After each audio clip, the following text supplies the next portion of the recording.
Morning, nice to be company. Welcome to Tuesday. Welcome to April the 5th already. So this weekend, busy weekend. We've got the Grand National and Brooklyn Beckham. The wedding of the week will be taking place, but the guests are being, I've been told this, guests have been told, please don't bring a camera. Well, in fact, nobody brings a camera anymore. You do it on your telephone because they've sold the picture rights. They must really need the money. Perhaps it's going to be used for propping up her business. I can't think of any other reason. I got the invite. Basically, I'm a bit Elton John. I'm touring and I can't make it, so not going. You know, but yet this must have been organised way in advance. I mean, do you get the impression that Elton didn't want to go just in case somebody said, "Oh, could you tinkle out a tune for us on the piano over there?" They were going, no, I don't think so. They said some of the Spice Girls are going. That'll be very telling, won't it? And good old Eva Longoria, who would go to the opening of a fridge. But it'll be very exciting. Perhaps they'll all have their tattoos on display. Brooklyn's had to sign the prenup, otherwise it wouldn't have been going ahead, because the Peltzers are rich as creases. They're 1.3 billion. Whereas the Beckhams are sort of paupers, really, on 350 million. Which I think is hilarious, absolutely hilarious. Seeing as they were trying to tell us the other day in one of the online newspapers that they were worth $1 billion. Nowhere near $1 billion. Why would they be worth $1 billion? 350 million, that's it, because they're running 2 houses. They're constantly on holiday. I mean, I don't think Dave's done a day's work in his life, has he? What was the last thing Dave did? Anything? No, lounged about on the boat a few times. And you'd think actually that he'd want to learn how to drive it. But so far it's not happened, I'm afraid.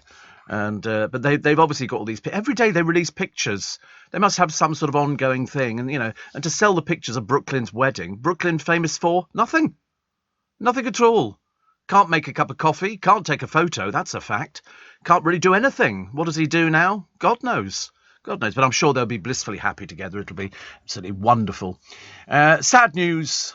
Says Noreen on June Brown. Some of my Steve friends met for lunch some time ago. One brought her friend, who was a daughter of June, the image of her mother. So please wish a very keen listener of yours, Ingrid, a very happy birthday. We met at one of your shows many years ago. See her and her husband at your shows, Lights. I went to her hen night, but couldn't go to the wedding, as it was in Bonnie, Glasgow. Have a nice day. Well, yes, I like the idea that the tributes have been pouring in, Noreen, for Dot. June died at the age of 95 at her home in Surrey on Sunday. She was the chain-smoking hypochondriac Dot Cotton for 35 years.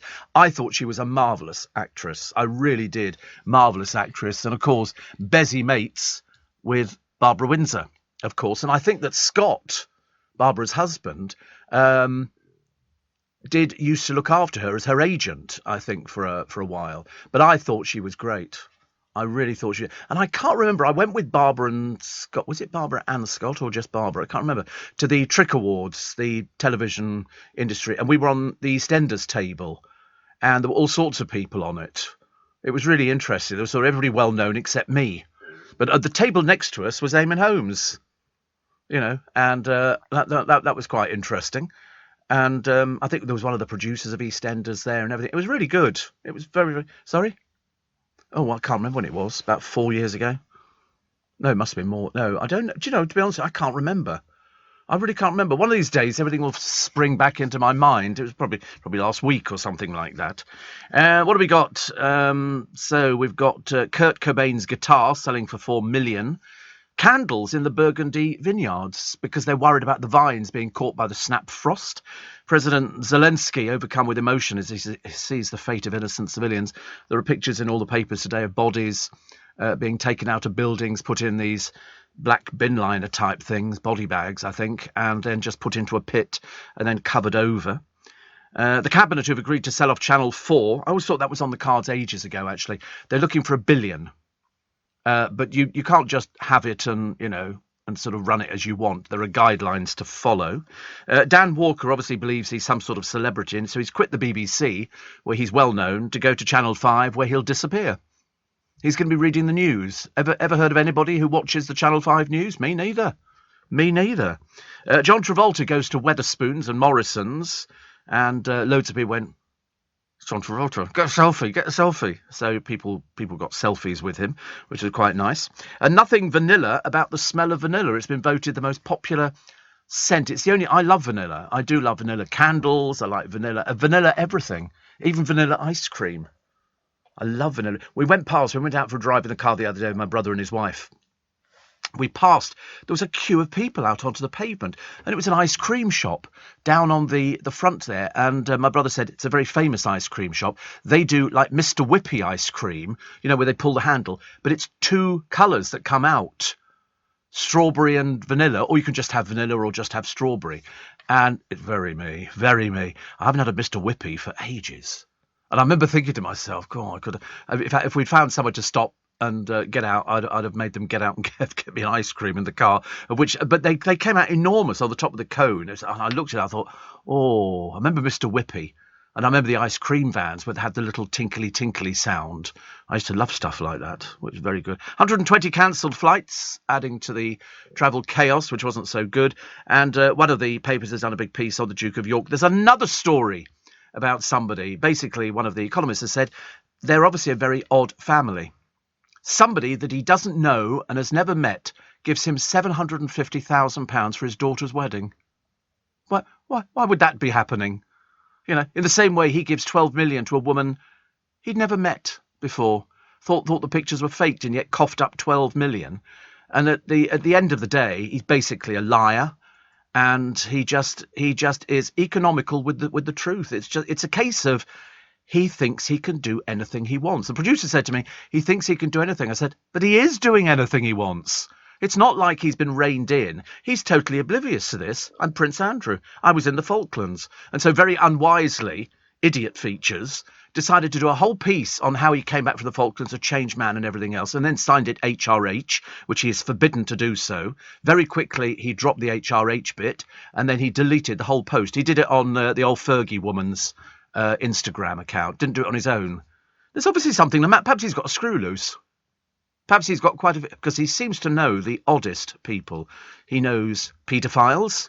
He knows people who are, let's put it this way, you wouldn't really want to sort of fall out with some of these people. He sells his house to an oligarch some years ago from Turkey, I think, way over the odds. Way over the odds. It was very odd. And then some woman who gave him money, she said he was going to organise a passport for her. Well, he can't organise anything like that. Sarah Ferguson tried to sell, to the fake sheikh a story. I can get you a contact with Andrew and all the rest of it. And I'm thinking, they're both as revolting as each other. And yet the Queen seems to support him, which, as Jonathan Shalit pointed out yesterday, is probably quite right, because it's her favourite son. That's what he would do. But unfortunately, I think he thinks he's going to make it back into society. And everybody else is going, no, you're not, pal. You need to get it through your very, very thick head and even thicker stomach that it's not happening. The British public don't like you. It's as simple as that. They see you as not a very pleasant person. So there you go. John says, I'm a big fan of the programme from New Jersey in the US of A. I'm going to sneeze. There we go. There's 2. I spoke to a friend of mine the other day who sneezed in 3s. And I said, well, I normally do 2s. But actually, you're not the only one being, John, a big fan of the programme from New Jersey, because yesterday my phone became slightly hot for a few moments with sort of people saying, Richard Madeley's just mentioned you on the television. And I said, has he? Why would Richard Madeley mention me on the television? And he's apparently a big fan of the programme. So we thought, we have to do it. You can't not do it, can you? We have to clip what he said. And no, I've not heard this. I'm the only person who's not heard it because I was out in the car, even though I've got television in the car. I didn't hear it yesterday, but this is what Richard Madeley said yesterday. I agree with Kate, though.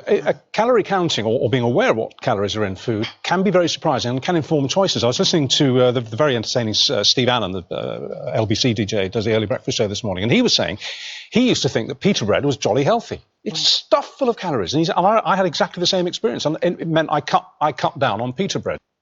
Amazing, isn't it? We get a mention on the television, so that's increased the audience. That has increased the audience, quite definitely. Anybody, because we like, but I did know, actually, I have to be honest with you, that somebody had said to me a few years ago that he was a listener. And we've got a shorter clip. A shorter clip? Oh. I was listening to the very entertaining Steve Allen. I think that'll do, actually. I think that's exactly the same as the one that we get for James O'Brien, which says, don't ever argue with Steve Allen. He's always right, which I think is actually quite nice. Quite nice. So thank you, Richard, very much indeed. It's always nice when people say things about a radio program, because we don't know who's listening. But I do get, lots of drivers and lots of my friends who work in radio say, I get in the car and they're always listening to you in the morning. I always think that's quite nice, because I tell you, it's not the easiest job just driving around, and sort of, if you listen to music, the trouble is, it sends you a bit sleepy. I can get a bit sleepy on music. But if you're listening to somebody talking about something, and the calories is Rich, he's absolutely right. That, pita bread, I used to think it was okay. So I've had it before where I pop them in the toaster. My God, they never get hot. How these people in the kebab shops cut them open, I've got no idea. They must have fingers that sort of, ice cubes. But I used to do them, then cut them with a pair of scissors and then use them in dips. Thousand Island dressing or something like that, until I remember ages and ages ago looking at the calories in them, and it was a phenomenal amount of calories in pita bread. I was very disappointed because I quite liked it, but then Richard sort of bigged me up on it as well, so that was quite nice. He'd probably be driving. No, actually they wouldn't. Would they be driving in at this time?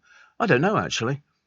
They start at 6, so 4:15. Time you get to the studio, because they're up at Hampstead, aren't they? I think. No, that's where Richard lives.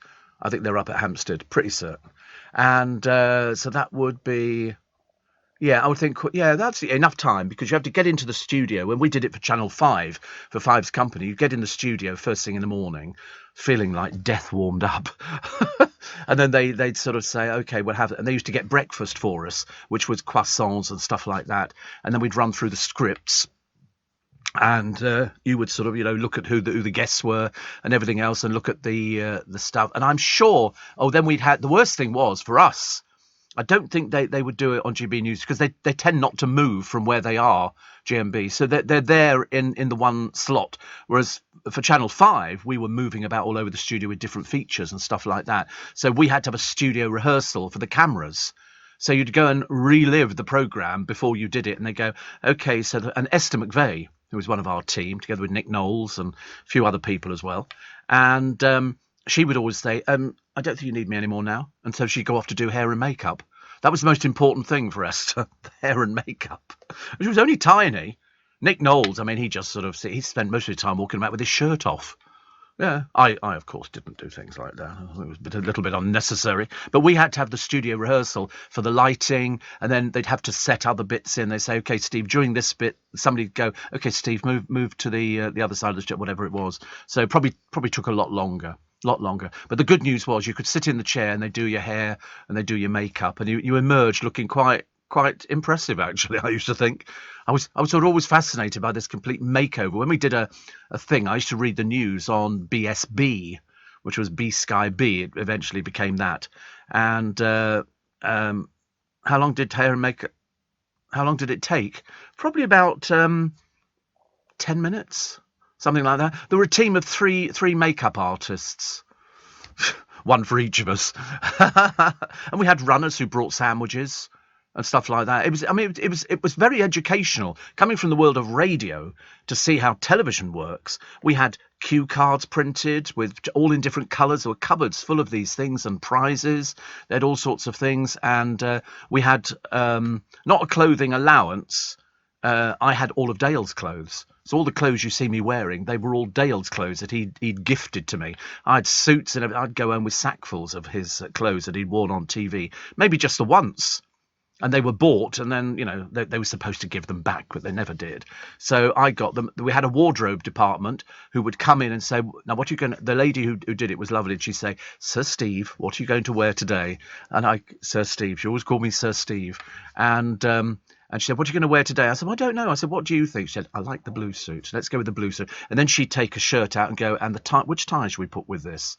And so it was all... And so she would then take it away, iron it, and then bring it back. It was, I'll tell you get pampered in television. Coming from radio where there's just two of us, there's in this, and you have to do everything. You have to do everything. I don't have to do everything, but, like Miss Ad Breaks is my favourite thing to do on the programme. So if Richard Madeley's listening this morning, have a good show. 18 minutes past 4. Steve Allen on LBC. Text 84850. Morning, nice to have your company. It's Steve Allen's Early Breakfast on OBC. I'm planning on the fact that there's now a bigger audience after our massive plug by Richard Madeley yesterday that he's a listener, which is quite nice actually. And I also bumped into Faye Barker yesterday as well, and I was just dropping the papers off, and she went, "Oh, I'm a big fan of yours." I said, "I know who you are. I definitely know who you are," and she was lovely as well. Everybody's so nice. Everybody's so nice. It's really there's got to be some sort of payback at some point. But there you go. There you go. So if they sell off Channel 4, will it be any different? No, it'll be exactly the same. I think people always worry about who's going to take it over. Would Sky want it? You know, if you're coughing up £1 billion, you're getting basically, imagine, I mean, you know, any old oligarch with $1 billion to spare, and let's face it, they do have billions to spare, and then they're going to redistribute the money into programming or something. I don't know what they're going to do with it. I've got no idea. How do you value something like that? I really don't know. I don't know. £1 billion, they've said. And I should imagine all the people there be a bit worried that somebody will come in and go, right, you know, we have to make this work. So there are going to be redundancies. There's always changes. It doesn't matter whether they're cosmetic or whether they're full-time changes. We don't know. But every time LBC's been taken over, people tweak it. People want to tweak it because you want to make it the best it can ever be. And at the moment, it's the best that it can be because they've tweaked it and they've... you know, I mean, I think, strangely, most of the owners that we've had in the past didn't quite get what it is and the loyalty of the radio audience, which is phenomenal. And the audience figures are at the best they've ever been, mainly because Global is run by a man who is obsessed with radio. He's obsessed with it. I mean, there is no other way to describe somebody who has such a passion for it, which is actually very interesting because that's the way that many of us see it. It's something you do. It's like, you know, people who become nurses. You don't become a nurse for the money, put it that way. You become a nurse because you want to help people and you've got a vocation in life. You know, everybody's got a different dream, and the dream was, you know, to be on the radio. And yet I'm not a radio anorak. I've said before, I don't listen to radio apart from LBC. I'm aware that there are other radio stations, but it's just that, you know, I don't feel the need to listen to everything. Yeah, I've got friends who know everything about radio. They can tell you chapter and verse on who was with whom and who did this program and who did that program. And whereas me, I just come in, I get up in the morning, put some clothes on, brush my hair, and come into work. And that's what you do. Television is far more visual. You know, you have to be looking as good as you can look on the television because that's the image that people will then take away. That's the image that people have of you. And although most of our shows are filmed, so, you know, for example, yesterday with Rees-Mogg, it's filmed because the studio downstairs is equipped as a television studio, and there's a big department here who can film in every single studio. I think most of the big main studios have got cameras in, and you can film. I think Moyles' streaming is all the time, and so the presenters don't have hair and makeup. What you're seeing is au naturel. What you're seeing is sort of people who really don't care what they look like because it's not about them, it's about the guest on the programme, which is the way it always has been. Whereas television, I think, is sort of one of those things. You look at somebody on television, you think to yourself, and that's the best you're ever going to look. You know damn well that they've made no effort whatsoever. Some of them used to look as though they just got out of bed and sort of just wandered into the studio. I've often thought that, actually. Steve, great show. Discovered you when I was off work with anxiety and depression, says Pete, at a place called Darwin in Lancashire. He says, you've got me through some tough times, cheering me up. Very nice. That's what we like to hear. That's what we like to hear, so that's good news. And Steve, regarding Dot, very sad news. I bumped into Nick, John Altman, numerous times in Hampton Wick. Yep, he's around that area. He spends a lot of time in Kingston as well. Have you ever heard of Rossi ice cream? Yes, I have. Yes. And used to be the local ice cream van on a Sunday. People used to take empty boxes out to get filled up, says Paul. Yes, I know you did used to do that. I remember, well, I don't remember, but I had heard of the Hokey Pokey Man. And the Hokey Pokey Man was selling ice cream. He came round on a barrow, always Italian ice cream. And that's why Rossi, and that's a very big Italian family. But the Hokey Pokey Man had come around. You would take out your glasses or bowls, whatever it was, and he would put the ice cream into the bowl for you. So none of it was pre-packed or anything else. Now we've got loads of ice cream shops. A friend of mine's got one in Richmond. And they make the ice cream on the premise. None of this bought-in stuff. And they've also got an outlet in Bentall's in Kingston. But they make all their own ice cream. It's made upstairs. They brought over from Italy a gelato machine. And they make it. There you go, pure ice cream. There you go. Ice cream and the Hokey Pokey men. And that's what he would show. You go, Hokey Pokey! That's what they used to do. And, and that's Britain Bakes through the Hokey Pokey men. They were selling ice cream. And that's what they did. I mean, look, everybody, Giovanni's Ice Cream, the Rossi Ice Cream Company and, Alex Martino and things like that. These are Hokey Pokey! And you knew he was there. They would ring a bell sometimes. I don't remember that. I remember round ice creams. You could go into the freezer in the shop and the cornet would be round and the actual ice cream was round with a piece of cardboard round it, and you would take the cardboard off and then push it into the top of the ice cream thing, a round ice cream. A very good idea. It was very nice, actually. It was a bit of a treat, though. I mean, we didn't have much money, as I said, when we were younger. God, I'll be all right. And so, to actually have an ice cream was lovely. And sometimes I buy one now. Just, there's so many different types. Before, there was just vanilla ice cream. My mother used to do it with tinned fruit salad. You'd have tinned fruit salad and ice cream, and I tell you, it was bloody delicious. It really was. It was, and if you were really posh, we had Neapolitan. You know what you could do? Because as it melted, you could stir it round, and all the colours blended in together, and then you'd sort of take it. It was like sort of a thick milkshake. It was delicious, absolutely delicious. Neapolitan ice cream, my God, honestly. That's what we have. But nowadays, of course, because nobody had freezers, so you couldn't keep stuff. You had to leave your milk outside or in a little sort of cupboard with an air vent in it. And fridges came in much, I can't remember when they came in, probably in the 50s and 60s, I should imagine. And then but they had a little freezer box at the top. And you could keep, about 6 ice lollies in there and your ice tray, because we used to make our own ice. Everybody had ice trays. People don't tend to do. People go out and buy bags of ice now. It's like £1 a bag. You're basically buying a bag of water, which I've done before. Steve, Emma and Bertie the Cocker Spaniel listening from Maidenhead. We like Maidenhead. Actually, one of my APs lives in Maidenhead.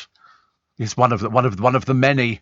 One of the many. Steve, although I was never a fan, says Charlotte of EastEnders, as a teenage schoolgirl in North London in the 1980s, my friends and I saw June Brown when she was visiting Peter Dean, who played Pete Beale at his home. She seemed delighted to see a group of schoolgirls screaming and pointing at her.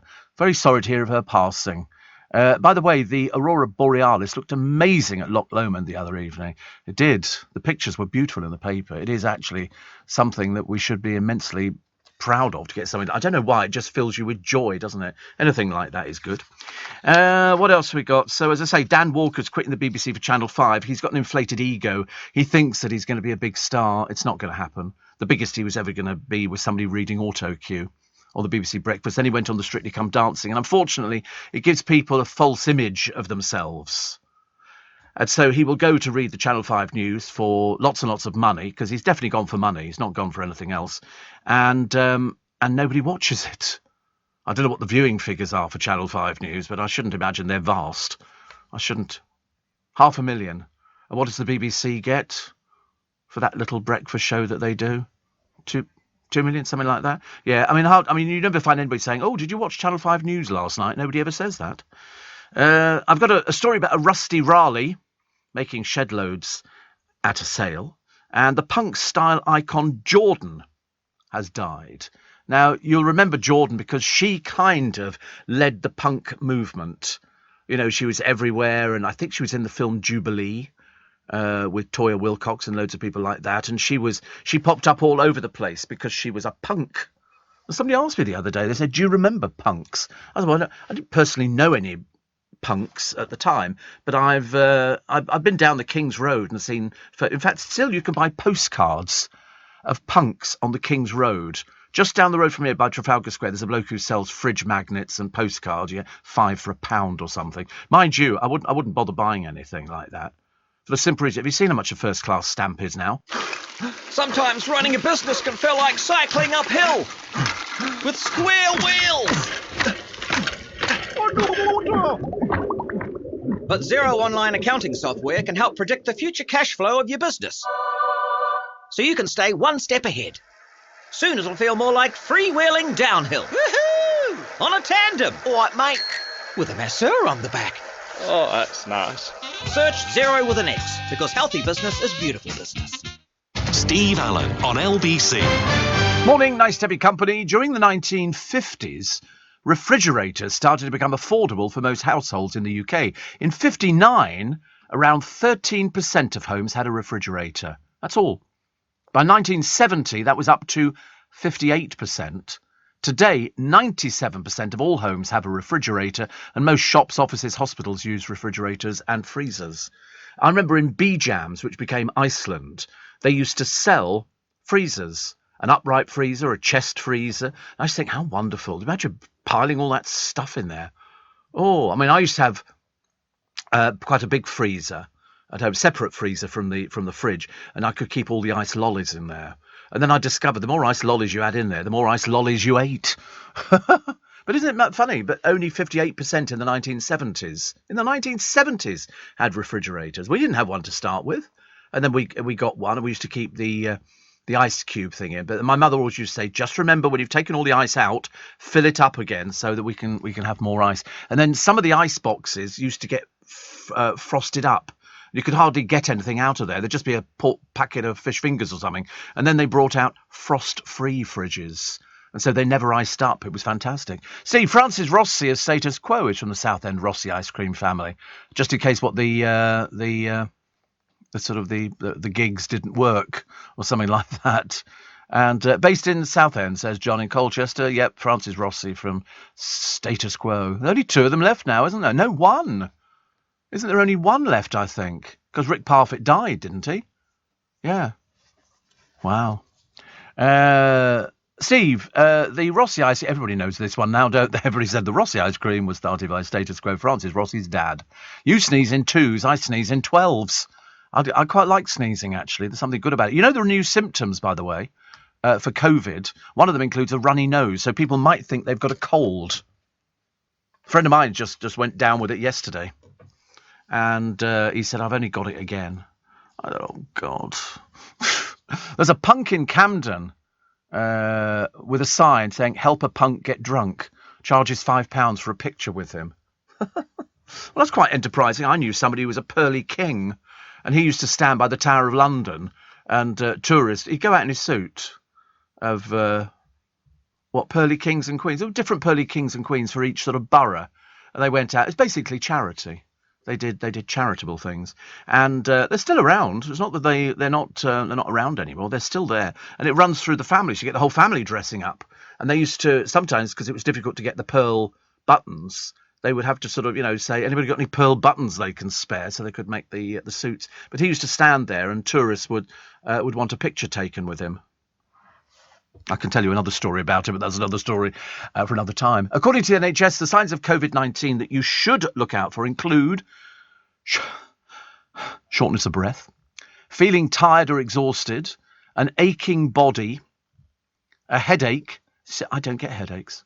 Isn't that the weirdest thing ever? I haven't had a headache in 40 years. 40 years, never get them. Sore throat, blocked or runny nose, loss of appetite, diarrhea, feeling sick or being sick.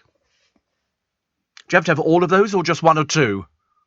Just one or two of them? Well, I've had a few of those. I've had a blocked nose. Not really a blocked... I don't know what they mean by a blocked nose. I mean, you blow your nose on a regular basis. Mind you, I blew it yesterday and blood. I got blood. I don't know whether I burst a little vessel or something. You've got lots of little vessels in your nut. And I have done the feeling sick bit, as you know, because I had that about a week ago, didn't I? When I sort of didn't feel very... I had to stop recording one of the podcasts because I didn't feel very well at all. I don't know whether I've got an aching body. I love a good... I mean, I haven't... No more than normal. I have a body that's sort of like sitting down. I do enjoy the sitting down bit. I really like that. Feeling tired or exhausted? No, not really. No. I mean, if somebody said to me, could you go to sleep right now? Absolutely. I have no hesitation. Sometimes I'll be at the computer. I'm not doing anything. I'm just at the computer. And I quite fancy the idea of I think, if I just put my head down and go to sleep, will he think I've passed away or something like that? He'll come and go, Steve? I love it. I love it. Steve, it's my birthday today, says Jenny in Carmarthen. I lost my husband 3 years ago, but I listen to you every morning and you make me smile and laugh so much with your stories. So thank you for that. The good news is that Prosecco is in the fridge, ready for a glass or three tonight in my groovy glass. And thank you for kick-starting the day for me, says Jenny. I'm 74, she says. I suppose I should act my age, but I don't and never will. Listen, I think it's a number. I think 68's a number. Well, it is for me. And it's one of those things. Somebody said, I was talking about it, and the mother of my godchildren, and she said, I tend to forget you're 68, she said, because you don't look or act 68. It's just not every day. Yeah, more like 8. Actually, the funny thing was, I watched a couple getting off a bus the other day. I went to Richmond to pick up a few bits, and I went to pick up the watch. I got the watch back. It's all been cleaned up, and they put a new workings in the middle of it, and it's beautiful. So I was very pleased with that. So I did that. Then I went to get on the bus, and this couple got off the bus, and they were dressed up really immaculately. She was supporting him. He was very elderly, and she was quite old as well. But you could tell they'd been married for years. And they both had their masks on, and you could tell by looking at him that he was very much older than she was. Because you ladies live longer than us blokes. Women traditionally live longer. That's why everybody joins the WI. You know, you can talk about, God, he was terrible to me, or he was this or that, and it's company. It's good company.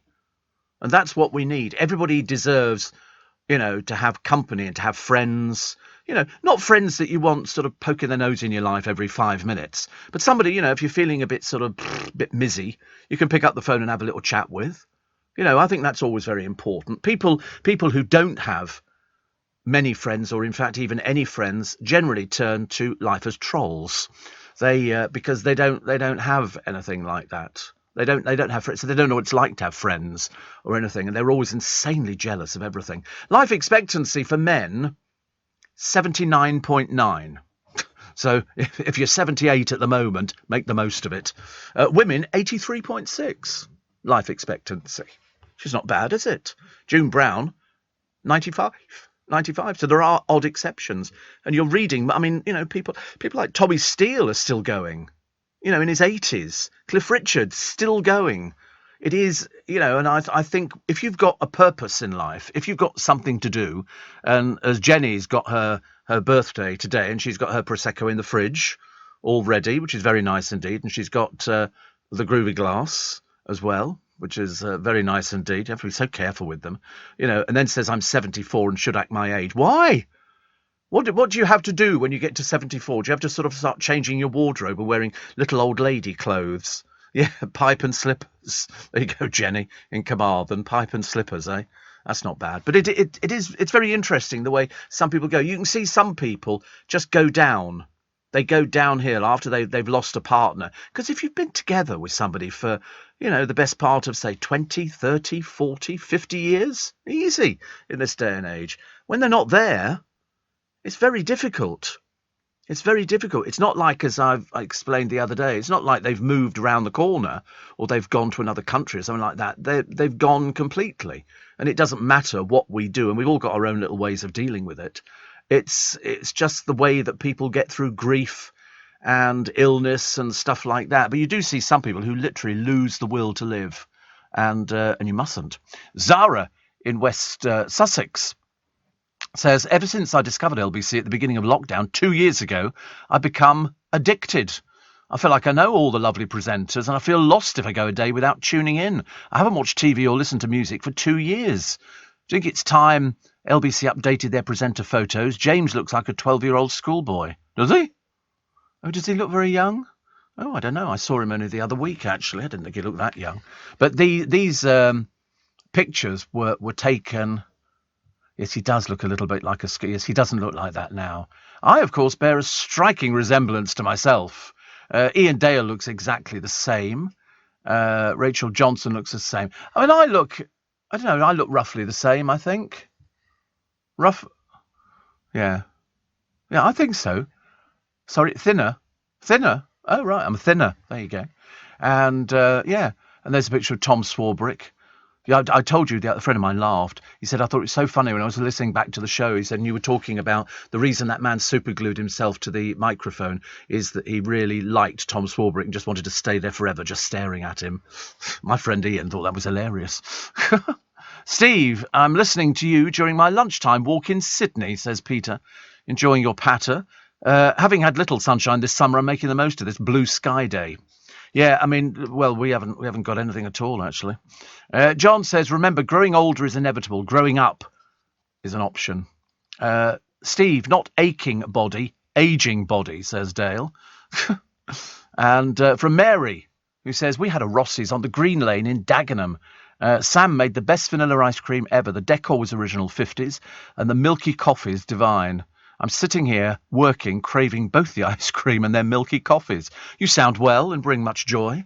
Thank you. Yes, I remember. Do you remember the see-through coffee cups? They were sort of glass coffee cups, but you could see the drink in there. No, just me. They used to be in all the milk bars. I used to love a milkshake. Oh, Crusher, grey glass. Well, whatever it was a see-through. You know, it wasn't clear glass completely. It was almost frosted, like frosted glass. But in all the milk bars, that's what you got. And people would go in there for a glass of milk. Can you imagine going to a glass of milk bar? You know, but the milkshakes were great. And then they put it onto the Wizard machine. It was whiz, whiz, whiz. Milk bars. Yeah, they were very popular. It was just basically a coffee bar. And you'd go there and get a coffee. And they, you know, always Italian run and always fantastic coffees and ice creams and milkshakes and everything else. There you go, the milk bar. That was what it was. And we had one in our hometown. Everybody had them. They were lovely. In the United Kingdom, the National Milk Bar franchise was founded by Robert William Griffiths as a cafe-restaurant chain, which is related to the original milk bars in name only.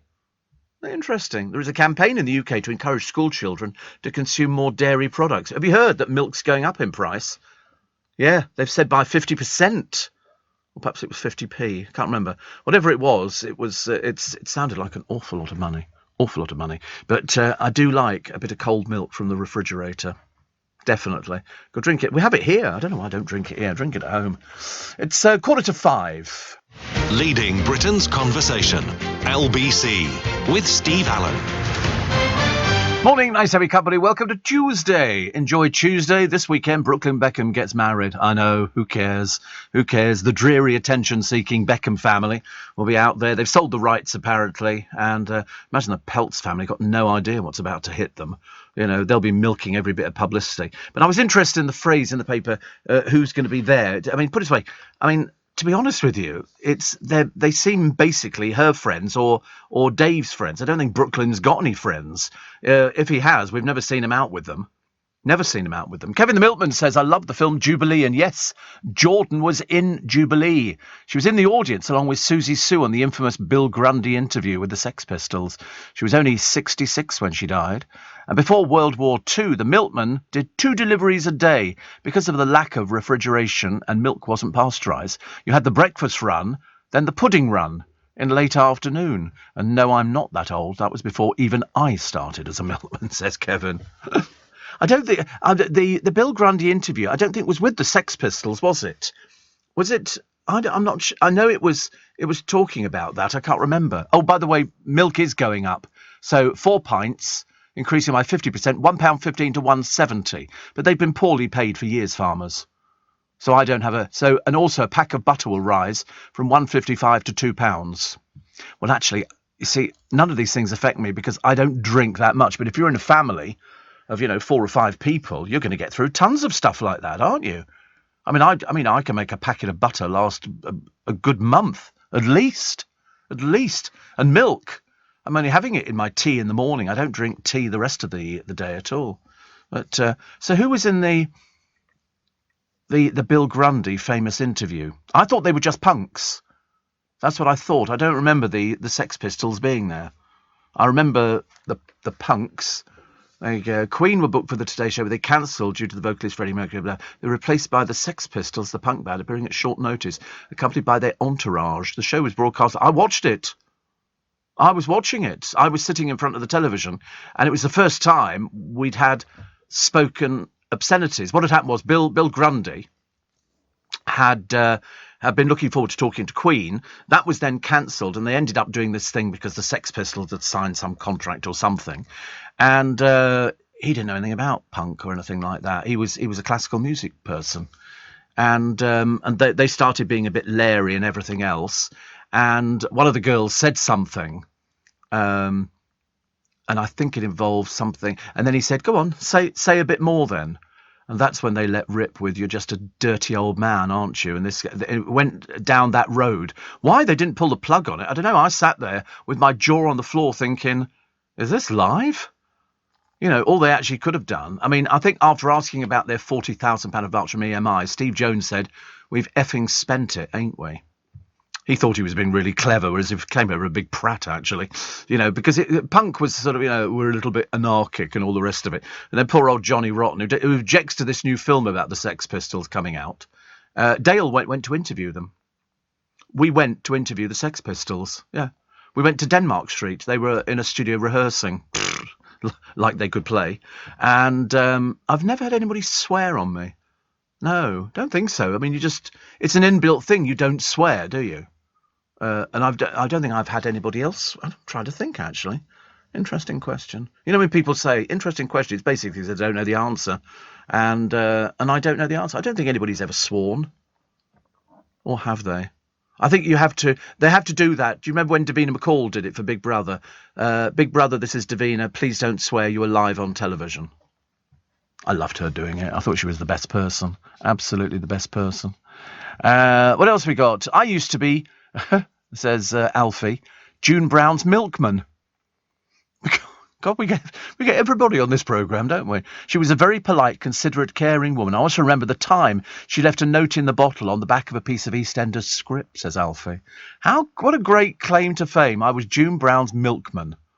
I think that's really cool. You know, I really do think that's cool. Jay says, I was a big fan of EastEnders in the early years, and I've been a fan of June Brown since then. The real stars of stage and screen, those with charisma, character and presence, are virtually all gone. Yes, I thought she was a tremendous actress. And the good news is that I interviewed her back in 2009. She came in and we had a little studio. And Corey, my old producer, although he's not old, my previous producer, sent me a text yesterday saying I've got the interview and I've sent it on to Jo. And she came in. She was starring at the time in Calendar Girls, and she, as you know, she loved smoking. She loved smoking, and she was vaping before really people were doing vaping, and it was one of the things. So what we're going to do. Between 6 and 7, I've got some little clips of that interview to play to you, which are very poignant. And I just thought she was a great actress. I was always saying she should have been knighted or something like that. They should have given her something because she was pure gold. She really was. Her character was great. It developed over the years. I mean, she just was perfect. You know, people could do a lot worse than looking to her as to how to act. And yet off screen, she was charming and considerate and caring and lovely. You know, people liked her. She was an MBE and an OBE, but smoking to the last, literally smoking to the last. I had a friend of mine, I've told you before, called Michael, and Michael was blind, and he also was a smoker, and he went into hospital. He had cancer, and it was terminal. And he went outside the hospital to have a cigarette. And one of the nurses came out and said, "What are you doing smoking?" And so she basically said, "It's going to kill you." He said, "I'm dying." He said, "Do you think I'm going to stop smoking?" Of course I'm not. And he smoked up until the end, and he loved every minute of it. Every single minute of it. And June as well. I mean, she got to 95. Mind you, I think John Wayne used to smoke about 100 a day. I think. Yeah, I mean, he was a tremendous smoker, and he lived to a good old age. More of your texts. Sorry, as what? Not good for you, I know. Not good for you. But then, if you know, I used to smoke 60 a day. 60 a day. You know, didn't do me any harm. Not many. But I wouldn't change. I wouldn't change anything at all, actually. I'd sort of still be exactly the same kind, caring, considerate, lovable little human being that I am. Right, we take a. Oh no, we won't. Not take a break at all. Actually, I was watching the television, looking at the pictures from over in Ukraine, and I was looking at all these buildings that have just been razed to the ground, and I was thinking, what in God's name is Putin doing? Why does he want to go down in history as basically being a war criminal? Basically going out there killing men, women and children, some of whom appear to have been the subject of assassination squads, where people went out, tied their hands behind their back and then shot them, the coward's way out. And I think to myself, if ever Putin is that I don't think it'll ever get to the fact of pushing a button, because I think that his generals in the army would go, no, we're absolutely not going to, because the next thing would be the annihilation of Russia and everything it stood for. And I thought the whole idea was you want to sort of protect the motherland and everything else. Perhaps he doesn't care. Perhaps he's dying. Perhaps he really is dying of cancer. We don't know. You can't tell. But you look at these, people having to, there are bodies just lying in the road with their hands tied behind their back. I mean, what do they think they're going to do? Put their hands up to their faces they're being shot or something like that? The roads have collapsed. The churches are destroyed. Everything. I mean, people displaced by the attacks in Bushehr are forced to move and live outdoors. It's freezing cold over there. Freezing cold. And you just can't get your head around it, can you, really? I don't know what he's going to achieve. He's going to end up with a country that's completely decimated. Is that what he wants? Probably yes. Probably yes. I don't know why he would want to do it. I understand his rationale and his thinking about it. But I just don't understand, how he can live with himself. Well, perhaps he can't. Perhaps he can't. Steve, says Terry in Leighton Buzzard, I'm now back in cold England from hot Paphos. Is it Paphos? Paphos, yeah. About 25 years ago, I saw June Brown and Peter Dean at Luton Airport. Yeah, they were great friends. And she moved away from Albert Square in about 1993 amid rumours that she was unhappy with the axing of Peter Dean, who played Pete Beale. And he'll be very, very upset today to have lost a very good friend. Very good friend. As indeed will so many people. The EastEnders put out a statement saying, everybody loved her. She was marvellous, But I thought she was the mainstay of the programme. But then I say that about a lot of these actors and actresses of the generation that they are, and the people, like the Barbara Windsors and people like that who come with experience, and they put kids in there and it just doesn't work for me. They didn't used to put kids in Crossroads. They were all sort of established actors and actresses, and that's why it worked.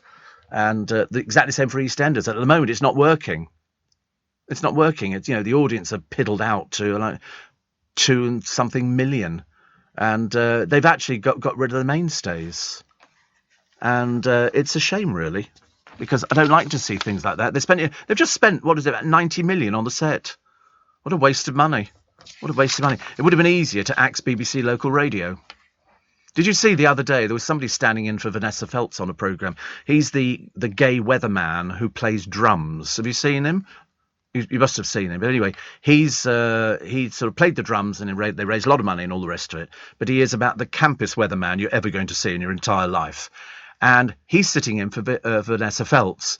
The first thing I thought of was he says, oh, I want to know, what your hidden talent is. I thought, oh, BBC local radio. That's all I thought of. That was the first thing I thought. I'm surprised that by the end of this week he hasn't come up with, what's your favourite biscuit and stuff like that. What's your favourite musical instrument? It was really quite lame, actually. Quite lame. Lovely tribute, Steve, says Kim, to the late fabulous June Brown. You wait till you hear the interview. We're going to play you little snippets of it later, and you'll. I was just delighted she came in. I was always delighted when anybody came in because, some people came in and then they'd say to you, I've listened to you for years. I've been like people's guilty pleasure. I can tell you stories. Adam in Bromley says, missed the show so much. Just got back from a 14-month posting in Diego Garcia, British Indian Ocean Territory with the Royal Marines. And I bought a new car with the self-park feature. Oh, I've just got cameras. It's got cameras. It's so funny, actually. They don't do a self-park feature on a Bentley, but there we go. Some people wouldn't know that. They would go, oh, don't you have self-park? All modern cars have it. No, they don't. Don't be so stupid, honestly. Nothing worse than thick people, is there really? Very embarrassing. But so Adam's got a new car with a self-park. I went on another one of these cars today. I had to put the seatbelt on in the back. It's one of these new all-electric things, and it goes ping, ping, ping. You try putting the seatbelt on, or you got bags with you and all the rest of it. It's dreadful, isn't it? Coming up to the news at 5. Are you receiving tax credits? If so, this message is for you. Tax credits are coming to an end, and most people will be asked to apply for universal credit instead. The Department for Work and Pensions is writing to tax credit claimants. You won't be moved automatically, so look out for your letter explaining what you'll need to do and by when. And there's also lots of support to help you make the move. Get ready for your universal credit switchover. Search Understanding Universal Credit today. Eligibility criteria apply. This is LBC from Global, leading Britain's conversation with Steve Allen.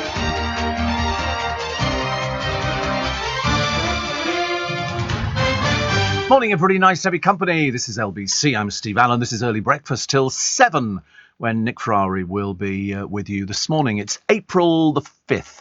So this weekend, I'm sure it's this weekend, the Grand National, and it's Brooklyn Beckham's wedding.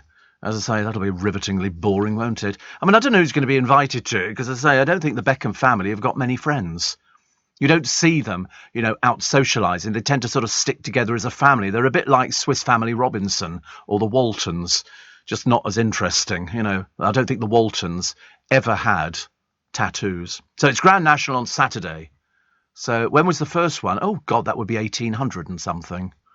1800 and... I was going to say 37, but it's 39, is it? Oh, interesting. Yeah, I had I saw an image in my mind of... I remember reading an article on the Grand National. I always have a little bet on the National. I do quite well on it.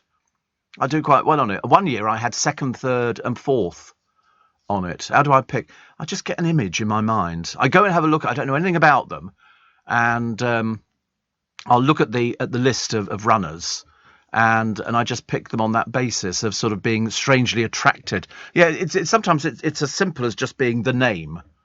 Yeah, if it says I'm a winner, don't ever back it. It'll lose spectacularly. Steve, I used to see June Brown buying her fags in Sainsbury's in Croydon all the time. She was lovely and a local legend in Croydon, says Lewis. She loved her cigarettes. I'm surprised she didn't get people to give them to her duty-free. And Scott in Littlehampton, aptly named. On Sunday, a group of us held a vintage bus running day in Lewis and raised over £2,200 for medical supplies for Ukraine. A sore left leg for lots of clutch work was worth it all. You do get that. People tend to forget those old-time buses. It was quite tough to drive. There was no such thing as, what do they call it? When you sort of have a very heavy car and power steering. Yeah, I don't think they had power steering and any of those sort of things. I remember I had a car once which didn't have power steering, thinking, God, what a nightmare. My car's 2.5 tons. But it does have power steering, I have to tell you. Steve, I've never been a regular fan of soaps, but June Brown's whole episode monologue is probably one of the best bits of UK television. She was just good. She was good. Just liked her. Mike says, Wendy Richard, Barbara Windsor and June Brown, what a trio they were. Oh, and also, the other one who died, who played Nana somebody a short while ago, she was in On the Buses, wasn't she? Anna Karen. And she'll be, they'll all be sitting on a cloud, Mike. I think actually, Scott said that. Barbara's husband. He said they'll all be sitting on a cloud having a good old gossip and a natter. And that's what I told you. They said to Danny LaRue when he was dying, and the woman who made all his frocks sat with him and said, listen, very shortly you're going to see all these lovely people that you know. You can have a good old chinwag. Duncan says, you're quite right. If you have a purpose in life, it keeps you going. I've been a driving instructor for over 40 years and still find it satisfying. Exactly. Not only, and he's 86, can you get out there and do things, but you can talk to people, and talking to people makes a lot of difference. You've got to, you've got to have these things in life. I couldn't imagine waking up in the morning and going, God, what do I do today? And Sam says, I love the way the voiceover man says, leading Britain's conversation with Steve Allen. He sounds so cheeky saying your name compared to others. The small things. I never think about it. I just find it slightly strange that somebody's saying my name. That's what I think it's. Have I ever met him? No, I don't think so, no. I don't know who he is. Who is he? We don't know. I think he does them from home, though, doesn't he? Yeah, I think he's got a studio at home. The last one had the studio from home, yeah, and did it all from there. And so they would say, "Oh, we'll do it at 10 o'clock this morning" or something like that. I told you we did a Zoom call the other day for a company meeting, not here at home, and there was about 10 of us on this Zoom call, and you get 40 minutes for free. So we had to get the meeting started fairly quickly, but of course, some people turned up late to the party. That was a bit of a problem. But it does actually cut you off. At the 40 minutes, there's no sort of beep, beep, beep, beep like that. It just, all of a sudden, it's gone. Because we didn't want to pay to go for extra time. We'd had quite enough, thank you. Quite enough. What have we got here? Penny drop in fuel after a 5p duty cut. I think the petrol companies are ripping you off. I told you the other day, it's gone up. Where I was getting my petrol from. Dreadful. A lad's dream to see his hero, Cristiano Ronaldo, play has been thwarted 3 times. And it cost his desperate dad £3,250. The determined pair endured a hat-trick of heartache in their bid. Each time that Chris Broome splashed out for himself and his son Zach, the Portuguese star, famous for his see you goal celebrations, has been injured or benched. So in 2020, he paid £1,550 to watch Ron at Juventus, but the ace was rested. In March, he spent £1,500 on hospitality and hotels for the Manchester derby, which Ronaldo missed through injury. And despite free tickets for Man United v Leicester on Saturday, Ronaldo was missing again. He said, it's costing me an arm and a leg. I promised Stack I will take him to see Ronaldo play, so I'll make that happen come what may. Imagine spending all that money and they're just not playing. What a pain. That'd drive me mad. It's like going to the theatre, and you're going to see whoever it happens to be. And there is a rule in theatre. If the person's name is above the title, you get your money back. If their name is under the title, you don't get your money back. It's as simple as that. And it's been a shame, really, because a few people have gone to the theatre. I always remember that one that Hairspray, Michael Watsit was doing it in Hairspray, and he was Michael Ball, yeah, but he was playing Edna Turnblatt, and of course he was dressed up as a woman. He didn't ever appear as a man. He only appeared as that's what he was. And somebody came out and complained to the box office, that they hadn't been told that Michael Ball wasn't on, and somebody went, "You've just been watching him. He was Edna Turnblatt. What do you think he was doing?" Some people are so... Like that person who walked out the other day wanted their money back because they did Shakespeare with an E by Gum accent. And it's a company that specialises in putting on things in Yorkshire, in the dialect of Yorkshire. And they complained about it. It's a really thick people. Makes you wonder how they managed to actually get through life. Top 5 Dot dramas. Do you remember Dot confused cannabis for herbal tea? That was very interesting. And she was stoned, even though she was arrested as a result of the storyline. Then there was the monologue. She carried an entire episode single-handed in 2008, and she recorded a message for her husband Jim to listen to in hospital. And then there was Jim's proposal. Dot agreed to wed her neighbour Jim Branning, played by John Barden. Also, she held serial killer son Nick John Altman in her arms as he died of an overdose in 2015. She'd taken him to an abandoned house and given him the heroin. But I think my one, the top, she did emotion. And it was Ethel's death. Ethel's death. I did watch it, yes, I did watch it. She went against her Christian principles to help terminally ill close pal Ethel Skinner, played by Gretchen Franklin, die, and after a heart-wrenching chat, Dot gave Ethel a packet of morphine pills and a glass of water. It got 16.5 million people. It was terribly I can get quite emotional now looking at it, because it was 2 fabulous actresses, and there was something about June Brown that just brought out the best in people, and doing these things. I mean, she had some real, to get a whole monologue for a programme, talking to Jim, played by John Barden, He'd had a stroke and he was in hospital. I thought that was amazing. And I thought the makeup was very good for Ethel and all the rest with her was it Little Willie she had? Honestly. But that's what I mean by acting. You know, that was in the heyday when EastEnders was attracting 16.5 million people to watch an episode. And I don't think there'd be a dry eye in the house at watching that back on the telly. You'll probably find it on YouTube, I should imagine. And as I say, June Brown,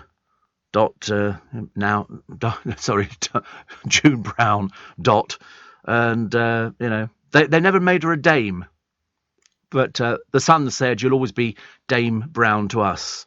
Yeah, that would have been the icing on the cake. I think it really would have been. So all the co-stars, they've all been out there, you know, saying lovely things about her. She did 35 years, 2,884 episodes. I mean, not bloody bad, is it? Not a bad innings. And her family were with her. And but she never got the EastEnders send-off she deserved. When her character Dot left, it should have been a moment to celebrate. Instead, she slipped away quietly to live in Ireland. I mean, I think the viewers thought that June was taking a break, but no, she wasn't. She wasn't. The BBC wanted her on a retainer contract, so she'd only work as and when the producers pleased. And I think she told me that. She was talking about it. So in other words, she said, you know, they only pay you now if you appear in a scene. So if you didn't have any lines to say, you didn't get paid. And she was getting less and less time on screen, and that's the producer's fault. That's the producer's fault. And it wasn't good. She was also critical of the show's dull script. She said, I don't want a retainer. I've left for good. I've sent myself to Ireland, and that's where I'll stay. I've left EastEnders. The BBC said, the door remains open for June. Yeah, but at their terms, tight-fisted bunch of so-and-sos, honestly. So that's why they wanted her on this sort of contract, and she was getting less and less work. And then, of course, the BBC came out, oh, we really miss her and all the rest of it. You swine. We know what you were doing. We know. Do you remember June Brown in a TV play about two women who were on the run? Says Christine. Can't remember the name of the show. Well, I've got no idea either. Somebody will find it for me. People are very good on this programme. We seem to have an army of people who've got a wealth of information. And yes, somebody will know. So it's June Brown TV play about two women who were on the run. On the run from what, though? Were they crims? Or something like that. I don't know. We shall find out, probably, because somebody will then be texting going, oh, it was actually this. Let's get the latest LBC travel, shall we? Just coming up to 5:15, here's Joanne Webb. Steve Allen on LBC. Text 84850. But we found the programme with June Brown in, and it was called Marjorie and Gladys. And it was a one-off television drama, broadcast 2003, with Penelope Keith and June Brown as the title characters, and Marjorie Hayward and her cleaner Gladys Gladwell go on the run after mistakenly believing they've killed a teenage burglar holding up a post office for Gladys's money and giving petty crook Terry Mason a lift. They are pursued by the police. Their uneasy alliance is made uneasier when Marjorie learns that her late husband Eric had a 20-year affair with Gladys, and the discovery profoundly affects Marjorie's son Graham. A further shocking revelation takes the pair to Blackpool, where another truth is revealed, leading to a genuine friendship and an end to their troubles. So there you go. And Marjorie and Gladys, that's what it was called. Whether it's available, actually, I don't know. You'll probably find it somewhere. Most of these things sort of end up on a DVD somewhere. I like that other one that was done by Victoria Wood. And she played a woman who worked in a cafe, and her friend goes off and becomes a huge Hollywood star because she writes. And I can't remember what that one was called either, but it'll come to me in a moment. My friend Mr. Neil says, big shout out and thank you to the NHS workers in my local hospital, he says. As you know, like lots of other people at the moment, he said, I presently have COVID. Yesterday morning, he said, I started to get breathing problems. He said, after talking to the emergency ambulance service, Lorraine dropped me off at A&E. They were so busy and overwhelmed by the number of people requiring attention. I cannot speak highly enough of all the staff's efforts. He said, I was quickly seen, sent to the COVID respiratory ward, x-rayed and put on a nebulizer, given meds. Blimey, I tell you, it's amazing, isn't it? He said, and I have another chest infection on top of COVID, thankfully now at home listening to you. These frontline workers deserve our recognition and thanks. Mr. Neil says, and sends lots of love to them. I mean, that's amazing, isn't it? Mind you, I've had a very similar experience, not with COVID, I hasten to add. I've just been dead lucky. I told you one of my friends went down with it the other day, and I said, "Do you know where you got it from?" And he said, "I think I got it in the theatre." He went out to watch a theatre production, yeah, and he thinks he got it there. He couldn't think of anywhere else that he would have got it. And I said, "Well, that's because that's the second time he's had it. I mean, you could pick it up anywhere, I suppose, but I'm being careful. I got in the car this morning, mask on, and then the driver put his mask on as well, which I don't think they have to, but I'm just being cautious. Because I think it's better to be cautious than not be cautious. What else we got? Oh, the Insulate Britain little weeds daubed graffiti over a courthouse the other day. They wrote, they've been accused of causing a public nuisance. They're a bit simple, aren't they, really? They are a bit simple. So members splashed the group's name in blue on Crawley Magistrates Court. One woman was led away. 11 of the group, aged from 21 to 75, denied obstructing traffic on the M25 and requested Crown Court trials. They were bailed. Judith Bruce, 83, was among a handful to plead guilty. She was fined. Stupid old bag, honestly. What's the matter with you? What is the matter with you? Have you got nothing to do in your life? Goodness sake, 83, you should know better. You should be making tea and cakes and stuff like that. Sitting at home, dear, staring into the distance. Honestly, it's outrageous. Donnie says, looking forward to my duck sandwich for luncheon today. If you don't like duck, you're rather stuck. Duck's quite a complicated thing to cook, actually. It's very, very fatty, very fatty. Pat and Margaret was the Julie Walters and Victoria Wood one. That was excellent, Kim. Thank you. That was so good because Margaret had turned into this big Hollywood, thing and all the rest of it. Didn't want people to know about her working class roots. And I think Pat was her sister. And it was very good. Typical Victoria Wood, excellent. It was. Did you ever see it? Yeah, it was absolutely brilliant. Pat and Margaret, you can get it on DVD. And Victoria, I mean, as always, Julie Walters is fabulous. I was watching her on the television the other day, and she was doing a program about railways. And it was really good because she was, she's very enthusiastic about everything. She's like a little pocket rocket, and they work so well together. Victoria Wood was very generous in her right. There's another one I interviewed. Mind you, to be honest with you, we seem to do everybody over a course of a number of years, but it was, she was absolutely brilliant. My favourite, she wrote basically for other people. She wrote for other people and gave them the good lines. My favourite was with Julie Walters as the waitress in the restaurant. 2 soups. First of all, by the time she's got to the table, there's no soup left in the bowl. She's tipped it all over the floor. But at the beginning, they're sort of going, what is the soup of the day? I'll just go and find out. And so off she goes. Ready to order, sir, madam? It's an old-fashioned thing. But she was very good at writing, for other people. She gave them sometimes the best lines. She didn't keep them for herself. Acorn Antiques was classic. Victoria Wood. And they'd be doing all their... she was lovely. And I remember saying to her, I met her in a studio in Soho. Makes it sound very, very classy. And I said, you're going to have to excuse me. I said, because I'm such a huge fan of yours. I said, and you know why? I said, your use of brass bands. In most of her series, she used brass band music. And I loved it because I used to play in a brass band. I wasn't very good. I could just about get away with if I knew the tune. I couldn't read music. So the bandmaster put down fingering. 1 3 1 0, 1 2 2, and things like that. So as long as I knew the tune, I was okay. Apart from that, I was completely scuppered. But Pat and Margaret, one of those wonderful things. Love it. Please say hello, says Holly, to my mum and dad. Lou and Adrian, they're currently on holiday in Thailand and they listen to you every day. Really? What, even on holiday? I hope they're having a fantastic time. We're all huge fans of your show. Thank you. Me too. And Richard Madeley. He listens on his way into the studio, and so he should. We gave them something to talk about yesterday. But I get that from a lot of people. I've got friends of mine who are presenters, and they listen to the programme to see what stories I'm doing, to see what stories they can pinch. Which I love. I've noticed Mr. Moyles appears to be on holiday at the moment. I've not seen him for ever and a day. Oh, there was one Victoria Wood sketch about brass bands. One of the characters was called Willie Eckerslike. Willie Eckerslike. She loved brass bands. That was her thing. And yet such a humble person. Really, you would think somebody so successful, would be, above it. And she's a very shy person. Seriously. And some of the characters, some of the little traits that some of her characters had were her. But Pat and Margaret's worth getting. If you're a fan of, you can have a laugh and you can sympathise, and it was all done. I think she worked in a canteen.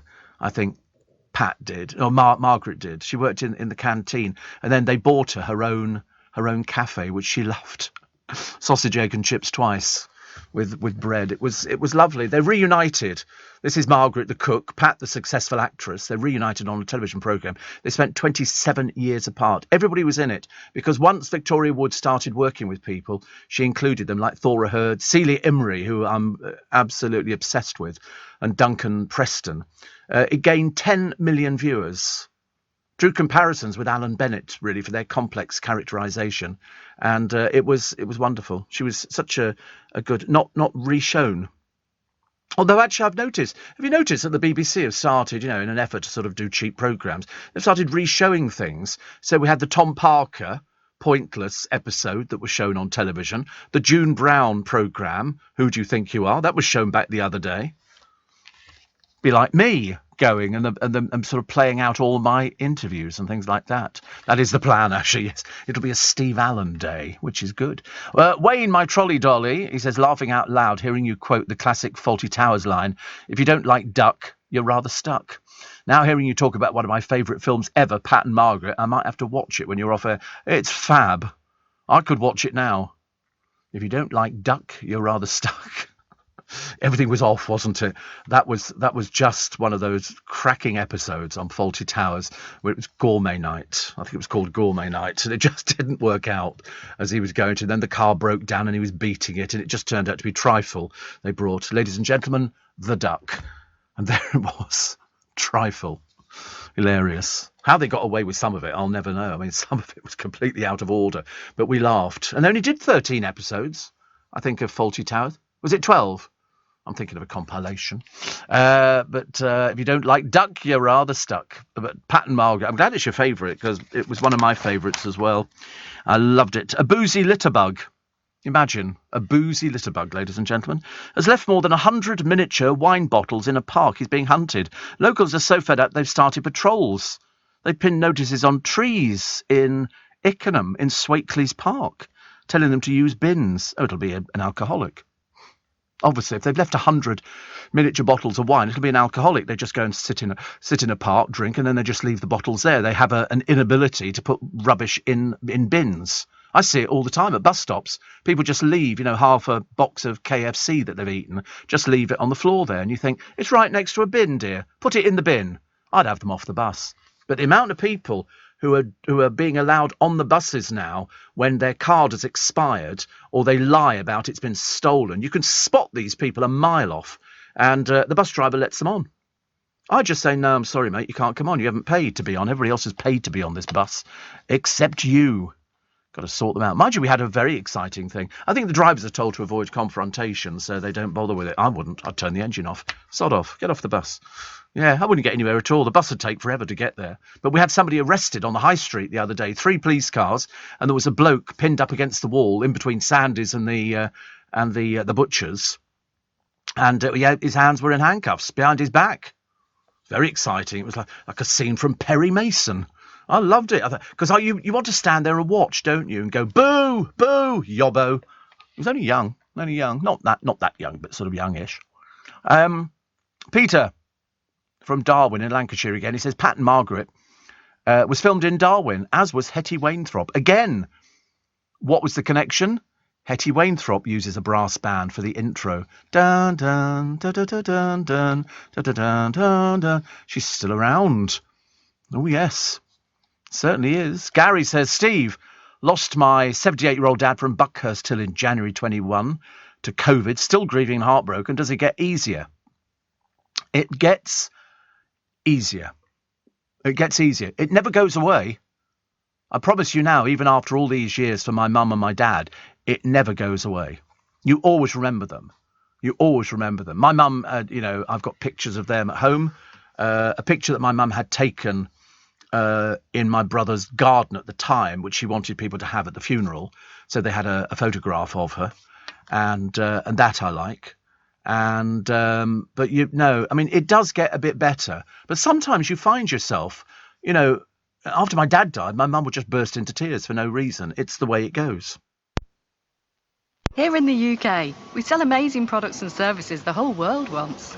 At the Black Farmer in Devon, our produce is enjoyed on both sides of the Atlantic. We're McKinnon and Saunders from Manchester, and our puppets are watched on 6 continents.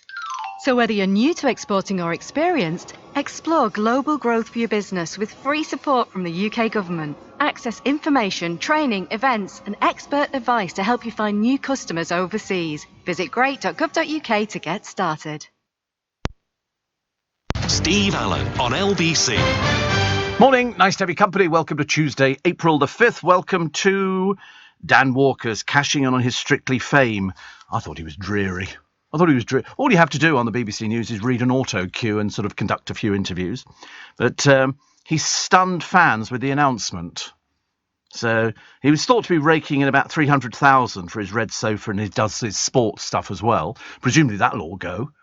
The sports stuff, I'm assuming so, if he's going to go to Channel 5. He sees himself as bigger than breakfast, but of course he wasn't. It's only, so Channel 5 obviously offered a lot of money. BBC Breakfast pulls in 1.5 million viewers, whereas 5 News gets around 200,000.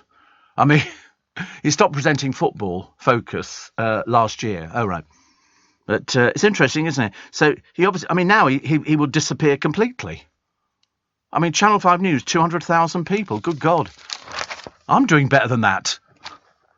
Much better. Thank you very much indeed.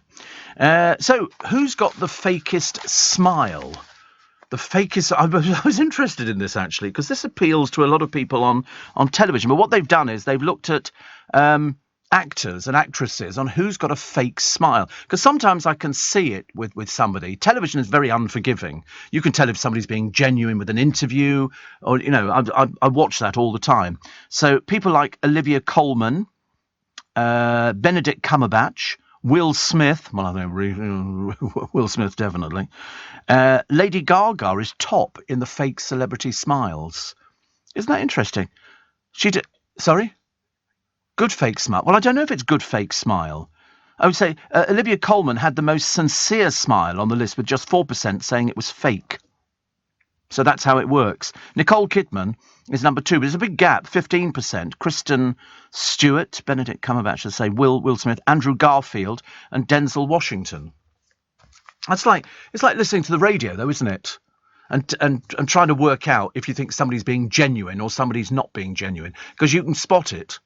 You can spot it on the radio. You can tell if somebody's reading something as well. You can hear that on the radio, because you get people who are not very experienced, and they sort of don't read very well, whereas I'm very good. Very good. I mean, I remember Gordon Brown being told to smile more. People saying, you're not smiling enough. In fact, if you watch Yes, Prime Minister, it's so funny. He's doing a thing, and they say, what sort of music would you like under it? And he said, no, if you have that, that means you're not being sincere. Tie not on, no, not sincere enough. And politicians have to try and win you over. So basically, Gordon Brown and the smile, he was just smiling all the time. It's like watching the jewellery channels on the television. You have to smile and you have to try and flog this rubbish at the same time. It's very interesting. You watch all of them and you think, this must be really infuriating. And they have to show overexcitement. This is just amazing. I sit there transfixed watching it, because I can't do that. But there again, they probably couldn't do my job. We're so happy to be here. And this one, and they always say the same thing.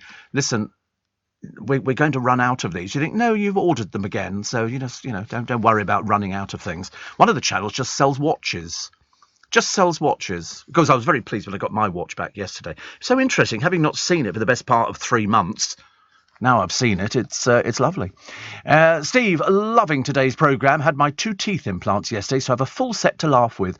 Taken 9 months of preparation and appointments, but worth it, says Viv in Suffolk. Did you pay for it? So expensive to have implants, isn't it? It can be a few £1,000s. And Robert says, I've got Pat and Margaret on DVD and never tire of watching it. I first saw it on Gold. I just love it. I just love it. I think it's super.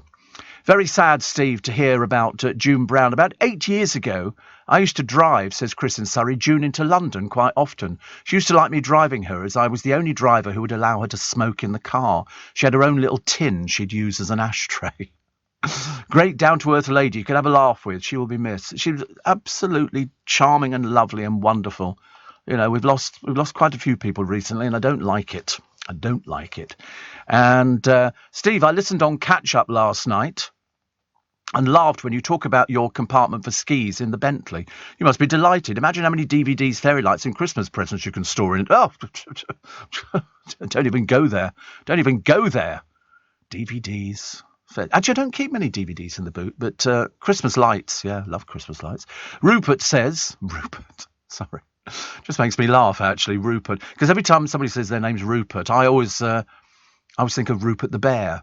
And there used to be a song that went along with it on the television, which was Rupert, Rupert the Bear, everyone thinks his name. Whereas, in fact, I thought he was an interfering little so-and-so in a naff pair of trousers and a scarf. But he became famous, didn't he? I've just watched the Dot and Ethel scene on EastEnders, and I can hardly see my phone for the tears, says Rupert. Extraordinary acting. It was. When you think, you know, and you looked, it was just... Ethel was fab in it. She was really, really good. Really, really good. June was... I mean, if you've not seen it, you know, then you type in Dot agrees to help Ethel die in EastEnders. And I think that was out in 2010 or something like that. But 2000, was it? Absolutely unbelievable. Great acting. Great moment for them. But, I mean, she was... Dot could... You expected to light up a cigarette halfway through. Seriously. She was so, so good. Quite extraordinary. I'm glad that people are watching it. You should appreciate just, you know, when somebody's blooming good at acting, then you can relive it. Have you heard of Raya? I have to be honest, I'd never heard of it. This is the dating app for celebrities. I mean, how naff, honestly. Celebrities basically who can't pull. Okay, so they have to go onto a dating app. And there's all sorts of people. In fact, David Walliams is on Raya. In one of his pictures, he's dressed as a woman, and in the other two pictures, he's not. Apparently, they've all been on there. But in fact, in David's case, he seems to have sort of run through former flames of his, because he was married to a model called Lara Stone, and then that just finished for some reason. She just disappeared, took the dog, and that was it. But he's apparently also been out with Lisa Snowdon, Ashley James, and Abby Titmus. Model Abby Titmus? I thought it was Abby Titmus porno film. I thought that was, yeah. Don't you remember the Abby Titmus? Do you not remember it? I do. Don't you remember it? Why am I the only one remembering these things? And I thought, well, I mean, yes, I mean, you did know about her history, didn't you? And then she became... You're not going to... No, you don't have to Google it. But I mean, I'm just saying, you had heard the story, though, hadn't you? Oh, honestly, you're hopeless. You really are. Listen, you're not even a celebrity nowadays unless you've made a naughty film. Everybody did it. I'm thinking of doing one myself. She did it, did she? Oh, right. What was that for? Must have been many, many years ago. Because she only became famous through this. Because I remember, yeah, she was going out with somebody, wasn't she? Wasn't? Look at the horrified producer. Horrified producer. I thought so. Yes, I thought so. Oh, I'll have to go and check now. I can't remember all these different things. Kanye West has pulled out of Coachella with 2 weeks' notice, but there's no reason. He's not given any reason for that at all.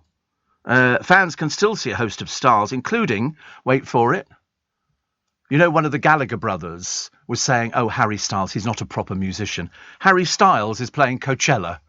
Noel Gallagher or Liam or whichever one it was is not playing it. It's as simple as that.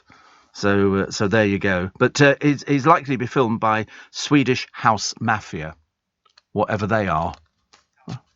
Is it a dance act? They have turntables. Do they do turntable stuff? You think so? I didn't even know they were still... Have they had hits then? Oh, right. How come you know about these things? Miami to Ibiza. What's that? Don't you worry. Oh, don't you worry, child. Oh, that's them, is it? Oh, I'm more hip than I thought. I'm more hip. How exciting. Vegans. Hello. I'll do it in the singular because there can't be many vegans listening to this programme, I shouldn't imagine. You can now scoff chicken-style wings featuring a fake bone in them. I don't know why you'd want this. A sugarcane spear means they can be picked up and eaten like the real thing. Well, what's the point? The bones are the worst. You don't eat the bones. And so what you're doing is street food brand Biff's Plant Shack boasts we're changing the definition of boneless for the better. Sounds disgusting. So basically, it's pretending to be chicken. What's the point of that? So what's the fake bone made of? It's a sugarcane spear. I can only repeat what it says in the newspaper. It's a sugarcane spear. But apparently vegans and vegetarians seem to like what the thing looks like. You know, so in other words, they can't eat chicken, but they'll have something that resembles chicken and tastes like chicken, but it's not chicken. Which kind of defeats the object. Well, they eat something else. You know, eat bananas. What if you get fake bananas? Do you know they do this paste in... It was on How Do They Do That? And it's a company that make caviar paste. You squirt it out of a tube. I think it's in somewhere like Sweden. And it's the caviar eggs. And they put it into a tube. I have had... I didn't like it. I didn't like caviar. I know you're supposed to like it, but I don't like lobster. It's one of those things, isn't it? You want to like it because you think, you know, I could afford to eat lobster. And the fish shop over the road can do that for me. You know, Stuart can sort of dress the lobster and all the rest of it. But I just can't eat it. And it comes in two halves. And you say, oh no. And then it's like crab claws. They do them in Costco every so often. They'll have giant crab claws from Cold Waters in somewhere. I can't remember where it was. And people buy them and then they crack them open with these things. And then, no, not very nice, is it? I don't do them. I mean, to be honest, you know, I mean, you should be able to eat it as it... Oh, no. I did try it. I think I was with Clive, actually. Lovely Clive. We went to this place in Soho. And I think it's burgers and lobster or something. Lobsters and burgers. I didn't like it at all. It was very busy. Really, really busy in there. But it just didn't... So I left mine. I just ate the chips. I shouldn't have bothered, actually. It's a bit of a waste of time.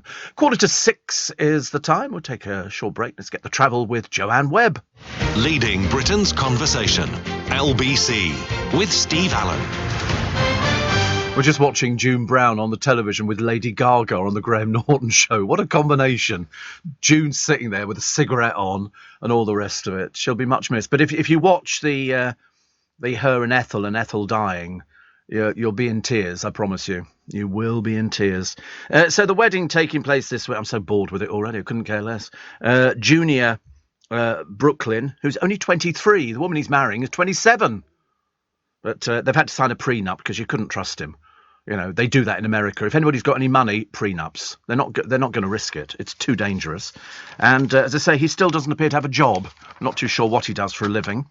Perhaps he just sort of helps out the family when they need to sort of, you know, I mean, it must be really embarrassing. You're with the Beckham family and you all go on holiday together. Even at the age of 23, you still go on holiday with mummy and daddy. It's a bit like Prince Andrew, isn't it, really? Although we try not to mention him on the programme. It's much easier. Steve, I used to work in a job that was predominantly on the telephone. During our training, we were told you can hear a smile. I'm convinced the same applies to radio. Oh, absolutely.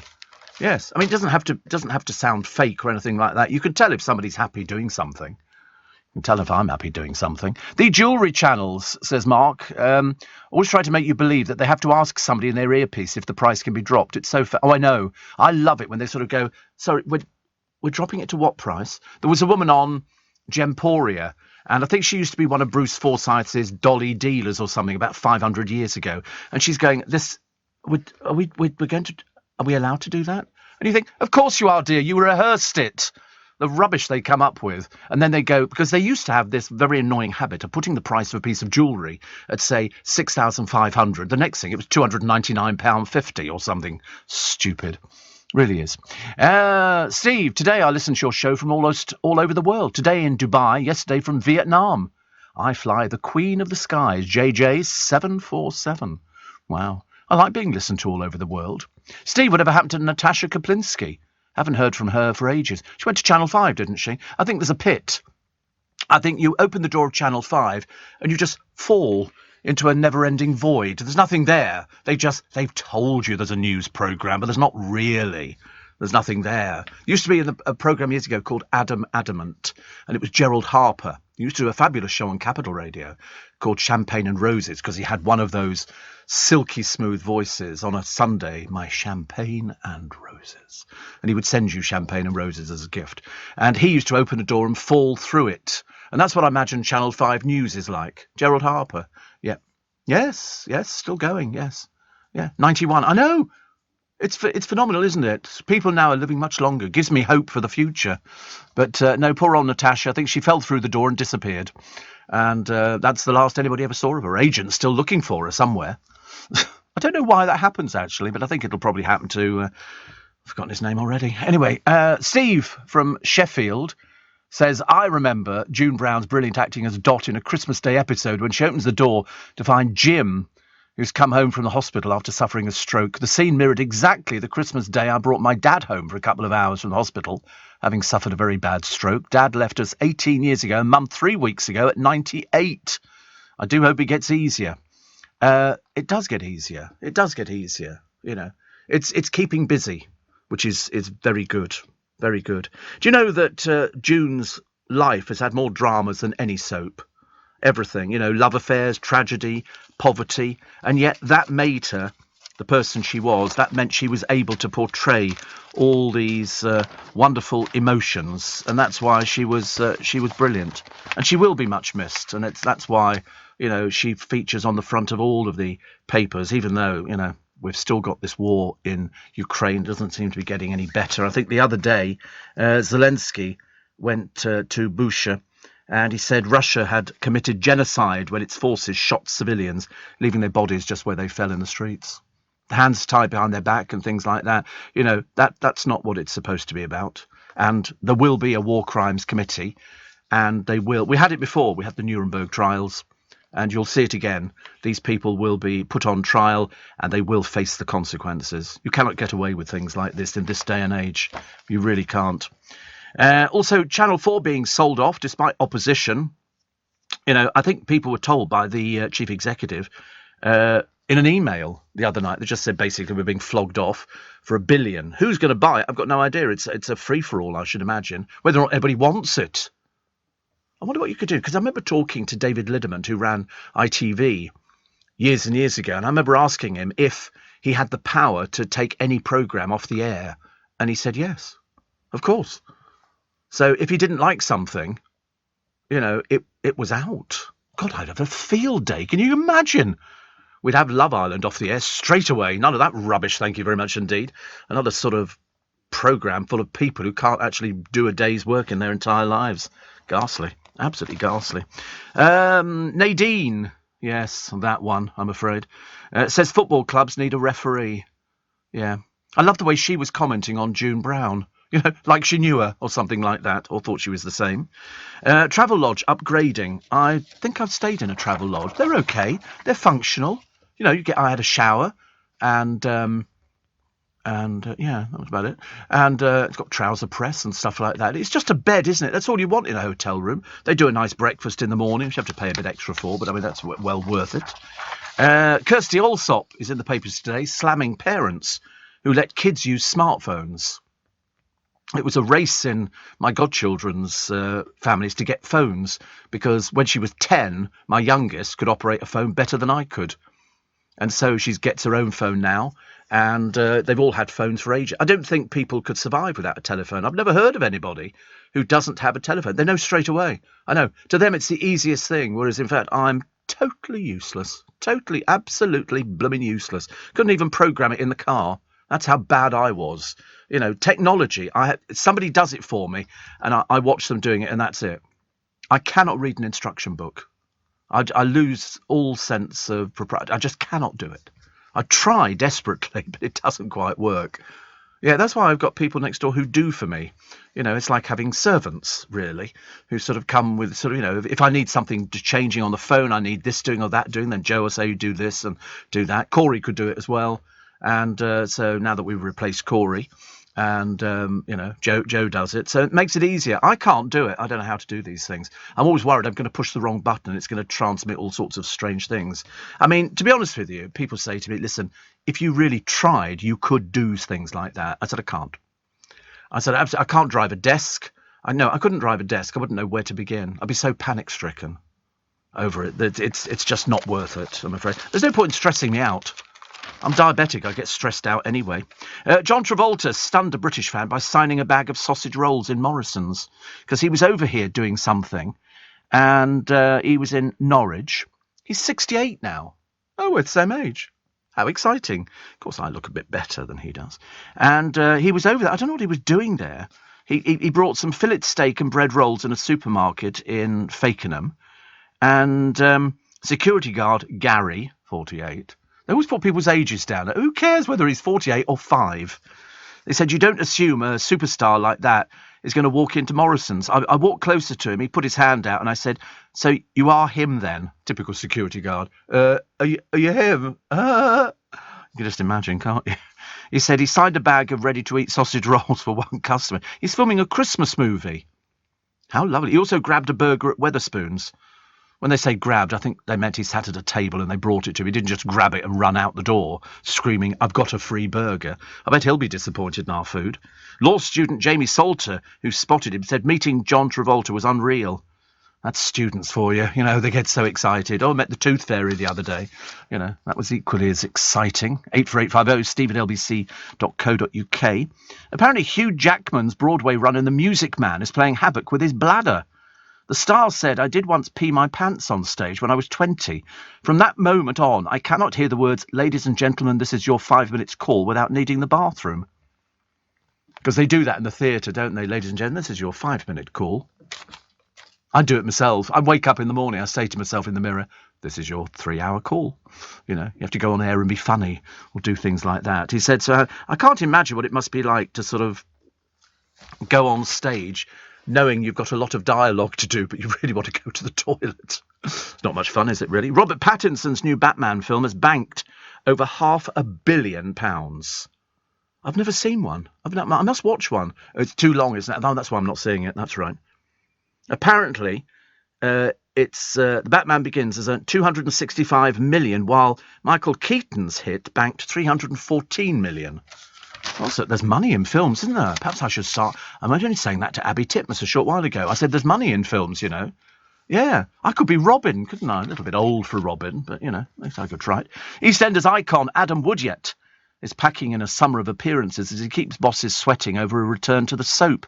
He's in big money talks. His agents obviously interfered on this one, you can tell, to pick up his role as Ian Beale. Well, there's no rush, dear. He's appeared on ITV's I'm a Celebrity and he's now touring in a stage play Looking Good Dead. He finishes this month and his agent has been swamped with offers. Yeah, of course. Just swamped with... Why? Why swamped with offers? He's Ian Beale. He's always going to be Ian Beale, whichever way you look at it. He told fans... Oh, he's also been booked to appear at Carfest in July. Now, we know Carfest because that's Chris Evans's, isn't it?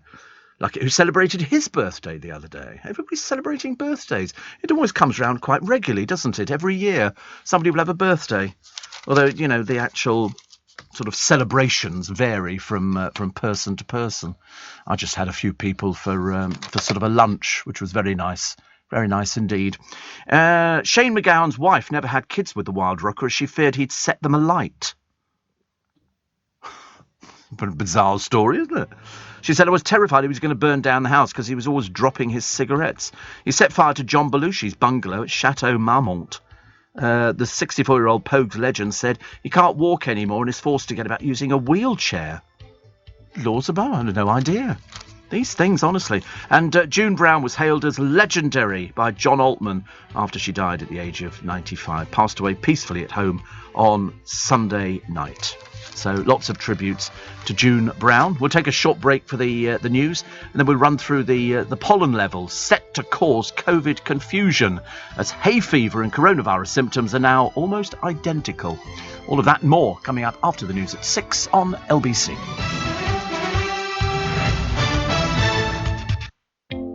With UK Export Finance, I'm fulfilling more export orders from around the world with working capital support.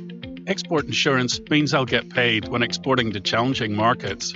At UK Export Finance, we believe no viable UK export should fail for lack of finance or insurance. Between 2022 and 2023, we provided £6.5 billion of government-backed trade finance to support UK exports. Learn how we could help you win export contracts, fulfill orders, and get paid. Search UK Export Finance today. This is LBC from Global, leading Britain's conversation with Steve Allen.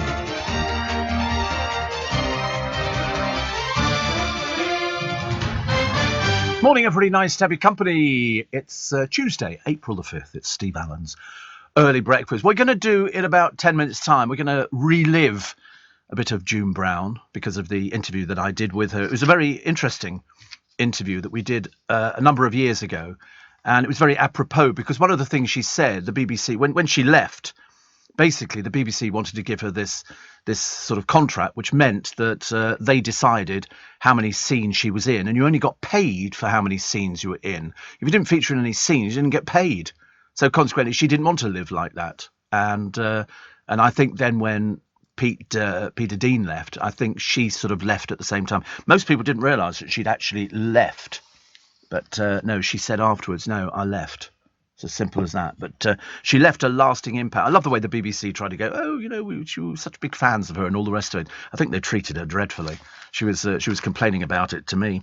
Out on tour, the Masked Singer live tour. This is where people come on stage in costumes and the panel have to guess who it is. And even when they've seen the person unmasked, they've still got no idea who it is. And such was the case the other day. Judges, including Jonathan Ross, tried to guess the celebrities hiding behind... We just bandy this word around now, don't we? You're a celebrity. I'm sorry, am I? Yes, you've been on Love Island. Yeah, you're a star now. And you go, no, they're not. They're just people. They're media fodder. That's all they are. But to cries of, take it off, that's what they do. Take it off. Take it off. It's a bit like sort of baying for blood at the Colosseum. Maisie Smith, apparently, whoever she is, took it. You can imagine, take it off. Who the heck's that? Take it off. Put it on. You can do that one. She's 20. I don't know who she is. I've got no idea. She seems to pop up all over the place. But she's only 20 years old, so I don't think you're very experienced at 20. So Dan Walker, I love the comment on Dan Walker. This is from the Channel 5 boss, Ben Frau, which I thought was one of my favourite quotes of the day. Dan Walker joining the channel shows that Channel 5 attracts leading talent. He reads an auto cue. OK, if you can read out loud, you got the gig. And he's gone for money. It's not being a case of attracting, it's the money.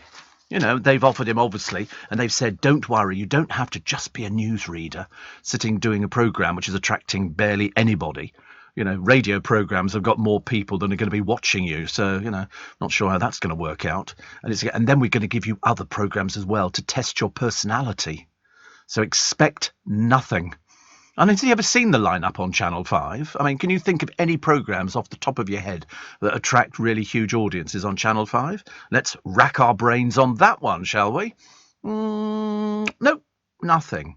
I mean, we like Chris Tarrant's Railways, but all these things are bought in, aren't they, from outside companies? So, and that's it. We've managed to come up with one programme, Chris Tarrant's Railways. Well, Dan, you've made a good... But listen, you've got the money, mate. Don't worry about it. You've got the money. That'll be it.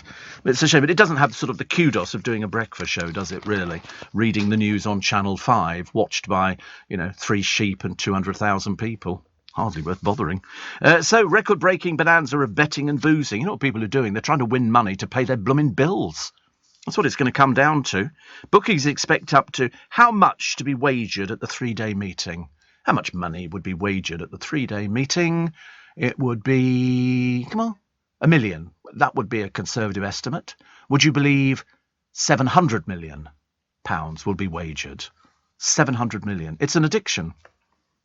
Horses falling over and everything else. I mean, I just generally might do probably about 60 quid. Because I pick probably about 4 different horses, and some I go £5 each way, so that's a tenner. So it might be £30, £40, something like that. It just depends on what I like the look of. And Ladbrokes say they believe Snow Leopardess will be the public's horse. See, the trouble is, unless you get in early and you sort of get a good rate on there, and as I say, I mean, I've got no idea. I'm just guessing in the wind. No idea. Fans are expected to sup up to 300,000 pints, 8,000 bottles of champagne, and 25,000 cocktails. They do cocktails at the horse racing. It's hilarious, isn't it, really? But the 10-year-old Galloping Grey Snow Leopardess is aiming to be the first mum to win the National. The 10-year-old Galloping Grey gave birth to a foal during a 2-year absence. £300 million going down on the big race. £300 million. My God, fellas. Not surprised, you see. But I love watching the Tic Tac men doing their sort of... Yeah, they still... God, yeah, they still do that. And also the people say they've got wads of money. Loads of money they got. Holding wads of it. You know, Cheeky Chappie, Bert Whedon or whatever his name was. Anything like that, you know, flogging all this sort of stuff. I just do it in the bookies. Although we seem to be losing a few bookies. We've still got a few around. I'm not sure if it's as popular as it ever used to be.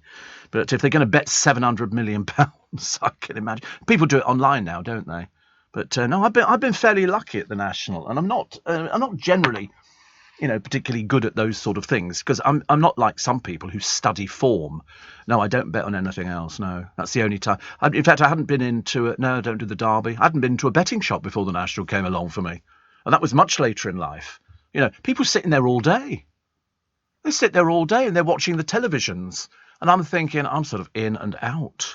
And there's people as well who play the fruit machine. Oh, you could smoke in there and everything. And they play the fruit machines and you can win serious money on the fruit machines. Could be thousands. And then you watch somebody losing it all. They gamble it and they lose it. It's quite frightening, actually. 84850 steve@lbc.co.uk. Amir from Camberwell says, growing up in the early noughties, I wasn't allowed a phone and my dad gave me a Motorola pager and 40p for the payphone, whilst all my friends had Nokia 3310s. Yes, I remember the Motorola pager. You could send a message, somebody saying ping, and they would then call this number and there'd be a message for you at the other end. It was like sort of early texting. And you had this thing and you kind of I think you rented them. I don't think you bought them.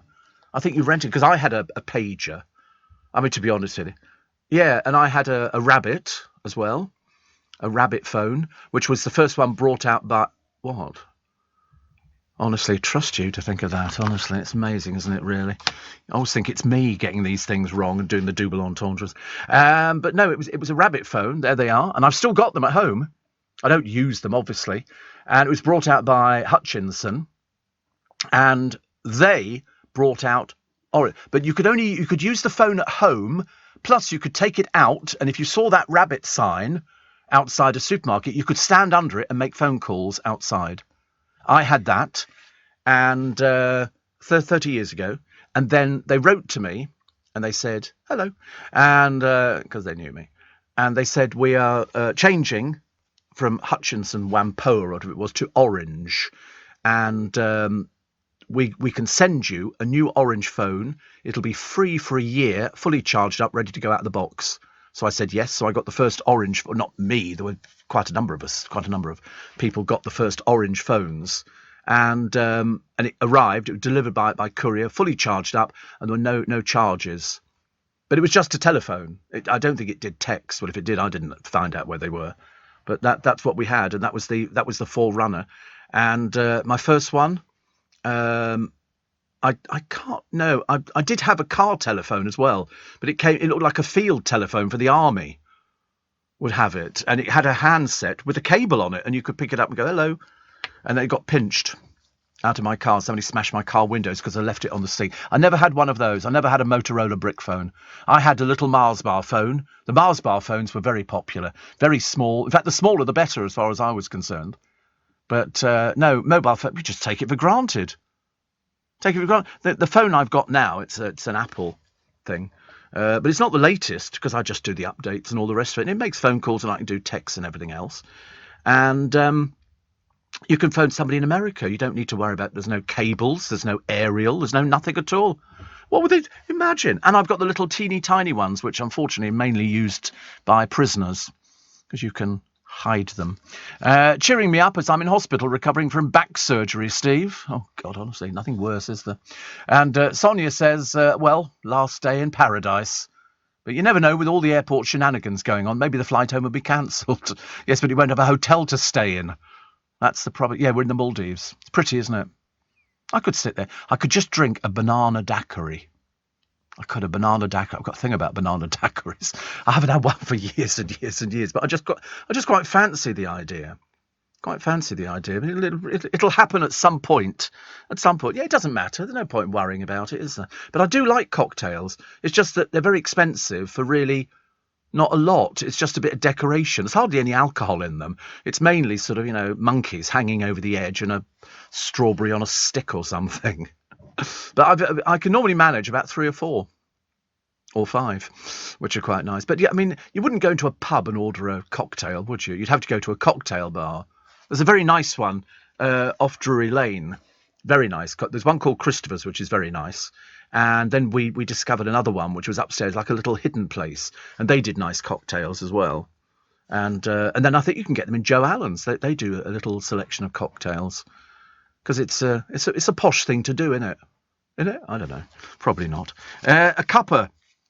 So, and actually, of course, just thinking about this, if milk's going up 50%, the price of your cup of tea in your local cafe, or God forbid, your Starbucks, your Neros, your Costas and all the other ones, Pret, they're all going to be going up. Pret's coffee subscription goes from 20 to 25 a month. Is that pounds? £25 a month. You can have how many coffees for that? You can have 5 coffees a day. So 5, and then what are they? £2.50 each, £3, £15. Oh, right. So that's actually not. That's quite a lot. So, yeah, if you have 5 a day. Oh, that's why Pret's always so busy. It's obviously people who've got the subscription out.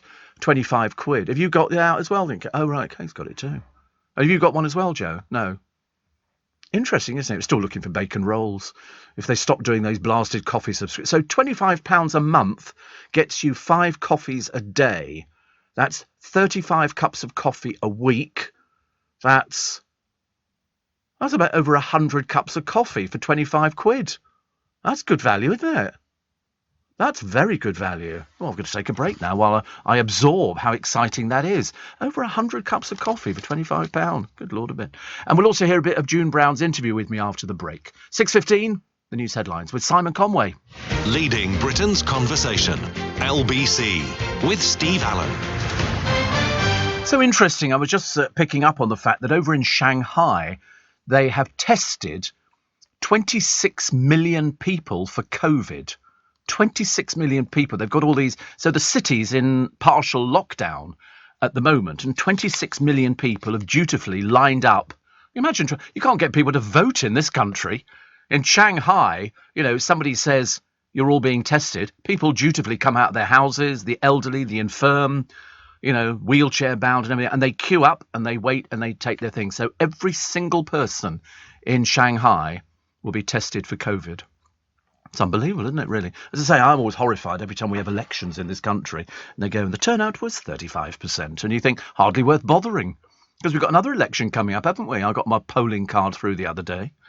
They keep moving the polling station. I wish they'd stop doing it. It's very annoying. You end up in a school down the road, some local school. But anyway, so the sad news is, of course, that June Brown, EastEnders Dot Cotton, a great character, actress, and a face that could launch 1,000 ships and sink them at the same time. She died aged 95. She was Dot Cotton for more than 30 years. Family have said they were deeply saddened to announce that their beloved mother had died very peacefully at her home. She was one of, I think, the BBC soap's longest running characters, and she first appeared in 1985, the year that EastEnders was created. She came in to talk to me in 2009. And as you all know, she was a smoker, but she knew that she wasn't allowed to smoke in buildings. So she took to vaping. So she came in, she said, I don't like my vapes. And she'd sit there happily smoking away. And we got on like a house on fire. She was lovely. So I've got some little clips to play in tribute to this wonderful, wonderful actress. And during the course of our conversation, it came around to what it was like when she first got the role of Dot. Well, they just gave me the script, and I looked at it and I thought, I can't play this. It's just a list of illnesses. It really was. The whole first script was, I got this pain going, I can't do the accent because I'm trying to do Yorkshire at the moment, so I don't want to put myself off. So, it goes all down my back and through here and round here. No, I thought, I can't do that. So I thought, well, she must be a hypochondriac. I'll have to play her. All I knew was that she had a wayward son and husband left her, but he came and went. 6 months later, someone said to me, I don't know if you'd like this, June. I found it on the floor. It was her resume or whatever. So that was 6 months after I was playing it. I found out what she was supposed to be. But I think it was pretty much what I'd done. She just made you laugh. Seriously, she was such an infectious person. She really was. So that was like when she got the role of Dot. But what about the downsides of being in a show like EastEnders?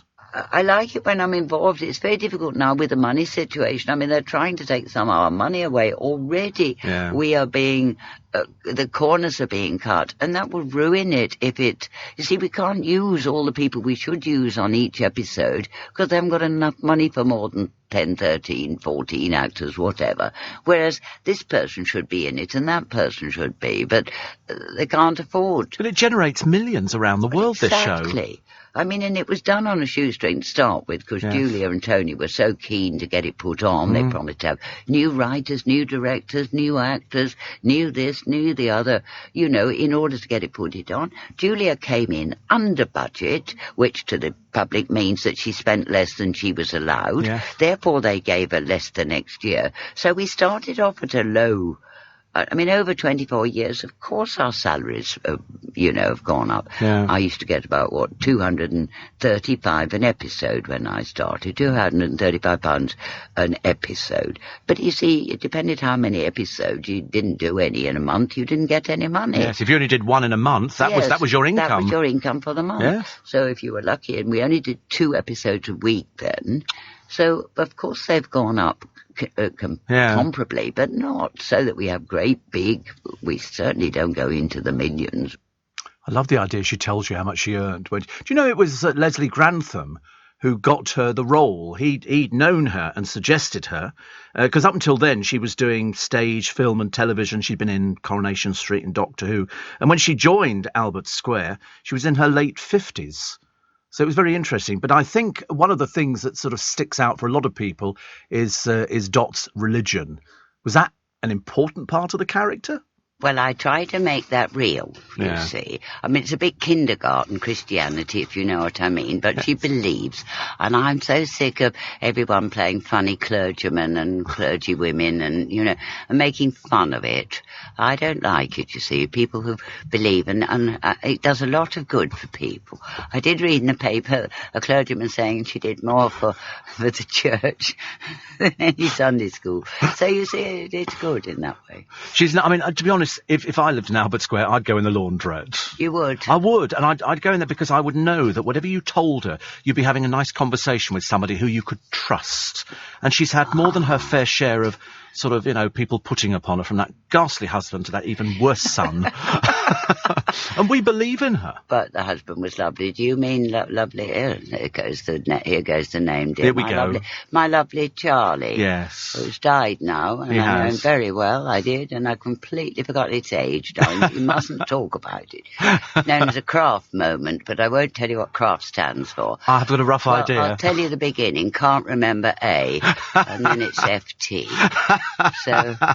And Nick, of course, I know quite well, because Nick now looks after the Rose Theatre in Kingston. Ah, he does, yes. I He's did a good charity there, and so did Barbara. Happy birthday, Barbara, darling. Yes. I don't know which one it is, and anyway, I won't say it. No, don't. I miss you, Bar.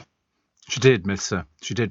This was obviously when Barbara was alive at the same time, and that interview dates back to 2009. She just made you laugh, because unintentionally she made you laugh. I don't think she sets out to be a funny person, but that was just sort of one side of June Brown, who's passed away at the age of 95, and much missed by everybody. But it's interesting that Leslie Grantham was the one who put her forward for the role and said she'd be very good. She'd be very, very good. And, she was. For 30 years, she was very, very good. 84850 steve@lbc.co.uk. Sad to hear of June's passing, says Fiona. Yes, Steve, if you had 5 coffees a day, you could probably do your shift, Nick's shift, James' shift, and probably Sheila's shift as well, says Stephen Leeds. I mean, I can't believe that you get that many coffees and hot chocolates or anything else that you want to have. You can have 5 a day. There's got to be half an hour gap between each one, but I might be up on the ceiling with a feather duster cleaning it, you know, and you pay 25 quid a month, and effectively that can get you in excess of 100 cups of coffee. So you're getting like £300 worth of coffee for 25 quid. I mean, I can't see that there's any downside to that at all. You just put the app onto your telephone and you can have 5 barista-made drinks, organic coffee, tea, frappes, hot chocolate and more a day for just 25 quid a month. I mean, it just seems unbelievable. You can have all of it, including iced coffees. You can also include any milk, alternatives, syrups and extra shots. Smoothies. You can have smoothies for 25 quid. I mean, this sounds like the bargain of the century. That many cups of... It used to be, what, £20? Well, I mean, if it was £100, I think it was cheap. Seriously, but £100, I wouldn't do it. But I mean, because I wonder how many people actually do use their full allowance. I bet not a lot of people do. They might go once or twice a day or something like that. But if you can have smoothies and frappes and oh, blimey, I tell you, I might have to do this actually. I might have to invest £25. Might have to, yeah. I mean, well, I was boycotting it because they haven't had any bacon rolls. But if I can get cheap drinks out of it, I might go for it. Yeah, I forgive them temporarily. Because now I'm sort of... to be honest, I don't know why they can't manage to make these things. Dee says, I'm sitting here smoking like Dot. Loved her in EastEnders. Yes, well, everybody did. That was the good thing about it. Because you knew there'd be some trauma that went on with her life. You know, and if you watch her and Ethel, you know, at the end of Ethel's life, you'll see some fantastic acting. Fantastic acting. But I've worked out then, if the milk prices are going up by 50%, they're going to have to pass it on to all the places. So all the places where you get your coffees and your teas and cereal, or what, because they do have cereal bars now, don't they? I've heard of these. You're going to be paying extra for it because they're going to have to pass on also the sunflower oil shortage for cereal. You put sunflower oil on cereal. Why would you do that? You don't use sunflower oil on cereal. Are you having a breakdown next door? No, sunflower oil is in shortage anyway. The shelves are being stripped bare of it because people use it a lot for cooking, but most of it comes from Ukraine. Here in the UK, we sell amazing products and services the whole world wants. At the Black Farmer in Devon, our produce is enjoyed on both sides of the Atlantic. We're McKinnon and Saunders from Manchester, and our puppets are watched on 6 continents. So whether you're new to exporting or experienced, explore global growth for your business with free support from the UK government. Access information, training, events and expert advice to help you find new customers overseas. Visit great.gov.uk to get started. Steve Allen on LBC. Mark in Harpenden says, Steve, I won a rabbit phone from you on your afternoon show in the 90s. Yeah, we gave away rabbit phones. It was bizarre, isn't it, when you think about it? Steve, says Lee, if I had 5 coffees a day, I wouldn't sleep for a year and I'd do 12-hour shifts. It just seems to be remarkable value, doesn't it? And that's the way I'm thinking, especially as you can have all the extras and all the bits and pieces. You know, they're not expecting you to use all... No, I mean, I couldn't manage 5 cups of coffee a day. I really couldn't. But I couldn't manage 5 smoothies. Actually, probably the most I could do is 2. So I'd be they'd be quids in. Colleen says, 25 quid is so worth it. I share the cost with a colleague and we each go twice a day. Amazing, isn't it? I mean, it's just unbelievably cheap. Chips, says Ian, used to be cooked in beef dripping or lard. They tasted better. Yes, they did. They did. We used to go to a fish and chip shop in the East End where it was lard. And we didn't go very often. Yeah, sounds healthy, doesn't it? No, we only used to have it once every 6 months. My mother used to sort of, cook fish and chips. Well, actually, no, I don't think she did. I'm trying to think. I don't think we had a frying pan deep enough to cook fish in. She did chips, but she used to make chips. None of this sort of buying stuff. It was different in those days. People made stuff. You bought a potato. Remember potatoes? And you peeled it, you washed it, and then you sliced it, and then you sort of dried them off with a tea towel, and then you put them in the oil. And when did I last do that? I don't have anything that involves heating oil anywhere near me. I'm accident prone. It's far too dangerous. Far too dangerous.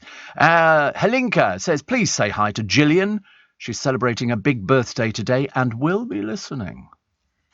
So, Gillian, happy birthday today. We don't know the age, and I think probably best not to know the age. Obviously, to somebody, if somebody says a big birthday, I'm always worried about, somebody says a big birthday. See, I don't know what a big birthday is. Would that be 50, 60, 40? They all seem to be big birthdays. I'm delighted to tell you that Barry Burnett, I call him Young Burnett, was Gretchen Franklin's agent, as well as Barbara's and Anna Wing. Yes, so Ethel. And so young Burnett looked after them, and Anna Wing, who played, of course, Lou Beale. He says, I remember they loved working with each other, and Ethel's death was a memorable TV episode. They don't make them like that anymore, do they? You are so right, young Burnett. They don't make them. And I reckon they had a wealth of stories, as indeed you have. I reckon, loads and loads of stories from young Burnett, because he looked after not only Gretchen Franklin, Barbara Windsor, and Anna Wing. That was, and I think they had fun. I think they would have. I mean, Barbara especially, I know because I knew Barbara very well. And, I mean, she could talk for the country. In fact, once she started talking, you couldn't stop her. She really had some fantastic stories to tell about the business and everything. And my friend Charlie Girling, from our showbiz department, says, have you done your June Brown story yet? Remember the time she came in and hugged all the elves? I love Charlie Girling. All of a sudden she perks up. It's lovely. I think she was I heard her on the Breakfast Show, I'm sure, the other day, or somebody's show. I can't remember. She's used, as they say in the business, definitely. Steve, I still make real chips, says Jane. Yeah, you're a dying art. Not many people do that. But apparently Delhi says the Black Country Museum in Dudley. I don't know why I do that. I've got to stop doing that. I can't help it. It's because Lenny Henry comes from Dudley. And they still do chips in beef dripping. I used to work there, and they're delish. Yes, they taste completely different. And also, I hate fish and chip shops that don't cook the chips properly. It's no good just dipping them in oil and taking them out again. You've got to really, I still like, and I don't get them very often, triple cook chips. They're really lovely. They need a bit of firmness. I don't want soggy. Don't like soggy at all. Julietta, good morning. There's still a rabbit phone sign in the waiting room of Platform 8 at Watford Junction Station. You're joking. Probably worth money now. It was a picture of these rabbits' ears, and you could stand under it and make your phone calls. And it was obviously a little antenna or something like that. I mean, seriously, fancy you knowing that. They're lovely. I mean, we're looking at them on the internet. Do you know the internet is such a brilliant invention? I sometimes take for granted the fact that years ago we had a reference library at work at LBC. So if you needed to know something about somebody, you had to go to the library and find out all about it. You couldn't find it any other way. Now, with the advent of these marvelous things called computers and Google and all the rest of it, I mean, it's just amazing. You can call up any amount of information that you ever need. Everything. It is the best. It is absolutely the best. It's just wonderful. I can see all the pictures of the rabbits. Actually, to be honest with you, it looked like somebody was giving you the V sign. There was a guy called Harvey Smith, I seem to remember, who was a show jumper who launched this V sign thing. He was sort of, I don't know what he was doing it for. I can't remember. It was basically an insult to people. But if there's still a rabbit phone sign in the waiting room platform at Watford Junction, Julietta, that to me is a claim to fame. Claim to fame. But delighted that young Burnett is with us this morning. I like that very much indeed. I bet he's got some stories. I bet he's got some absolutely brilliant stories about people. I was born, Steve, says Jeanette, in Islington. My parents came from Glasgow. My father was so Scottish nobody could understand him. Never called me Jeanette, wee hen, and wee Jeannie. He used to put lard like butter on a slice of bread. I know. I remember that very well indeed. No wonder I'm a vegan, says Jeanette. I feel very royal saying that. She goes, Very royal. No, yeah, people did put lard. To be honest with you, it sounds revolting, doesn't it? But you would let the lard dry in the frying pan after it was dripping. You could buy dripping, and then you would spread it onto a piece of bread. It sounds disgusting, doesn't it? Really, it can't have been very good for your insides. Definitely can't be good for your insides. Apparently, you can get beef dripping frozen chips in Iceland, says Sue in Havant in Hampshire. They are very nice. I like wandering through the cabinets in Iceland. My friend Graham wouldn't go in there. He was far too much of a snob to go into Iceland. And I said to him, they do some really nice stuff in there. Really nice stuff. Especially if it's branded. If it's branded stuff, it's okay. But so beef dripping chips. They do a lot of Harry Ramsden stuff in there, like sausages in batter. And I do like sausages in batter. I might do that. No, I'd have to cook it. I can't do that. Might have to go to it's Health Kick. I'm being healthy at the moment. Actually, yesterday I don't think I ate anything, which is a bit surprising. I must have eaten something, mustn't I? But I can't remember eating it. Perhaps I was going to have a sandwich and I didn't have a sandwich. Oh, well, never mind. We'll worry about that. I probably had something, but it's just I can't remember. People like the same smells, no matter their background, with vanilla coming top. Vanilla smelt the sweetest. Ethyl butyrate found in peaches and plums. I've never even heard of that before. Also, isovaleric acid found in cheese, soy milk, apple juice and foot sweat were the least popular fragrances. Oh dear, I don't like the sound of that. And so apple. I've never thought about sniffing an apple. I've never been cross. I wouldn't even know what they smelt like. No idea. I'll have to go and check with Paul Cooper and John in the shop, and Ems and Alex and everybody else. I've never even thought about it. They've got all the different apples.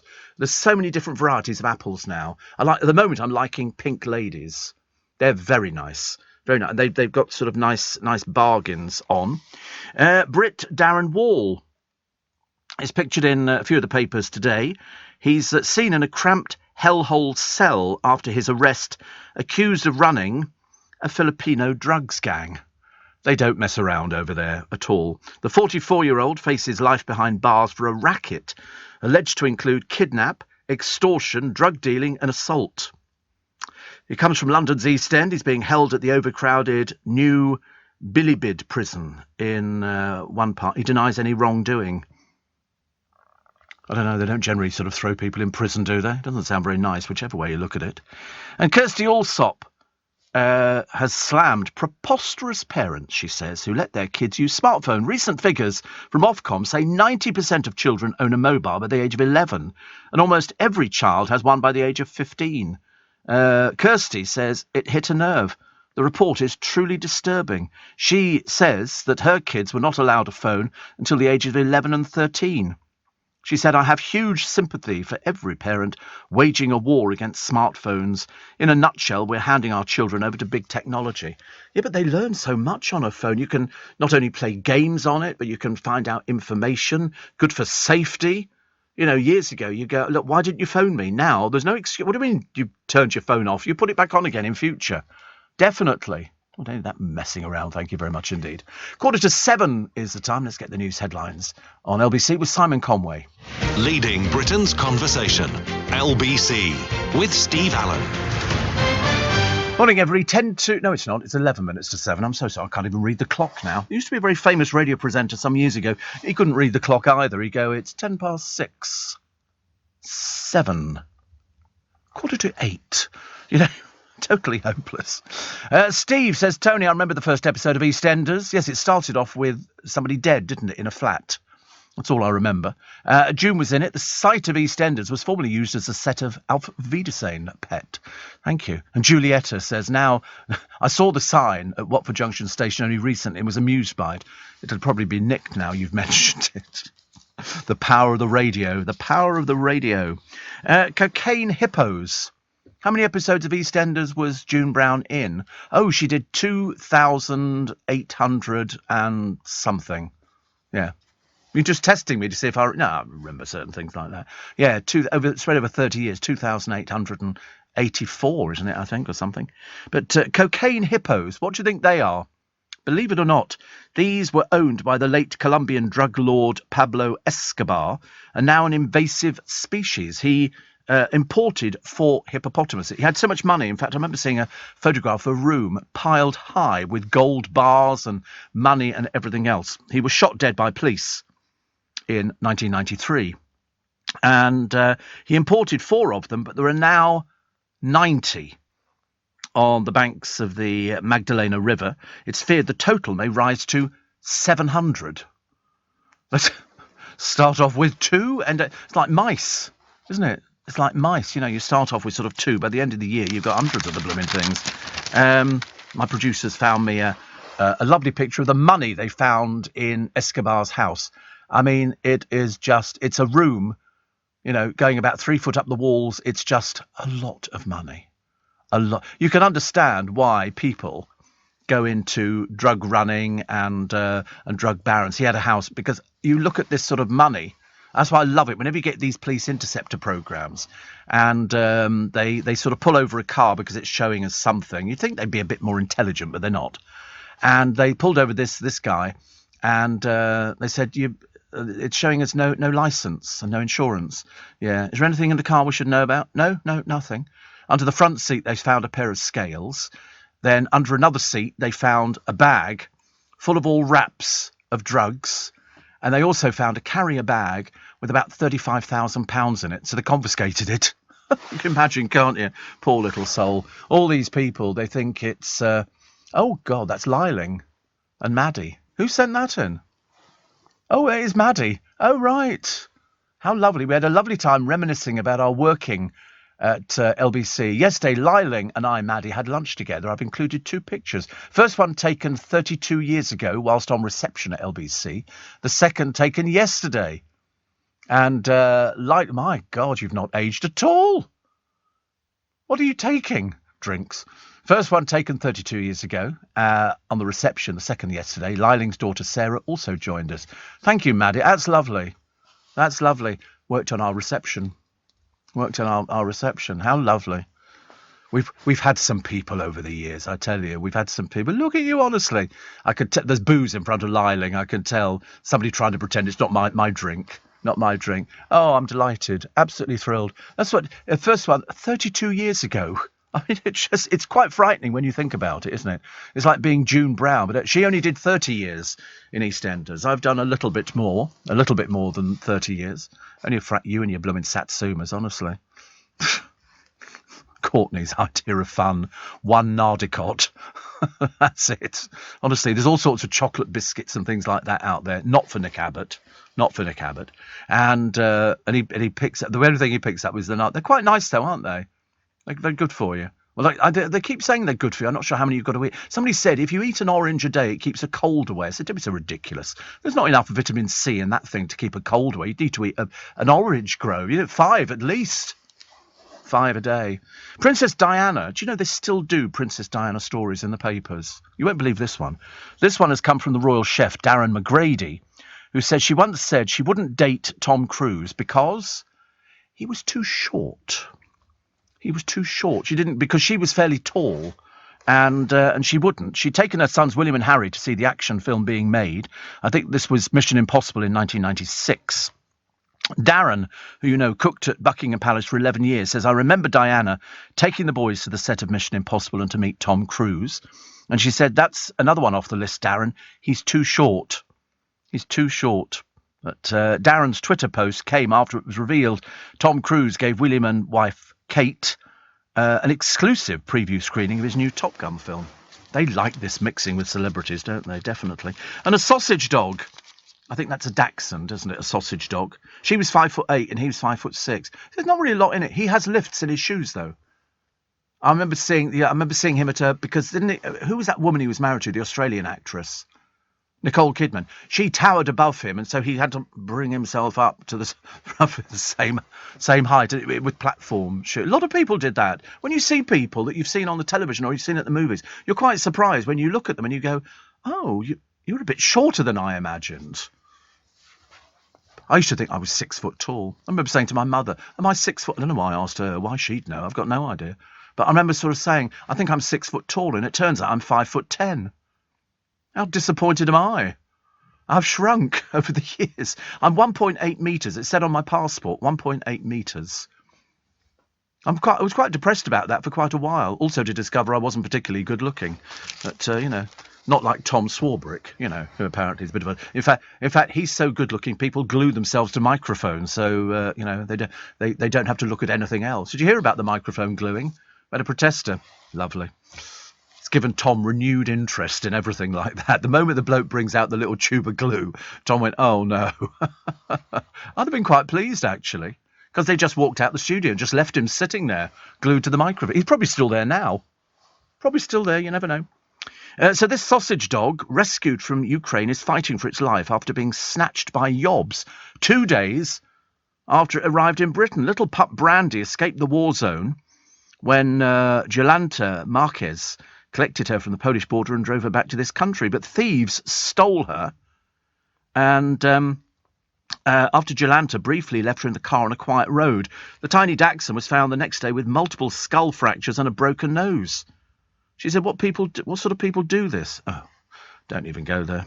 Don't even go there. She says, I knew the family as I'd rescued another dog from them last year, but this was different. The owners were desperately worried about the war and knew Brand would be safe with me. So I got back to the UK just 2 days later. This happens. Jolanta, who works at Great Ormond Street Children's Hospital, has been hit with vet bills for surgery. How much do you reckon? £6,500. £6,500 for a little tiny sausage dog. And so what they've done is they've actually set up a GoFundMe page to raise cash to help cover the bills. £6,500. Little tiny piddly little dog like that. I mean, God, that's why you never find a poor vet, do you? Never find a poor vet. I remember we used to have vets on LBC for ages, for years actually, offering advice. People would phone up, and of course the one big thing that is now the thing you have to have if you've got a dog: get insurance. Get pet insurance. It'll save you a small fortune. Some people go, oh, no, nothing will happen. No, seriously, believe you me, you will save a fortune in the long run. 1,500 people perished. There's a big feature in the Daily Star today when the unsinkable Titanic hit an iceberg. 700 people made it to safety. Of the 12 dogs on board, 3 lived, a pair of Pomeranians and a Pekingese breed. The stoker, Arthur Priest, survived 4 ship sinkings, and the passenger, Violet Jessop, 2. Dorothy Gibson played herself in a film of the sinking. The actress wore the same dress. And if you look at the pictures, there used to be a woman, actually, called Milvina, and she popped up on television programmes here. One of them was What's My Line, and you had to guess what her claim to fame was, and the panel would sit there. And Milvina appeared on this programme, and then it puts up on the screen what her secret is. She survived the Titanic. She was a baby on board at the time, and she was in her sort of late 80s, 90s, and her claim to fame was that she survived the Titanic, the sinking of it. And she was in a nursing home, and she needed money. She needed money, and I sent money. Loads of people sent money down because she had trouble paying for bills. And I thought, she survived. For goodness sake, she survived. So that's why. She's not with us anymore. Sad. Well, I still can't get over 25 cars. Fancy having 25 cars. I mean, I can remember most of my cars, but I don't think anywhere near 25. Well, actually, when you think about it, it could be 15, something like that. I mean, I've been driving since I passed my driving test. I failed first time, and I think that was 17. I think you could take your driving test. I'm pretty certain it was 17. Anyway, I failed first time and then passed second time and been driving ever since. I didn't have a car for a little while, so I borrowed my father's minivan. He had a minivan. And I did my test. I couldn't tell you what I did it in, but it was a car with dual controls, which I found very annoying because we went over a bridge in the town I was living at the time, and I was going to go over orange traffic lights, and the woman who was teaching me to drive put the brake and we stalled. It was so embarrassing. Everybody looked at me. I thought, honestly, I'm not even famous anymore. It's ridiculous. Anyway, nice to have your company. Are you well? I do hope so. We've got loads of stories for you this morning. Loads of stories which are going to get your blood going, and stories which are going to be going, oh dear, not that again. Also, we've got a story about Meghan. Yes, we've got a Meghan story today. She's tried to trademark the word archetypes. I mean, seriously, what planet is she on, for goodness sake? Trademarking an old-fashioned word like archetypes. Is this because of Archewell? I mean, the more stupid name you'd be hard pushed to find, wouldn't you? Definitely. Potatoes are set to rise, as is sunflower oil, cod and peas. Potatoes could push up the price of your packet of chips. Mind you, I mean, I like fish and chips. I don't have it very often, and I think it only tastes really good if it's a cold evening and you've got fish and chips and the steam rises out of the newspaper or whatever it is that you're using, which I think is quite nice actually. I haven't had fish and chips for ages. I don't even know what it costs now. I should imagine average fish and chips. I mean, I don't do salt and vinegar. No, I might have a bit of salt on the chips. But because sometimes they go, salt, vinegar? You go, yeah, just a bit of salt. I don't like the vinegar on chips. I don't know why. I've had it before and it seemed fine, but I've just gone sort of a little bit doolally on some of these things. Steve says, London Taxi, Shane, starting my shift, airport job to start the day. That's very good, isn't it? That's a nice little job. Actually, from London to the airport, it's about £100 and something, isn't it? I'm assuming with the price of petrol. Am I looking at the wrong stream? Oh, am I? I'm on air. Oh, right. Stella, who said I had a strange, painful sensation in my eye yesterday. Ended up with an A&E, part of my contact lens tore and got stuck in my eye. What's what they for, aren't they? Sticking in your eye. The NHS do a wonderful job and the staff are not praised enough. Oh, they are on this programme, Stella. You won't find any other programme praises the NHS. I've spent more time in NHS hospitals and others than you could shake a stick at. I mean, I'm constantly in and out getting medicinal things done. The boss of Manchester Airport's resigned after the flight chaos. I mean, basically, she's screwed up. But I mean, I don't know whether I would have thought that would have been a resigning matter. I mean, it's not her fault that the staff are off. She can't do anything about it. Plastic pollution is as bad in the Arctic as the rest of the Earth put together. Yeah, Karen Smart is this woman. She's going to return to the south of England where her family is based to pursue fresh career opportunities. I'll tell you what they've done a big feature on in a lot of the papers today. It's council staff and how many of them are earning in excess of what the Prime Minister earns. And then when they leave, they get huge payoffs. And what do they basically do? Nothing. Nothing at all. Nothing at all. They just sit there and have meetings, and then end up doing it all the wrong way. All the wrong way round. So the Strand was closed the other day on the side going down, so you had to do a detour. I had to go down to the Embankment station. No hardship, I can manage this, a little bit of extra walking. And then I've noticed all the earth-moving equipments and all the rest of it is now on the other side of the Strand. So they'll be doing that bit, so that'll cause more chaos. I mean, why can't they do these things in the early hours of the morning? Why do they have to wait for the daytime? I was sitting in the bus yesterday, staring out the window, singing songs to myself, as you generally do. And, wheels on the bus go round and round, round and we're stuck behind this thing. And so the bus thought that he was sitting at traffic lights, which had gone green. So he hooted, beep, beep, beep, beep, and the bloke just stuck his hand out the window. He just parked up chatting to a mate of his. He was part of the earth-moving team. Lovely, really. Waz says, what would you rather have as a pet? Snake or a tarantula? Neither. How can you have a pet tarantula? Or a pet snake? They want to kill you. It's as simple as that. I mean, I know people have them, but they're not pets. A pet is a fluffy bunny rabbit. A pet is a pussycat. A pet is a dog.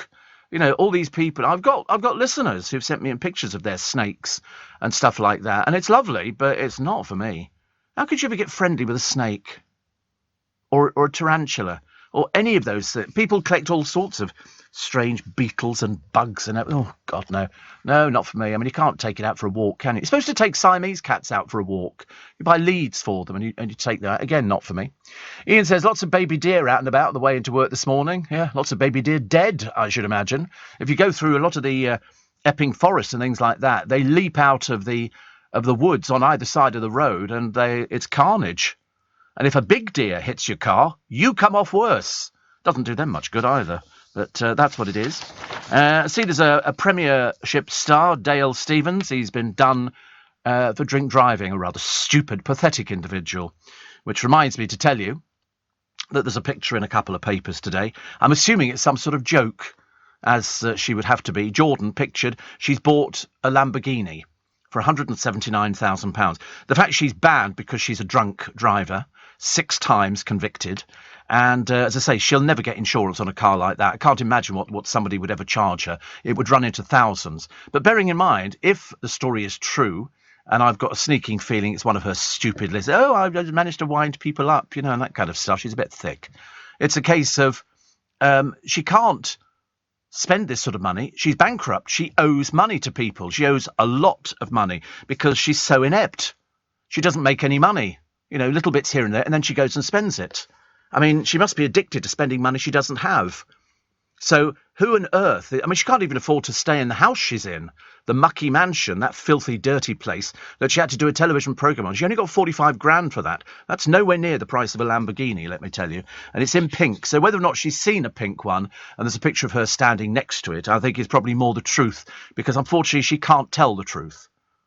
She's a little bit like Prince Andrew, who doesn't know, the truth if it came up and bit him on the bum. Westminster Bridge, says Ian, closed for today for 2 weeks. That'll cause chaos, won't it? Everything. Why do they have to do all these things? Why do they? I mean, I understand how they have to do, but they looked all right, the roads. They looked all right. They just go, let's go and spend some money. And that's what they do. Well, let's go and spend your money. A fraudster blaming crimes on a boozy capital arts scene. And Engelbert Humperdinck gets an MBE at the age of 85. 85. I had dinner with him once. He was playing Vienna. He was at the Stadthalle, I think. And what he wanted to do, he wanted to go to a restaurant for dinner. I think it was the night after the show. Was it the night after the show? The night before the show. And so they took him to a restaurant, and we got invited, and I got to sit next to him. So I was sitting next to Engelbert Humperdinck, who bought Jane Mansfield's house in Hollywood. Jane Mansfield, who was decapitated in her car. A scarf got caught around the neck, and she was decapitated. And he bought it, and I think it was called the Pink Palace. And they rent it out now. Lots of these people buy these big properties, and they rent it out. If you're playing Vegas, you can go and stay in this place because everything's got swimming pools, and it's quite exotic. But there it is, the Pink Palace, the Pink Palace. I mean, it's a bit Liberace. It's a bit camp. But it's one of those sort of big Hollywood houses where people have gone, oh my God, she's got a pink palace, a pink. Everything's pink, yes. She's a bit like Jordan, except Jane Mansfield was talented and Jordan has no talent at all. She can't even write. So it's always very funny. But it looks a bit dated now, Hacienda style. But still nice. And Engelbert owned that. Whether he's still got it, I've got no idea. And we were chatting about that and everything else, because you tend to find that the Austrians, in particular, I can only speak about Austria, they don't revere stars. They just chat to them like they've only just met them. I remember talking in the canteen of the ORF, the Österreicher Rundfunk, and I was talking to a guy called Falco. And Falco had a big hit single with Amadeus, Amadeus, Amadeus, Rock Me Amadeus. And we were just sitting down having a cup of coffee. He was due to come on the programme and have a chat. And we were just chatting about him, but nobody treated him, they didn't go, oh my God, it's Falco. Nobody took any notice at all. I was a bit disappointed, really. Steve and gang, being green-fingered and with food prices skyrocketing, if time permitted, would you grow your own food? Would I, heck? Of course not, Kevin. Absolutely not. Listen, I've never grown my own food. No, I mean, when we were younger, we had a house that had a vegetable patch at the end, but the only thing that seemed to grow on it was rhubarb. I've had tomato plants growing in baskets and stuff like that, but I don't class that. That's just tomatoes, isn't it? They're the easiest thing to grow. If you want to put tomatoes in hanging baskets, you just fill up the basket, pop in the tomato plant. In fact, most of the nurseries sell ready potted up tomato plants. It's as simple as that. And then they just grow, and then you just pick them. They're the easiest things to grow. So seriously, you can't lose on them. Try and find something interesting. And you could do strawberries in hanging baskets as well. So if you've only got a balcony and you don't have any room outside, we used to grow rhubarb. And I used to love stewed rhubarb. Still do. But unfortunately, it's just full of sugar. But stewed rhubarb, either cold or hot, doesn't make any difference to me. And with sort of custard, number of snakes as pets in the UK. Who's done that survey? Well, they've gone round and asked, I don't know, thousands, I would think. 200,000 snakes as pets. Do you have to register snakes? I wouldn't want one. I mean, I did have a friend of mine who used to work at the Hippodrome, Kevin, and he would walk around with a snake around his neck, and people would sort of touch it. Oh, because they were expecting it to be a sort of this thing, because snakes are deaf. They don't hear anything, but they had the lights and everything else. But it was very calm. And then it lived in this vivarium in his flat, which was just like an aquarium with no water in it. And he would feed it dead mice. You could go to the pet shop and buy dead mice. These poor mice, honestly, who've given their lives just to be fed. And there's one on YouTube, even more grotesque, which is somebody feeding a live mouse to a snake, and they put it into the thing with it, and the mouse is sort of looking around, and the snake sort of kind of, hello, and it strikes so fast you've never seen anything like it. And of course the mouse is paralyzed. I thought that's another reason I would never have it. I couldn't feed them. I know you have to go out and do your own shopping or something like that, but no, never grow my own vegetables. I know people who do, people who've got allotments and stuff like that, which is great. I think that's absolutely fantastic, and I think it's a great British tradition, although they do have them around the world. Tony in York says, my local chippy in York charges $2.50 for regular chips, $6.50 for regular cod, $7.50 for regular haddock. Scraps are free. Now, scraps are the bits of batter that they take out. Sometimes, if you're lucky, you get a little bit of fish in there, which is...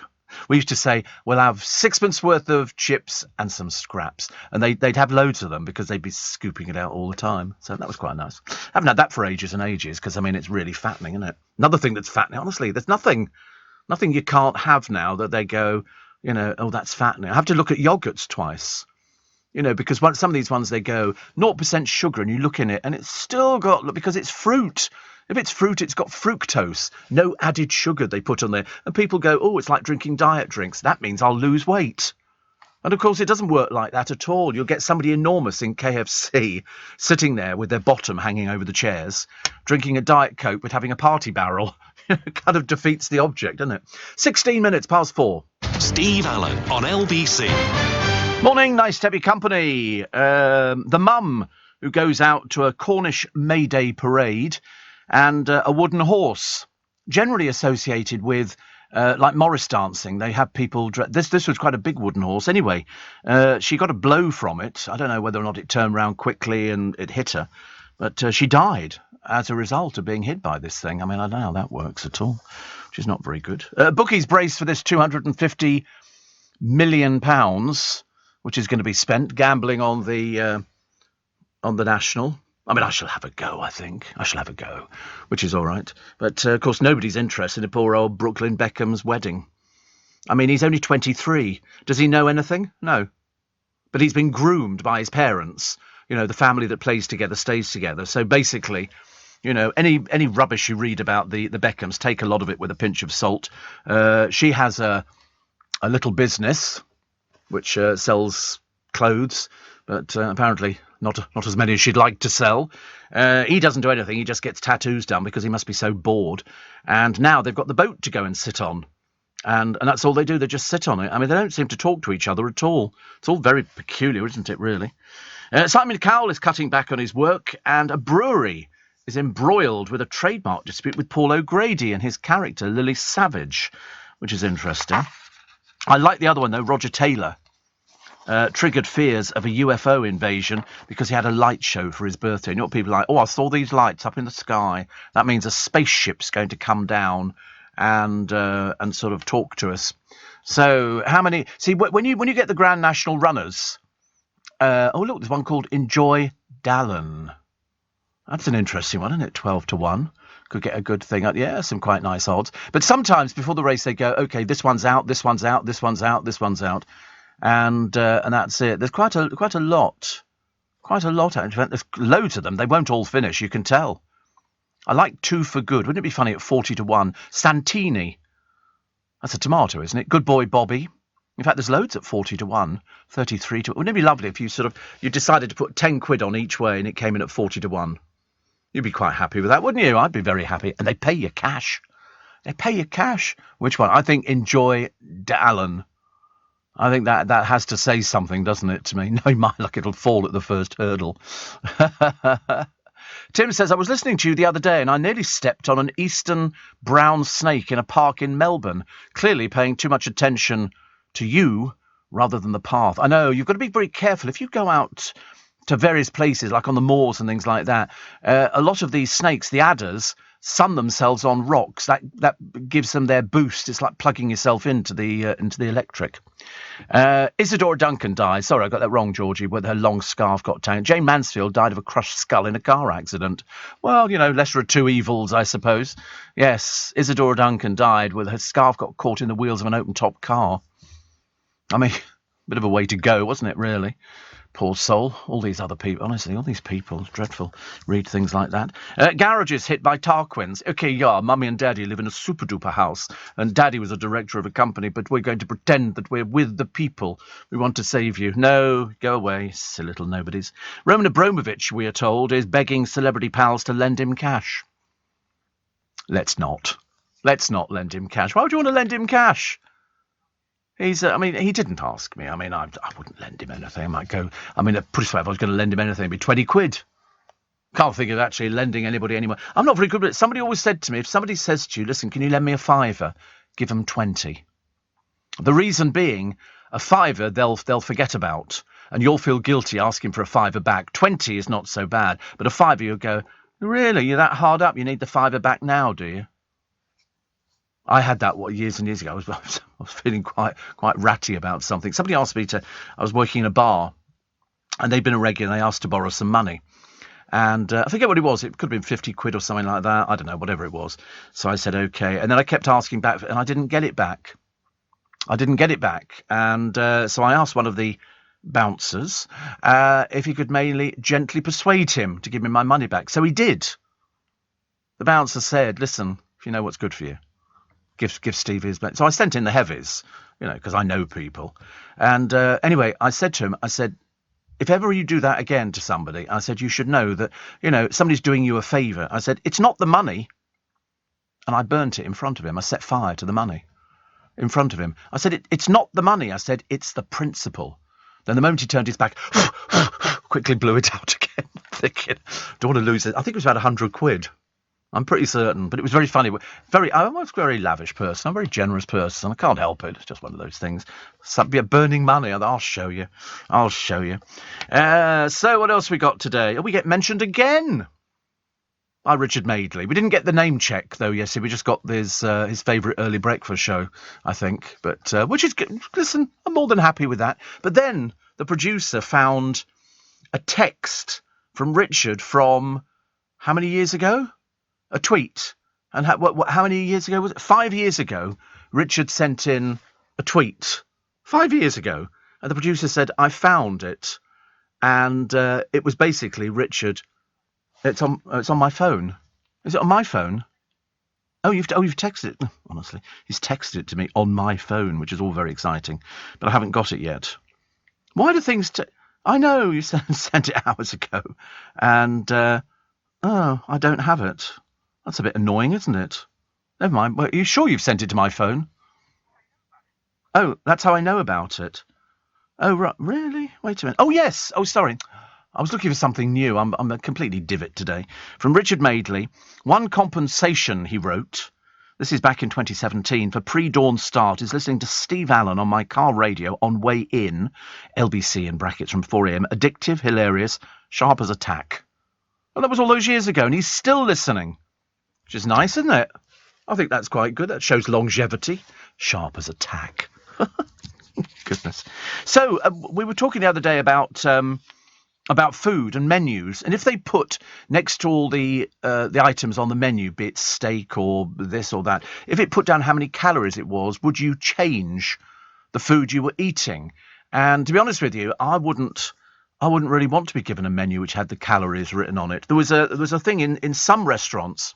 When you go out there, the person who is heading up the table gets given the menu with the prices on it, and everybody else gets no prices. And the reason being is that they want you to have a nice time, and if you're worried about, how much something costs, you won't have a nice time. You'll be going for something cheaper.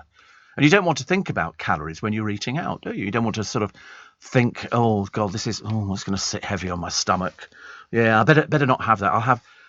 I'll just have a lettuce leaf, please. But I can't have any sauce on it because that's fattening. So, all these different things. What did I have yesterday? Can't remember what I had to eat yesterday. I can't remember from day to day what I'm eating. I know that I've lost a packet of smoked salmon somewhere. I don't know where that's gone to. Probably. No, it's not in the boot. No. I wish it was in the boot of the car. That would be so much easier, wouldn't it, really? You can actually go out there and go, oh, smoke. Because I brought some in the other week. There was something satisfying about eating, because you get 3 packs for a tenner. And so far it's not gone up in price, but I have a sneaking feeling everything very shortly is going to start creeping up. Boris Johnson urging the Russian people to reject Putin's war. Basically, he's lied to them. He hasn't told them the atrocities that they're cutting people's tongues out, that they're shooting people in the back, they're raping women and they're killing children. They're not told this. Sorry, I got indigestion now. They're not telling people the truth. So, of course, most of Russia's going, no, it's not a war. You're going, hello? Have you seen the pile of bricks that used to be called Ukraine? That's what he's done. He murders people. On his say-so, they murder people. And the Russian people go, no, I don't. He wouldn't do that. He's our president, isn't he? We love him.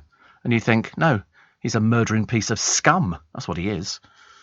So Boris has urged the Russian people to get real, but they're having great difficulty in getting news feeds through to them because they've been isolated. I mean, addressing the UN Security Council, the Ukrainian president listed the atrocities committed by Russia in recently liberated cities, such as Bucha. They cut off limbs, cut their throats, slashed their throats. Women were raped and killed in front of their children. The tongues were pulled out only because the aggressors didn't want to hear them. He said soldiers did it just for their pleasure. Now, how much of that is true? I have no idea. I have no idea whether or not there's as much propaganda coming from one side as there is from the other side. But if even only half of it is true, it's disgusting. It is absolutely awful. And he will pay for his war crimes, hopefully dangling at the end of a rope, because that's what we did the last time for war crimes. You cannot go into countries, all this sort of idea, oh, we're not going to target civilians, and that's exactly what they've done. People running away, people in their cars who were shot at, people who were murdered in cold blood. They don't care. Because basically they're too stupid, the Russian army. That's why they've lost so many people. Because they're basically very ill-equipped, but they're doing it on the instructions from a madman. And that's why it's wrong. I did see the Mary Whitehouse programme on television the other day. I'd forgotten, actually, that she hated the BBC. She would sit there and listen to songs. She heard one from the Beatles. And she went, wait, she was in the back of a taxi going away from a meeting she'd had where nobody liked her. She was an interfering old busybody, but it turns out she was right. Television has sunk to new depths. Can you imagine Mary Whitehouse, who never saw Romans in Britain? Romans in Britain was a show that was on at the National Theatre, and it contained images of all sorts of things which we can't talk about. Well, we did talk about them, actually, because it packed out in there. They were doing, it was the Romans in Britain and what went on. And of course, things were slightly different in those days. She'd never seen it, but she'd heard what went on stage, so she complained about it. In fact, she complained about, if she'd seen Naked Attraction, she'd have passed out. Although, frankly, I just think she liked talking dirty. What do you get when you mix wine, a dating app, and scented candles? No. Wait. Come on, it's Workspace. Workspace, thank you. With 4,000 of London's most original businesses already calling Workspace home, whatever it is you do, there's a space for you here. It all happens at Workspace. Search workspace.co.uk. Steve Allen on LBC. Text 84850. Morning, nice to be company. It's Steve Allen's Early Breakfast on LBC. Apparently we've got to avoid eating UK lobsters to save the whale. There's loads of fish that we're not supposed to eat, actually, if we want to be sustainable. I should have... it's just well, I've stopped eating lobster, as you know. I'm very good at not eating lobster. It's only because I don't like it.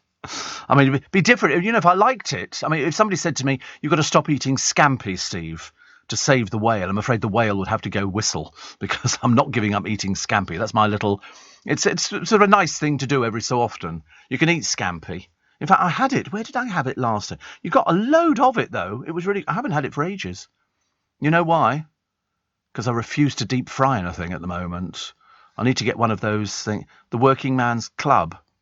That's right, it was, yes. Well, it wasn't the Working Man's. It was the Conservative Club down near Southampton. And we had Scampi and chips. Well, I had Scampi. There was loads of it. You got about 12, 13 pieces. Very good. Steve, I lent somebody £100 and they emigrated, says Keith. Isn't that the worst? Isn't that the worst? And somebody says, Steve, who was that woman who used to train dogs? Barbara Woodhouse. Barbara Woodhouse. Yes. She started doing horses, and they bring a horse to her, and I think she thought she was going to be a horse, and she got the horse and she blew up its nose. The horse must have wondered what the heck was going on. She went like that. Sorry, sounds a bit strange on the microphone.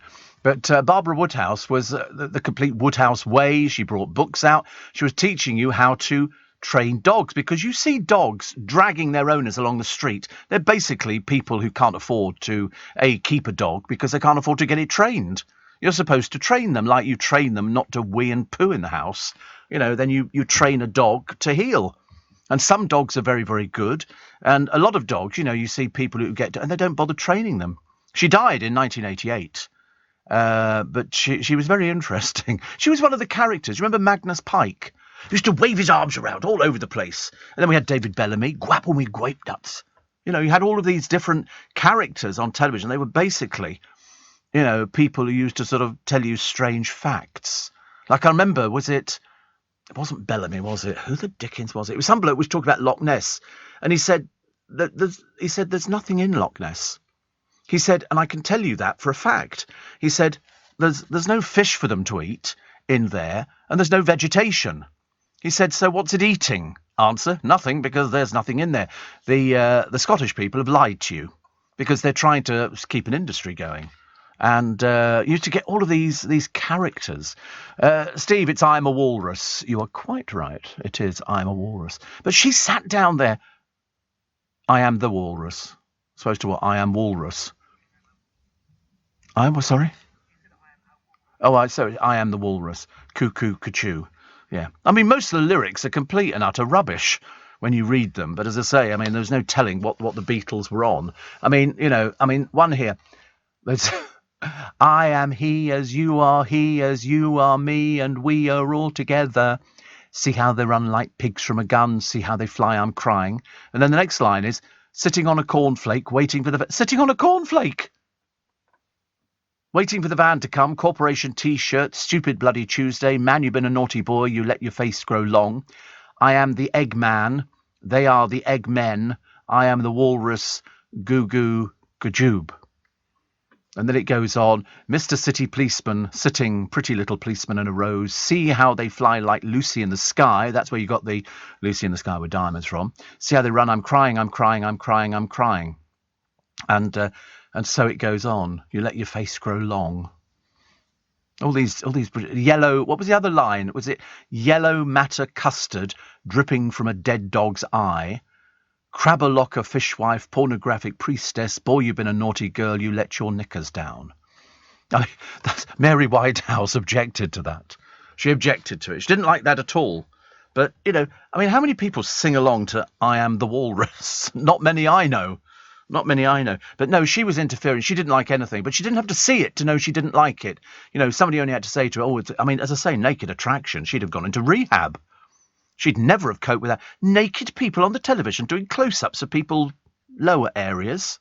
Oh, no, she had. Oh, God, she would have hated that. But they put her up on, on chat shows, and she popped up on just about every sort of programme. And Julie Walters played her very well, I thought. But she ran rings around the BBC. They hated it. They absolutely hated it.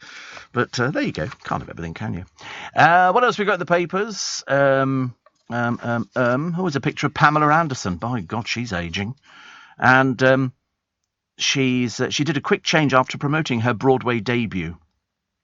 So she was stepping out of a TV studio. The trouble is, you tend to forget the only image that you've got of Pamela Anderson, because she was never known as an actress, is running up a beach in a red thing because she was blonde and busty, and that was it. Now, of course, she's still kept her figure, but she's old. She's sort of getting on a bit. Strangely enough, it must be one of the only times. She's 6 times divorced. 6 times divorced. She obviously likes the taste of wedding cake, I should imagine. Can't think of any other reason why we're getting married 6 times. The bodies of the British father and son killed in a landslide have been recovered.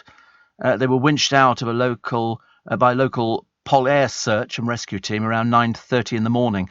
They were caught up in the landslide, and the mother, 50, and another son, aged 9, are in a critical condition in hospital, while the daughter, 15, was treated for shock. And they were walking on an open track. They should have been told it rained, and if it rains, and it comes down heavy, that can result in a landslide. So they were killed in this one on the Australia Blue Mountains. It's one of the wonders of the world, but when tragedies occur, it would be remiss of the government not to act. They should tell people, that this. I mean, I've seen YouTube footage of people driving on a road and then they have to pull in, and the whole mountain appears to move. It's like, in the Alps when you get an avalanche of snow, well, that can kill you because you get buried alive. You're just having blooming dogs out there with brandy round their necks and anything else because you'd be long since gone.